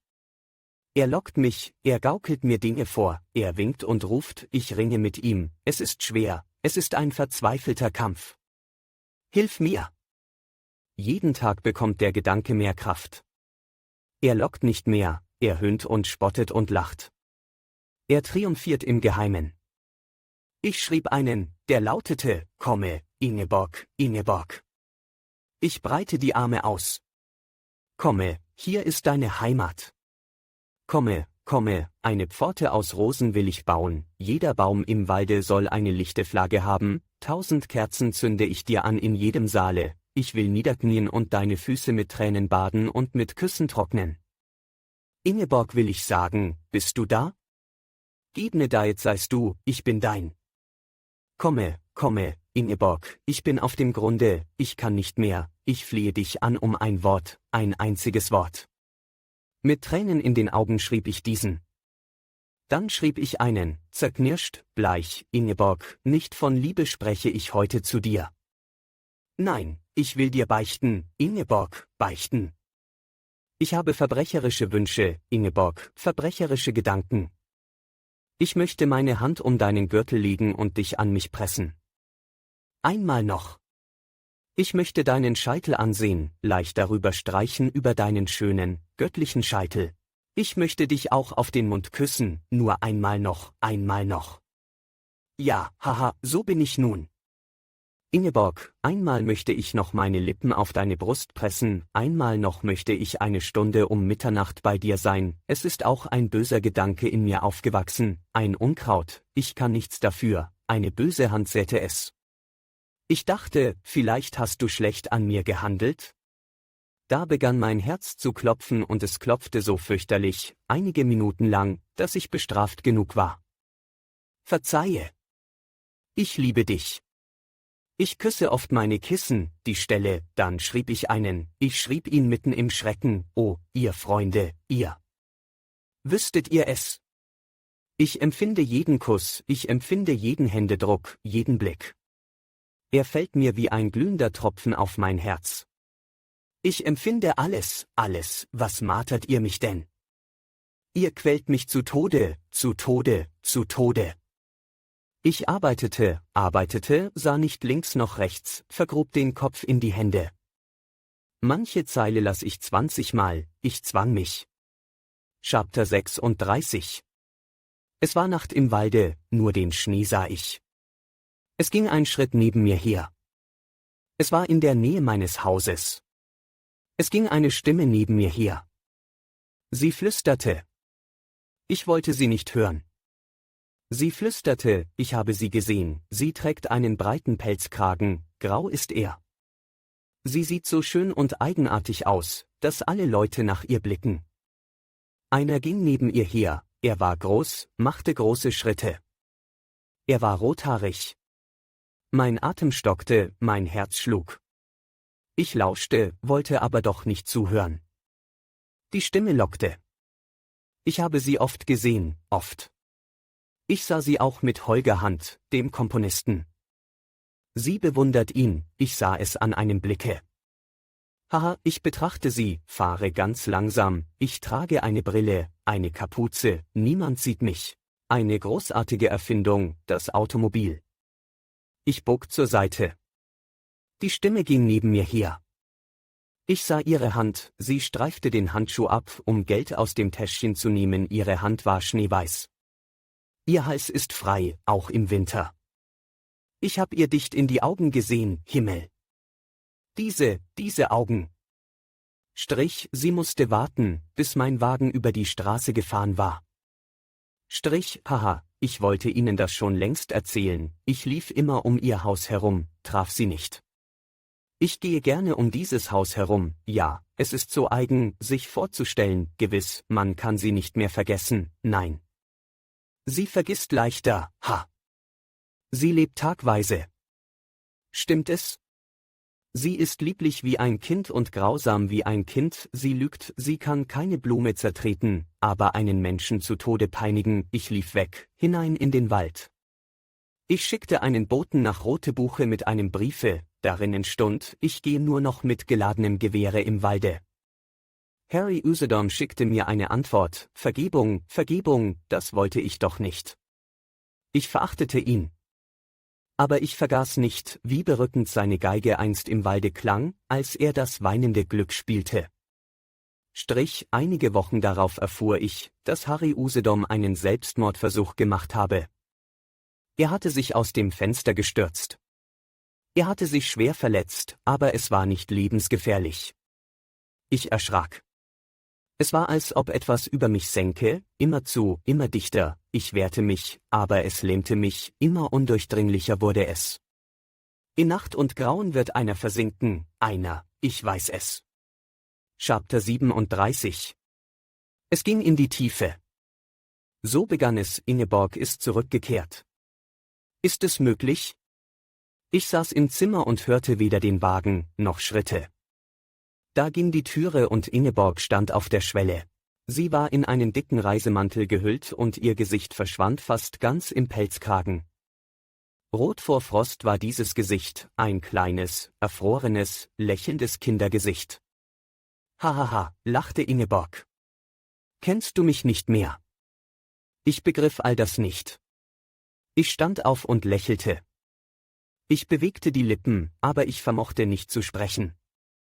Und Ingeborg lachte wieder und sagte, dass sie nun auf Besuch zu mir komme, wie sie es versprochen habe. 2 Monate lang. Hahaha, ja, grüß Gott, Axel. Ich gebe ihr die Hand, ich kann noch nichts denken.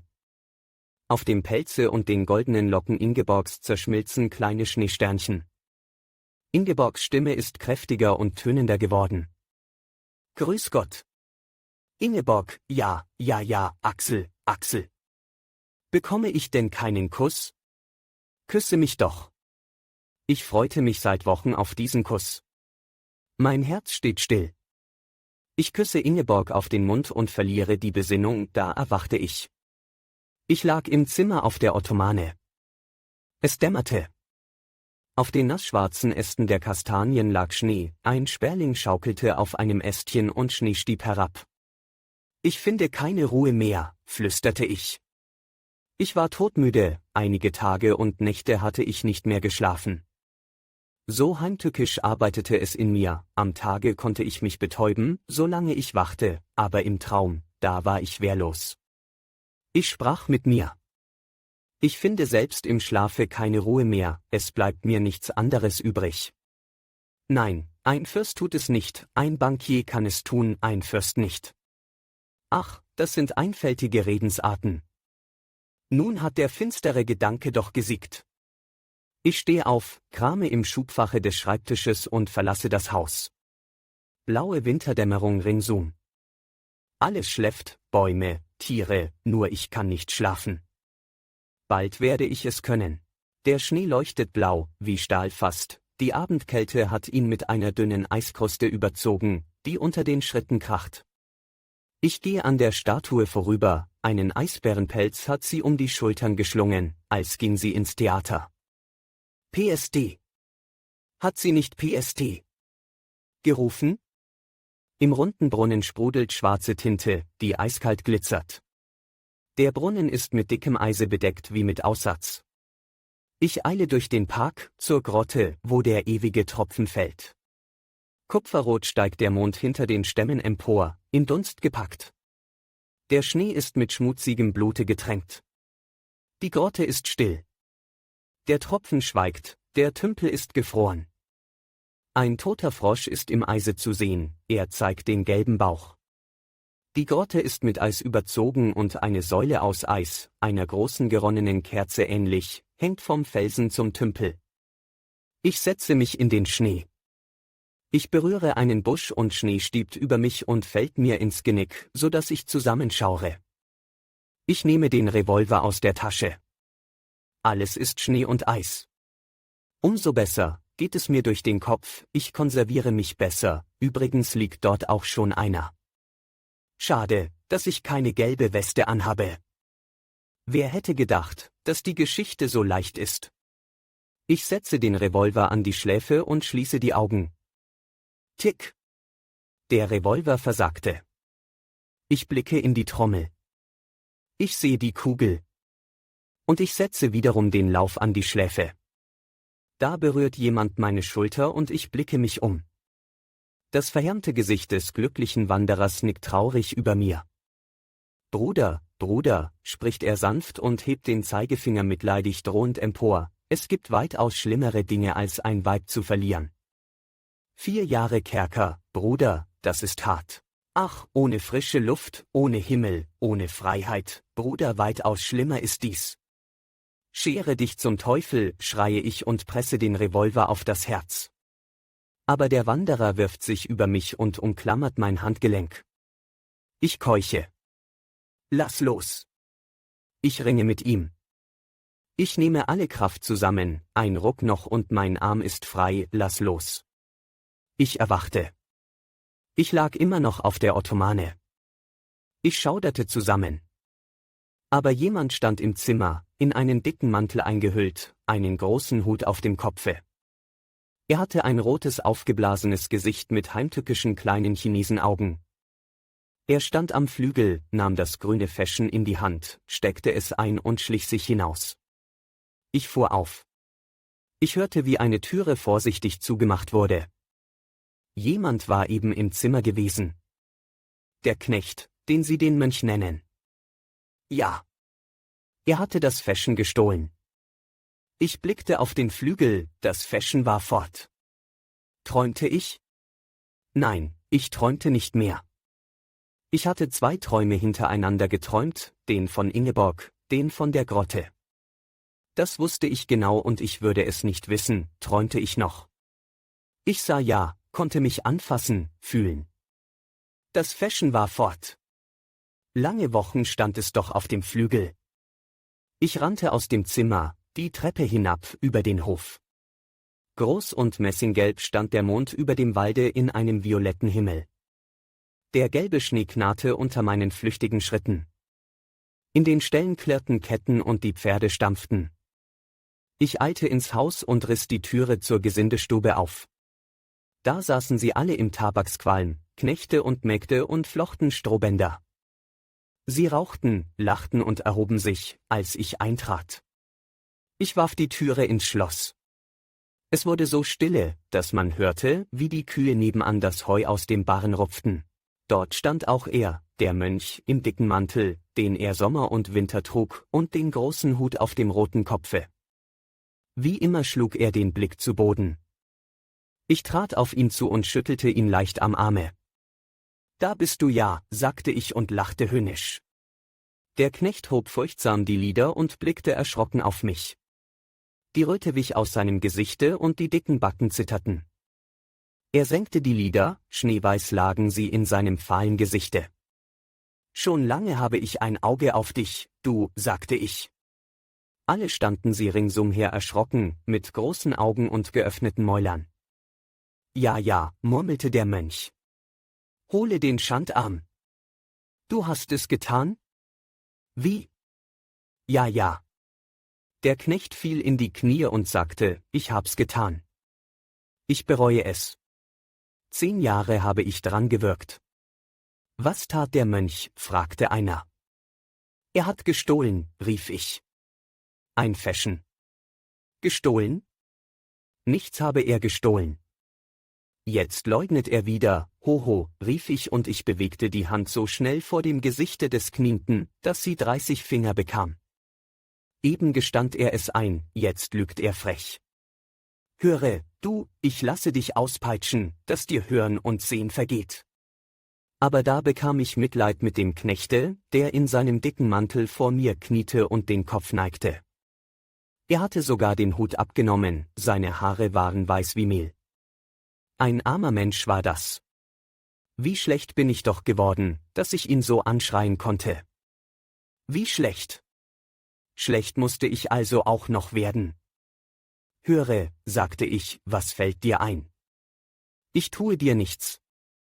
Gib nur das Feschen her.« »Hast du es vergraben?« »Sag es.« »Ich habe das Ding nicht gestohlen.« »Vor einer Minute hast du es aus meinem Zimmer gestohlen.« »Her, er war diesen ganzen Nachmittag und Abend mit keinem Fuß aus der Stube.« Alle sagten es. »Nicht?« »Nicht.« Also hatte ich doch geträumt.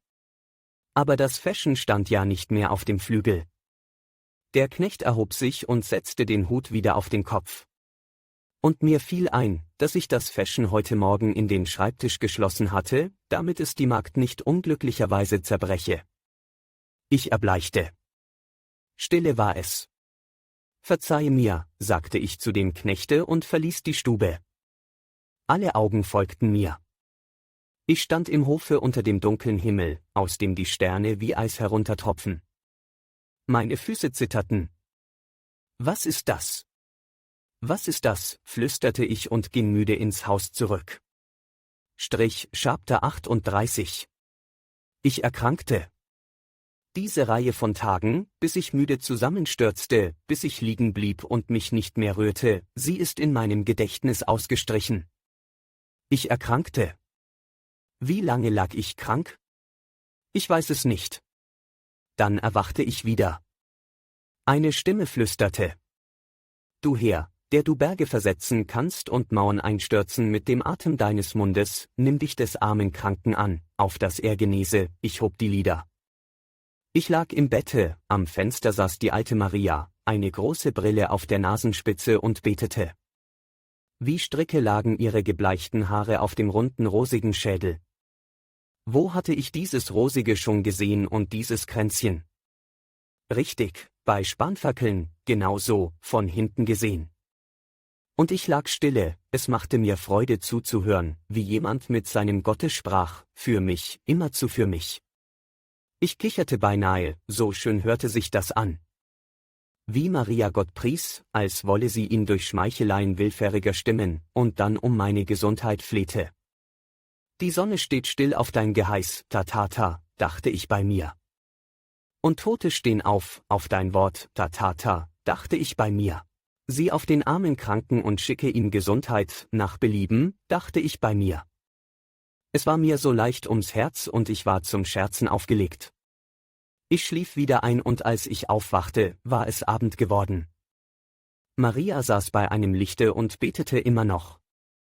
Und ich schlief wieder ein und erwachte am lichten Morgen. Nun war ich gesund. Ich stand auf und kleidete mich an. Ich war gesund und frisch, wie neugeboren und wollte singen. Aber gerade in dem Augenblicke, da ich beginnen wollte, konnte ich nicht singen. Es war eine eigentümliche Traurigkeit in mir, die mich nicht singen ließ. Was aber war das doch für eine Traurigkeit? Tiefer Winter. Tiefer Winter. Säcke voll Schnee hat der Himmel über die Wälder geschüttet, die Bäume sind starr und glashart. Ein roter Mond geht auf, eine rote Sonne kriecht durch den dunstigen Tag. Wie Grotten aus blauem Eise sind die Nächte. Der Schnee knarrt, im Walde bellen die Füchse. Sonst regt sich nichts mehr. Die Kälte zerfrisst die Augen. Heute schien die Sonne durch den Dunst und das Tal glitzerte weithin vor Freude. Eine Ahnung vom Frühling zitterte tief in der Erde. Ich sah in die Sonne, es war mir, als müsste ich durchsichtig sein wie Glas. Sie wärmte so ganz anders als das lustigste Feuer. Und ich dachte, dass der Frühling schön sei. Ein blühender lachender Apfelbaum am Wege, eine lachende Sonne, eine lachende Wiese, ein Hirtenmädchen, das den Mund bis zu den Ohren verzieht und lacht, ganz wie die Sonne, das ist der Frühling. Ich schlüpfte in die Lodenjoppe, zog die hohen Stiefel an, nahm den Stock und das grüne Hütchen und ging. Ausgestorben liegt das Haus, ausgestorben liegen die Ställe und Scheunen, mit dicken Polstern weißen Schnees bedeckt. Sie sind in die Erde gesunken. Die Fenster sind schwarz, Vieh und Pferde sind verkauft, Mägde und Knechte sind fortgegangen. Nun, ich hielt sie nicht. Sie wollten sich einen andern Dienst suchen. Zu einsam sei es hier oben im Bergwalde. Ich hielt sie nicht auf. Nur die alte Maria ist bei mir geblieben. In Tücher eingehüllt sitzt sie in ihrem Kämmerchen, wie eine Kastanienverkäuferin in der kalten Straße. Sie wird alt und friert. Am Abend jedoch fällt ein gelber Lichtfleck auf den Schnee des Hofes, aus dem Fenster der Gesindestube. Wer ist noch in der Gesindestube? Der Mönch. Hin und her geht er, im Mantel, den großen Hut auf dem Kopfe. Er hat keine Ruhe. Er büßt für etwas. Wofür? Niemand geht das etwas an. Ich schwinge den Stock und gehe hinein in den stillen Wald. Ich lächle. Ich rücke den Hut zurück und möchte lachen und singen. Aber sobald ich die Lippen öffne, um zu lachen und zu singen, hält mich etwas zurück. Ich weiß nicht, was es ist.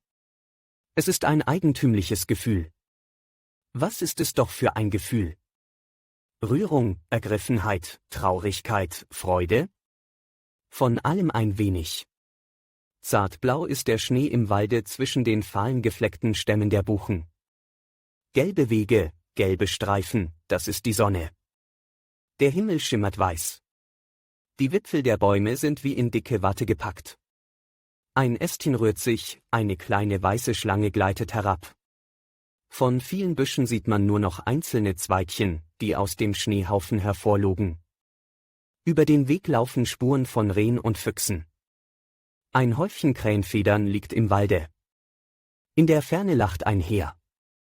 Die Gräben sind gefroren und wenn ich mit dem Stocke auf das Eis stoße, so fallen lange Scheiben splitternd ins bereifte Gras. Ein spiegelglatter Tümpel. Ich nehme einen Anlauf und sause darüber hinweg. Es ist nicht kalt. Die Luft ist frisch und so oft man sie einatmet, glaubt man Eiswasser zu schlürfen. Da liegt eine Wiese am Waldesrande, sieht aus wie das reinlich gedeckte Bett eines Riesen. Im Sommer stehen gelbe Blumendolden darauf, aus denen der Honig tropft. Honigtröpflein heißt die Wiese. Und ich denke an den Sommer. Schweiß, Honig und Feuer ist der Sommer, denke ich, und ein heißer Kuss im Traume. Ich gehe durch den Wald, stundenlang, auf, ab. Ich muss tüchtig ausgreifen, der Weg bis zum Revier Otternbrücklein ist weit. Einsam ist es, einsam und feierlich. Der weiße Tod haust im Walde. Ich komme in fremdes Gebiet. Axtschläge fallen im Walde. Das ist wunderschön, so still, so feierlich und diese Axtschläge. Man glaubt das Herz des Waldes schlagen zu hören. Das Gefühl, dass ein Mensch in der Nähe ist, tut wohl. Man will nichts von ihm, man sieht ihn gar nicht und doch tut es wohl, zu wissen, dass dort einer ist. Ja. Da erschrecke ich und trete hinter einen Baum. Ein Wolf. Nein, ein Fuchs. In weitem Bogen zieht er vorüber, den dicken Schwanz durch den Schnee schleifend. Ich lächle. Weshalb fürchtete ich mich? Nie in meinem Leben war ich furchtsam. Ich greife tüchtig aus. Hochwald. Das ist Revier Otternbrücklein. Dort liegt die Hütte des Holzfällers. Vater Gieselher sitzt vor der Türe in dunkler Sonntagskleidung. Ernst ist sein Gesicht und er sieht weder nach rechts noch nach links. Seine derben Hände liegen auf den Knien, sie ruhen wie er. Guten Tag, Vater Gieselher, rufe ich und schwinge den Hut. Guten Tag. Ich kam lange nicht dazu, dich zu besuchen, Vater Gieselher, sage ich. Ich komme in Verlegenheit. Selbstsüchtig sein Jugend und Glück. Hätten nicht Augen und Ohren für andere. Ja, er zürnt immer noch, weil wir den Pfarrer nicht nahmen, damals. Er blickt weder nach links noch nach rechts. Aber der Tod gebiete Versöhnung. Meinen Dank, dass du kommst. Tritt nur ein, da drinnen liegt sie. Wer? Wer lag da drinnen? Ihr Tagwerk ist vollbracht. 14 Kinder hat sie geboren und großgezogen. Ihre Pflicht ist erfüllt. Der Herr weiß, was er tut. Ich atmete auf, ich trat in die Hütte. Es war düster hier, eine hohe Kerze brannte. Daneben schimmerte das friedlich schlummernde, hohlwangige Gesicht einer alten Frau. Die Frau lag langgestreckt in einem breiten, derben Sarge. Ihr Mund war einwärts gezogen und fast kreisrund, der Tod hatte alles spitzig gemacht, die Nase, die Backenknochen, das Kinn. Die Hände lagen im eingefallenen Schoße der Toten, gelb mit blauen Nägeln. Um den Sarg herum saßen still, die Hände gefaltet, die Kinder der Toten. Es mochten ihrer wohl 10 sein, in allen Größen, Mädchen mit hellblonden abstehenden Zöpfchen und Knaben mit nussbraunen Gesichtern und wirren Haaren. Ein schlankes Mädchen von 17 Jahren saß auf einem Stuhl und stopfte einen Strumpf. Ihr zu Füßen kaute ein kleines Kind, das mit Bohnen spielte. Alle hatten rote Ohren und rote Nasenspitzen, denn es war kalt in der Hütte. Sie wandten mir die Gesichter zu, als ich eintrat, aber sie regten sich nicht. Sie blieben still, die Hände gefaltet. Ich bin Ingeborgs Mann, flüsterte ich dem Mädchen zu, das den Strumpf stopfte. Ich schämte mich, dies zu sagen. Mutter ist tot, hoho, schluchzte das Mädchen und große Tränen fielen auf den Strumpf herab. Hoho, weinten sie alle ringsum und sie hörten auf, als die Schwester aufhörte. Das Kind am Boden kroch unter den Sarg, eine Bohne war fortgerollt. Und die Tote lächelte friedlich im Lichte der einzigen Kerze. Da liegt sie. Ingeborgs Mutter ist das. Das ist ja Ingeborgs Mutter. Sie ist tot. Seht, die Ingeborg geboren hat, ist gestorben. Ich konnte mich nicht halten, ich brach in Schluchzen aus. Das ist ja Ingeborgs Mutter. Ist das nicht die Stirne Ingeborgs? Oh, ja.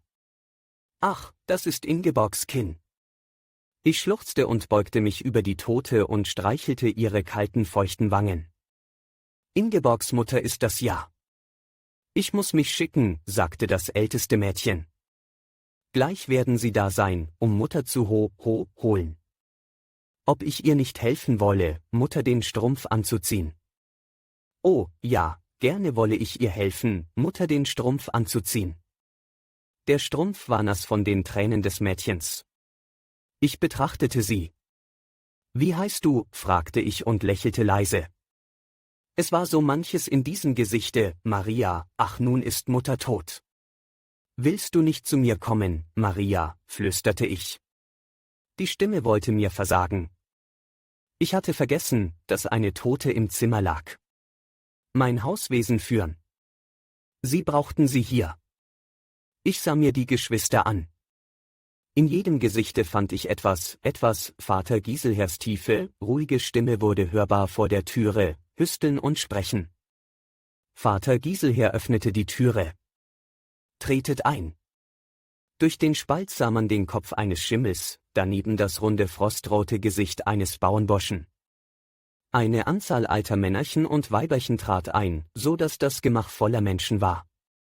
Sie flüsterten, hüstelten und eine Frau begann zu weinen, es klang wie Gekicher.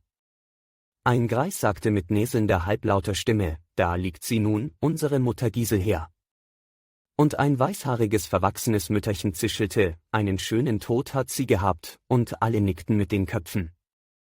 »Sie ruht in Gott.« Vater Giselher schob sich durch die Gruppe. Er nahm ein dickes Buch zur Hand und stellte sich hinter die Kerze. Seine Gestalt war aufrecht wie immer, und sein bärtiger Kopf saß fest und gefasst auf den breiten Schultern. Klar und hell war sein Auge, und er schlug das Buch auf und begann zu lesen.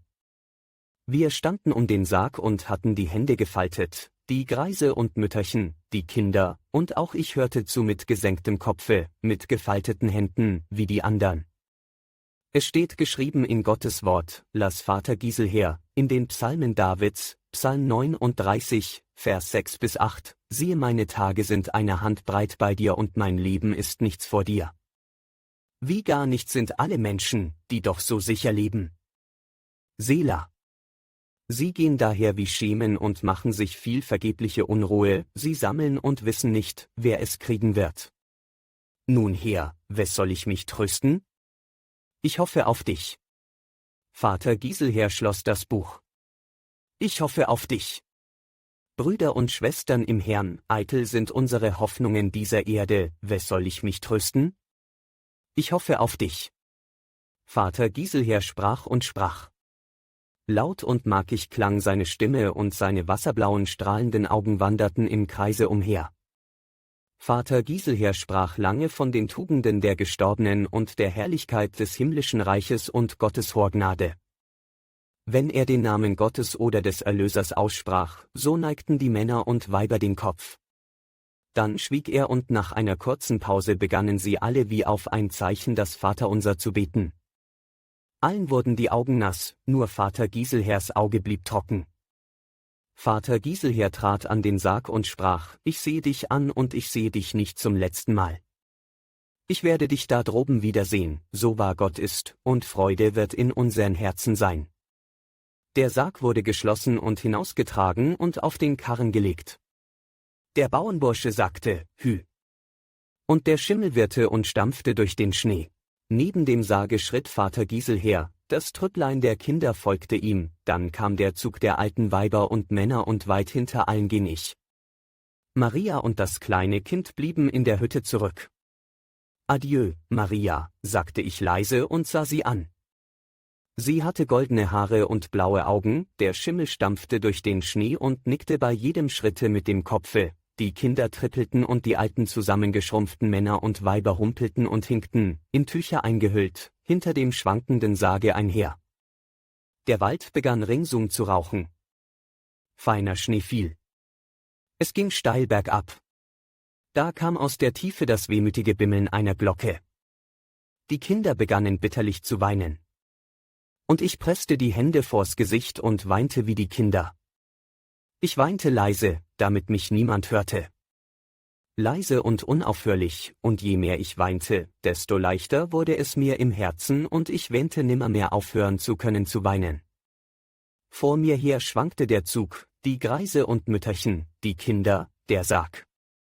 Feiner Schnee fiel vom Himmel. Aus dem Teer rief die Glocke. Und ich weinte, weinte, immerzu und immer heftiger, weinte, weinte, Chapter 39. Der Frühling kommt. Der Sommer kommt. Wohnt denn niemand in diesem Hause? Nein. Scheiben sind zersprungen, die Dachrinne hängt über das Dach, viele Läden sind geschlossen und Sperlinge nisten darin. Der Sommer geht. Es kommt der Herbst. Wohnt denn niemand in diesem Hause? Nein. Der Winter kommt. Still liegt das Haus im Walde. Es kommen Leute, pochen, pochen, es wohnt niemand in diesem Hause. Nein. Wie dieses Jahr verging? Ich sage es nicht. Nein, ich sage es keinem Menschen, selbst Freund Karl nicht, nicht einmal mir. Es ist ausgelöscht, dieses Jahr. Ich habe alles vergessen, ich weiß nichts mehr. Ich weiß, dass ich herumging, sorgfältig gekleidet und rasiert, dass ich immer über Büchern saß. Was tat ich in den Nächten? Das habe ich vergessen. Ich legte ein Rosenbeet an im Parke, das kann ich gestehen, ich kann auch gestehen, dass in den weißen Zimmern des Nachts eine Lampe brannte. Zuweilen. Nicht in jeder Nacht. Ich kann auch gestehen, dass ich zuweilen des Abends zu den Giebelfenstern hinausspähte, die Straße hinunter und wartete, übrigens nicht jeden Tag.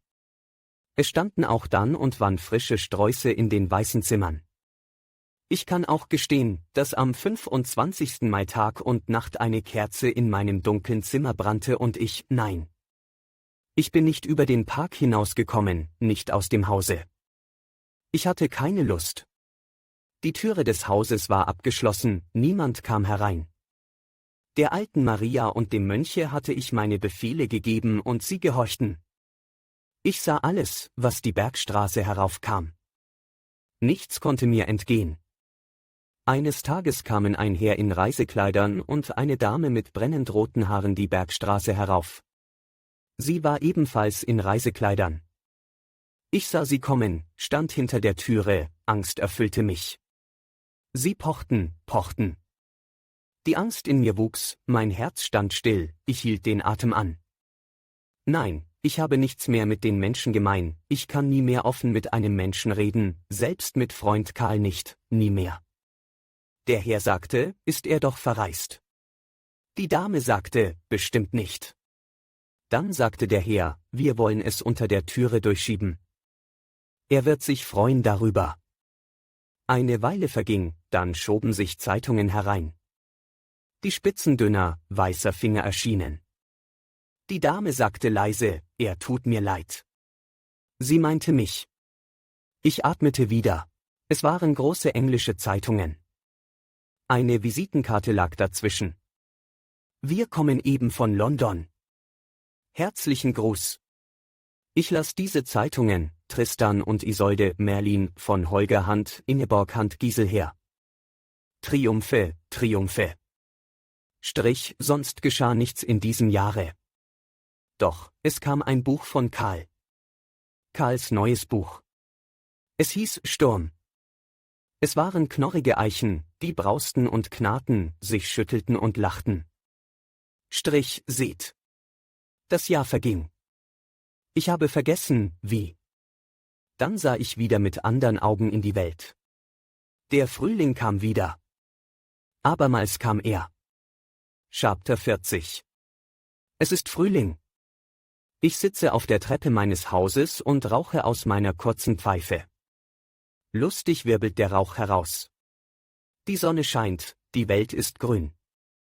Grün und durchsichtig wie Glas ist die Wiese, das Laub der Buchen. Blau und durchsichtig wie Glas ist der Himmel. Die Sonne scheint. Die Vögel singen, Tau tropft aus den Bäumen. Ich rauche die Pfeife und lächle. Schön ist die Welt. Schön ist das Leben. Da liegt das Tal, schimmernd und grün. Aus dem Walde drüben winkt eine kleine Fahne. Die Apfelbäume blühen an der Straße. Ein Weckmacher schart auf der Straße, das Messingband auf seinem Hute funkelt wie ein Kronenreif. Friede und Schönheit sanken vom Himmel auf die Erde, denke ich. Die Sonne schüttet brennenden Wein aus Kannen über die Welt, wie ehedem. Ich lächle. Es klingt im Walde, im Tal. Die Bergstraße herab kommt ein Mädchen, ein schlankes Bauernmädchen, ein weißes Tuch um den Kopf geschlungen, ein Bündel in der Hand. Golden funkelt es unter dem Kopftuche. Es nickt herüber zu mir, seine Zähne blitzen und seine Augen. Kind, Kind, was funkelst du mit den Augen und lächelst? Gehst in den Wald und suchst nach einem Geliebten? Es ist Frühling, nimm dich in Acht, Kind. Guten Morgen, ruft das Mädchen mit klingender Stimme und geht die Straße hinab. Und ich stehe auf. Diese Stimme, habe ich plötzlich Feuer im Kopfe? Und ich lächle und stoße einen Schrei aus, wie ein Falke, der sich im Äther wiegt. Ich gehe ins Haus und reiße mir alle weißen Haare aus. Die Dämmerung sinkt über das Tal, alles ist still, das Dorf schläft. Ich sitze auf einem Brunnen, der vor der Hütte steht, weit draußen vor dem Dorfe. Der Brunnen plaudert und mein Herz bebt. Ein Mädchen tritt aus der Hütte, mit einem Kruge in der Hand. Ich stehe auf. Guten Abend, Maria. Das Mädchen schreckt zusammen und lugt unter dem Kopftuche hervor. Auf dem Kopftuche sind graue blasse Sterne zu sehen. Golden funkelt es unter dem Tuche.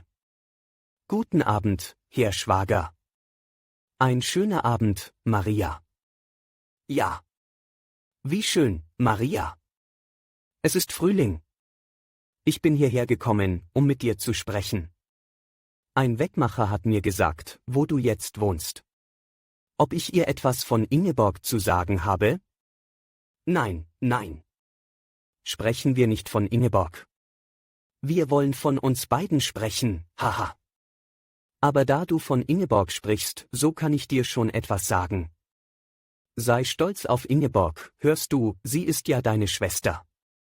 Sie feiern sie, sie beugen die Knie vor ihr. Aber sprechen wir nicht von ihr. Sprechen wir von uns? Marie lässt den Krug voll Wasser laufen und der Krug gluckst, lacht und singt immer heller. Was ich wolle. Mit ihr sprechen. Aus der Hütte ruft eine Stimme. Der Bauer ruft. Maria geht hinein. Im Walde liegt eine kleine Wiese und Maria pflügt, eine Kuh zieht den Pflug. Ich trete aus dem Walde, das Gewehr auf der Schulter. Da bin ich wieder, sage ich fröhlich. Unbefangen und jung mache ich meine Stimme. Maria schweigt. Neulich kam der Bauer dazu, haha. Schön ist es heute, wie. Die ganze Welt brennt. Ich blicke unter das weiße Kopftuch Marias. Ja, ich sei zu ihr gekommen, gerades Weges zu ihr, sage ich und lege sanft meine Hand auf ihre Schulter. Maria sieht mich erschrocken an. Es glitzert in ihren Augen. Ja, gerades Weges zu ihr. Ich liebe dich, Maria, kannst es glauben. Maria senkt rasch den Kopf. Blassblaue Sternchen sind auf dem weißen Kopftuche Marias zu sehen. Ich liebe dich, Maria, was sagst du dazu?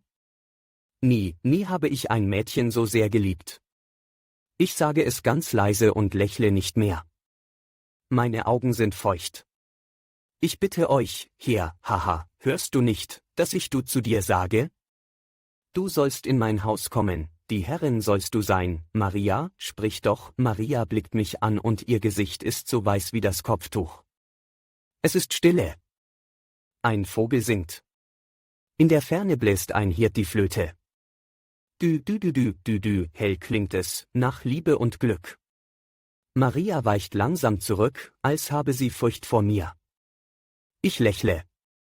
Du bist ganz bleich, Maria. Ich habe dich erschreckt. Wie ungeschickt war ich doch. Sie solle mir doch die Hand geben. Nein. Maria weicht zurück. Sie sind so lange nach, dass mir bange wird. Dann sagt sie, und das Blut kehrt in ihre Wangen zurück, ich bitte euch, geht. Das kann ja nicht sein, sagt sie hastig. Seht doch, Herr, überlegt es euch, ich bin eine Bauernmagd, ihr seid ein Fürst, ein Schloss habt ihr, Felder und Wälder, Maria spricht es gütig und sanft. Haha. Ich lache. Was den Fürsten anbelangt, so ist das eine Form, das ist, und ich nicke und gehe. Ein Gedanke jagt durch meinen Kopf. Auf Wiedersehen, Maria. Ich verschwinde im Walde. Man muss nicht blöde sein gegen junge Mädchen. Frisch angepackt, immer los aufs Ziel. Ich gehe nach Hause und schreibe einen Brief und siegle ihn mit dem Wappen. Ich trete in den Hof, den Brief mit dem großen Siegel in der Hand. Ich gehe ans Fenster der Gesindestube und poche. Der Mönch kommt heraus und nimmt den Hut ab. Ich sage zu ihm, siehst du diesen Brief hier? Den trage in die Stadt. Er gehört an den Notar. Verliere ihn nicht, denn es steht auch für dich etwas darin. Ich habe dich einmal unrecht behandelt vor all dem Gesinde, ich habe es nicht vergessen, auch hast du Pazzo immer so freundlich gestreichelt. Ich habe es beobachtet. Auch die alte Maria habe ich nicht vergessen. Eile. Es ist Nacht. Dunkel liegt die Erde und hell ist der Himmel und er glitzert von Sternen. Ich sitze auf der Bank unter der Birke und blicke auf das Schloss. Ich lächle. Ein kleines Glück. Hörst du, was klopft in meinem Herzen? Ich denke an eine kleine Hütte im Walde, an den Geruch des Düngers, an eine hübsche Kuh. An ein Gesicht beim Scheine der Kerze. Wie schön wird es sein, wenn ich dieses Gesicht ansehen darf. Träume wiegen sich in meinem Kopfe. Wie lieblich sind die Frauen. Wenn sie nur guten Tag sagen. Wie das klingt. Wenn sie schlafen, es atmet unter der Decke, es atmet so. Ich blicke auf alle Fenster des Schlosses. Noch ist nicht zu sehen. Aber plötzlich ist ein Zimmer beleuchtet, noch eines, wieder eines. Eine Scheibe klirrt und Rauch fährt heraus. Das Schloss steht in Flammen. 100.000 rote Derwische heulen und tanzen in den Sälen und auf dem Giebel. Da wird die Türe aufgerissen und laut schreiend rennt eine Gestalt im Hemd heraus. Es ist die alte Maria. Sie schreit und läuft über die Wiese, die Straße, in den Wald hinein. Ihr Hemd leuchtet rot und weht um die dünnen nackten Beine. Ich hatte gar nicht an sie gedacht.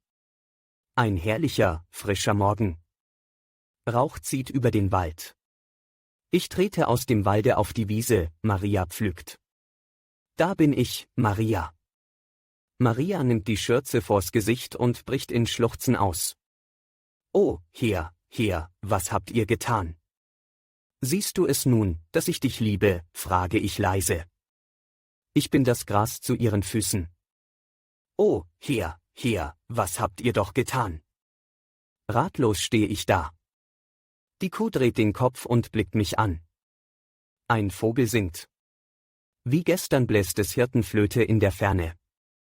Höre, Maria, sage ich, weine nicht. Welch gutes Herz hast du doch, Maria. Ich liebe dich, nun.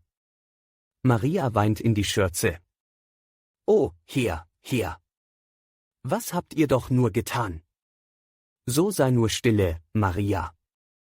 Siehst du, eine Hütte werden wir haben, eine Kuh.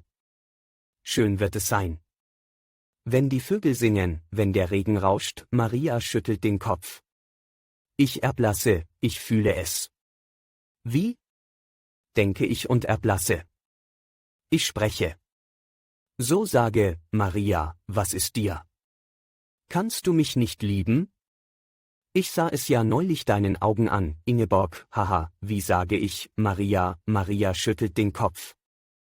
Oh, Herr. Ich stehe still. Meine Lippen zucken. Ich bin wie verzweifelt, einen Augenblick. Liebst du einen andern, Maria, sag es, frage ich leise. Sage es offen. Maria nickt. Ja, sagt sie schluchzend, was habt ihr getan? Herr. Nun, beruhige dich, Maria. Ja dann. Leb wohl. Maria, gib mir die Hand. Willst du nicht? Maria nimmt eine Hand von der Schürze und reicht sie mir. Leb wohl, Maria. Ich gehe. Einige Schritte, dann kehre ich zurück. Ich habe etwas in der Tasche für sie. Immer noch steht Maria da, die Schürze vor dem Gesicht und weint. Maria, sage ich möchte dir wenigstens etwas schenken. Vielleicht gefällt es dir. Ich ziehe ein kleines grünes Fäschchen aus der Tasche. dann nimm es. Du kannst Blumen hineintun, die dir dein Liebster schenkt. Willst du es nicht nehmen? Maria nimmt die Hand von der Schürze und ich lege ihr das Fäschen in die braune schöne Hand. Leb wohl, Maria. Maria weint. Ich sehe sie mir noch einmal an, dann gehe ich in den Wald hinein. Ich wende mich um, immer noch hat Maria die Schürze vor dem Gesichte. Die Zweige verdecken sie. Ich komme auf die Straße und wandere sie entlang, ins Tal hinunter. Die Sonne steigt über die Höhe. Ich wandere und wandere. Viele Gedanken schwirren mir durch den Kopf. Ich gehe immer weiter, immer weiter. Ich bin noch ein wenig traurig, aber es wird bald vorüber sein, ich schreite tüchtig aus, nun lebe ich in der Steppe, wo die Sonne blendet und jedes noch so kleine Gräschen einen geschliffenen türkisblauen Schatten wirft. Es ist Nacht geworden. Ich liege im Grase, die Arme unter dem Kopfe verschränkt und sehe den Sternen zu, die über den Himmel wandeln. Auch den Sternen im Nordwesten sehe ich zu. Es ist Nacht, kein Laut in der Steppe, am Himmel glänzen feierlich und schön die Sterne. Tau fällt auf jede Kreatur. Ende Druck von W. Drogulin in Leipzig. Gustav A. F. Gerstam Frauenmacht. Roman. 6.000. G. 2 MK, geboren 3 MK. Das Buch vom Brüderchen. Roman. 10. Taus. Jeder Band G. 3:50 MK, geboren 4:50 MK. Die Komödie der Ehe. Roman. 6.000. Wald und See. Novellen. 4.000.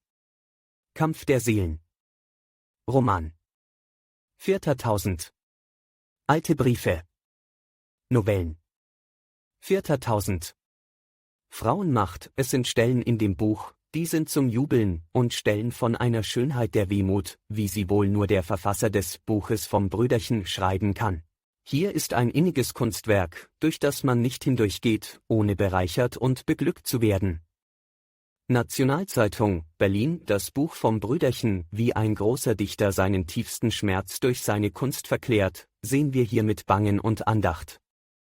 Sterbendes Glück zeigt das hinreißende Buch, zeigt es so innig, warm und mit einer hoheitsvollen Ruhe, dass wir wie im Schatten der Ewigkeit wandeln. Deutsche Literatur- und Kunstzeitung, die Komödie der Ehe, in engem Stimmungszusammenhang mit seinem entzückend feinen und wehmütigen Buch vom Brüderchen, führt der Dichter uns in die enge, aber unvergleichlich innig bewegte Welt einer Ehe, die seltsam zusammenfällt.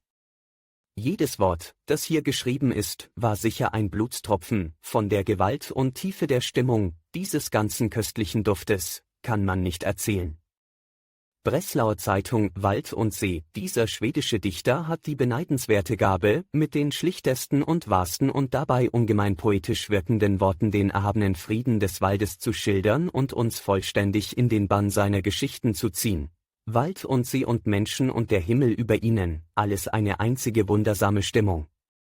Literarische Warte Otto Erich Hartleben Die Serenui.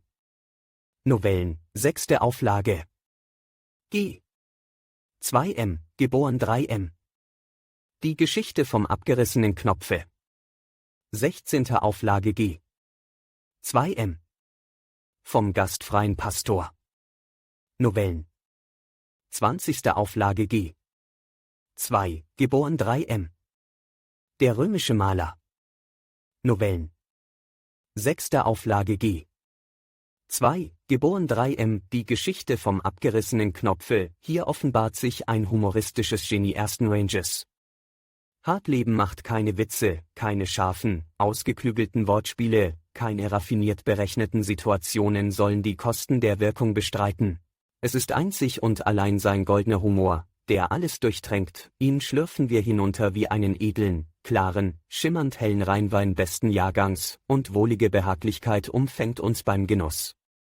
Reichsanzeiger, Berlin, vom gastfreien Pastor. In der fröhlichen Erzählung vom gastfreien Pastor hat Hartleben ein deutsches Seitenstück geliefert zur lustigen Maison-Tellier von Maupassant. Bewundernswert ist die schalkhafte Feinheit, mit der er den Hauptwitz der Handlung so verschleiert hat, dass zum Beispiel ein wirklich unschuldiges, weltunerfahrenes Mädchen die ganze Geschichte lesen könnte und so wenig als der arglose Pastor von Stolberg merken würde, was eigentlich passiert sei.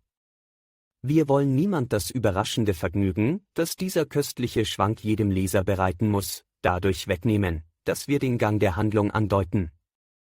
Berner Bund, der römische Maler, diese reizvollen, sprühenden Prosastücke, denen man es anmerkt, dass sie ihr Autor erst dann schrieb, als er das unabweisliche, drängende Verlangen danach spürte, haben alle die seltene Eigenschaft, dass man sie ein Halbdutzendmal lesen kann und jedes Mal wieder sein Ergötzen daran findet. Hartleben ist einer der ungezwungensten und humorvollsten unserer modernen Autoren. Ostdeutsche Rundschau Hermann Hesse Peter Camenzind. Roman, 33. Auflage G. 3 MK, geboren 4 MK, unterm Rad. Roman. 15. Auflage G. 3:50 Uhr MK, geboren 4:50 Uhr MK, Peter Camenzind. Es ist ein köstliches, lebensstarkes Buch, eines von den Büchern, die, nachdem wir sie gelesen, eine stille Gewalt über unsere Seelen üben.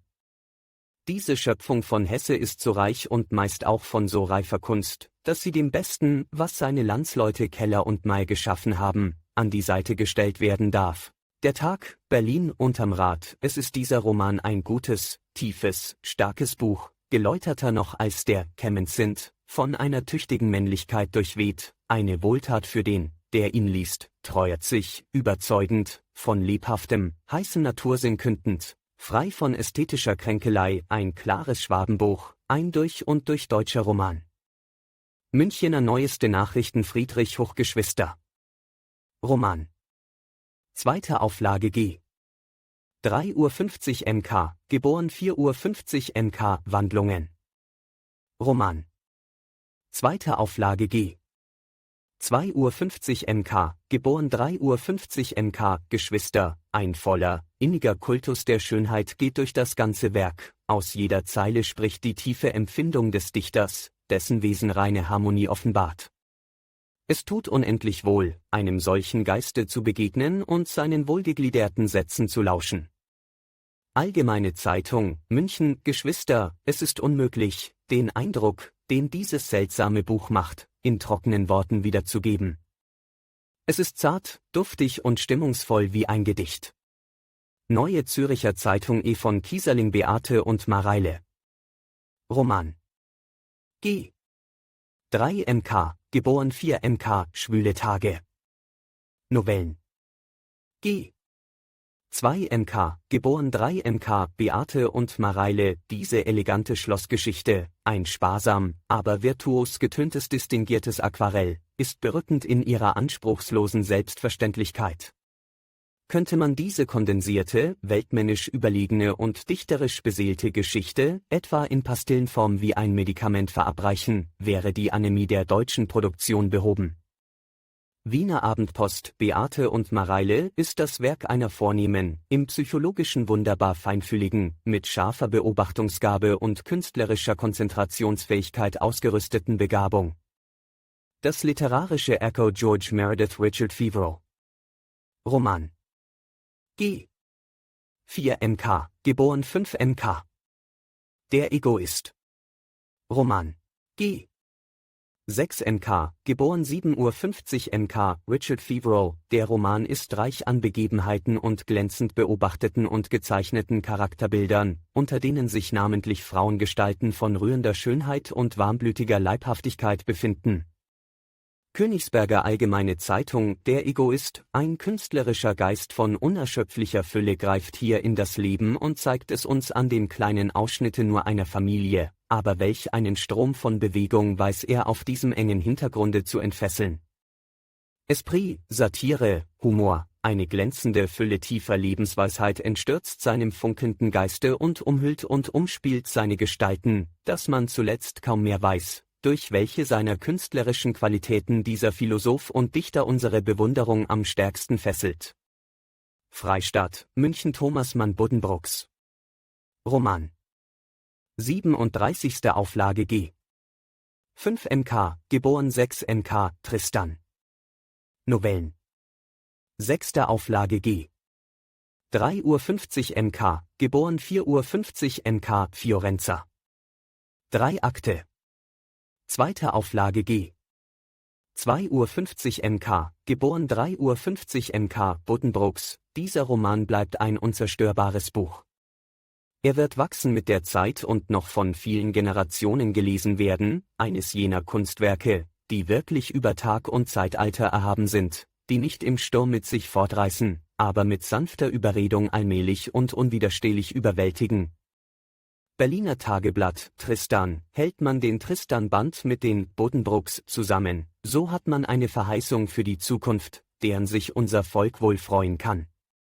Hannoverscher Kurier Jakob Wassermann. Die Geschichte der jungen Renate Fuchs. Roman. 9. Auflage. G. 6 MK, geboren 7:50 Uhr MK, Alexander in Babylon. Roman. 3. Auflage G. 3:50 Uhr, geboren 4:50 Uhr.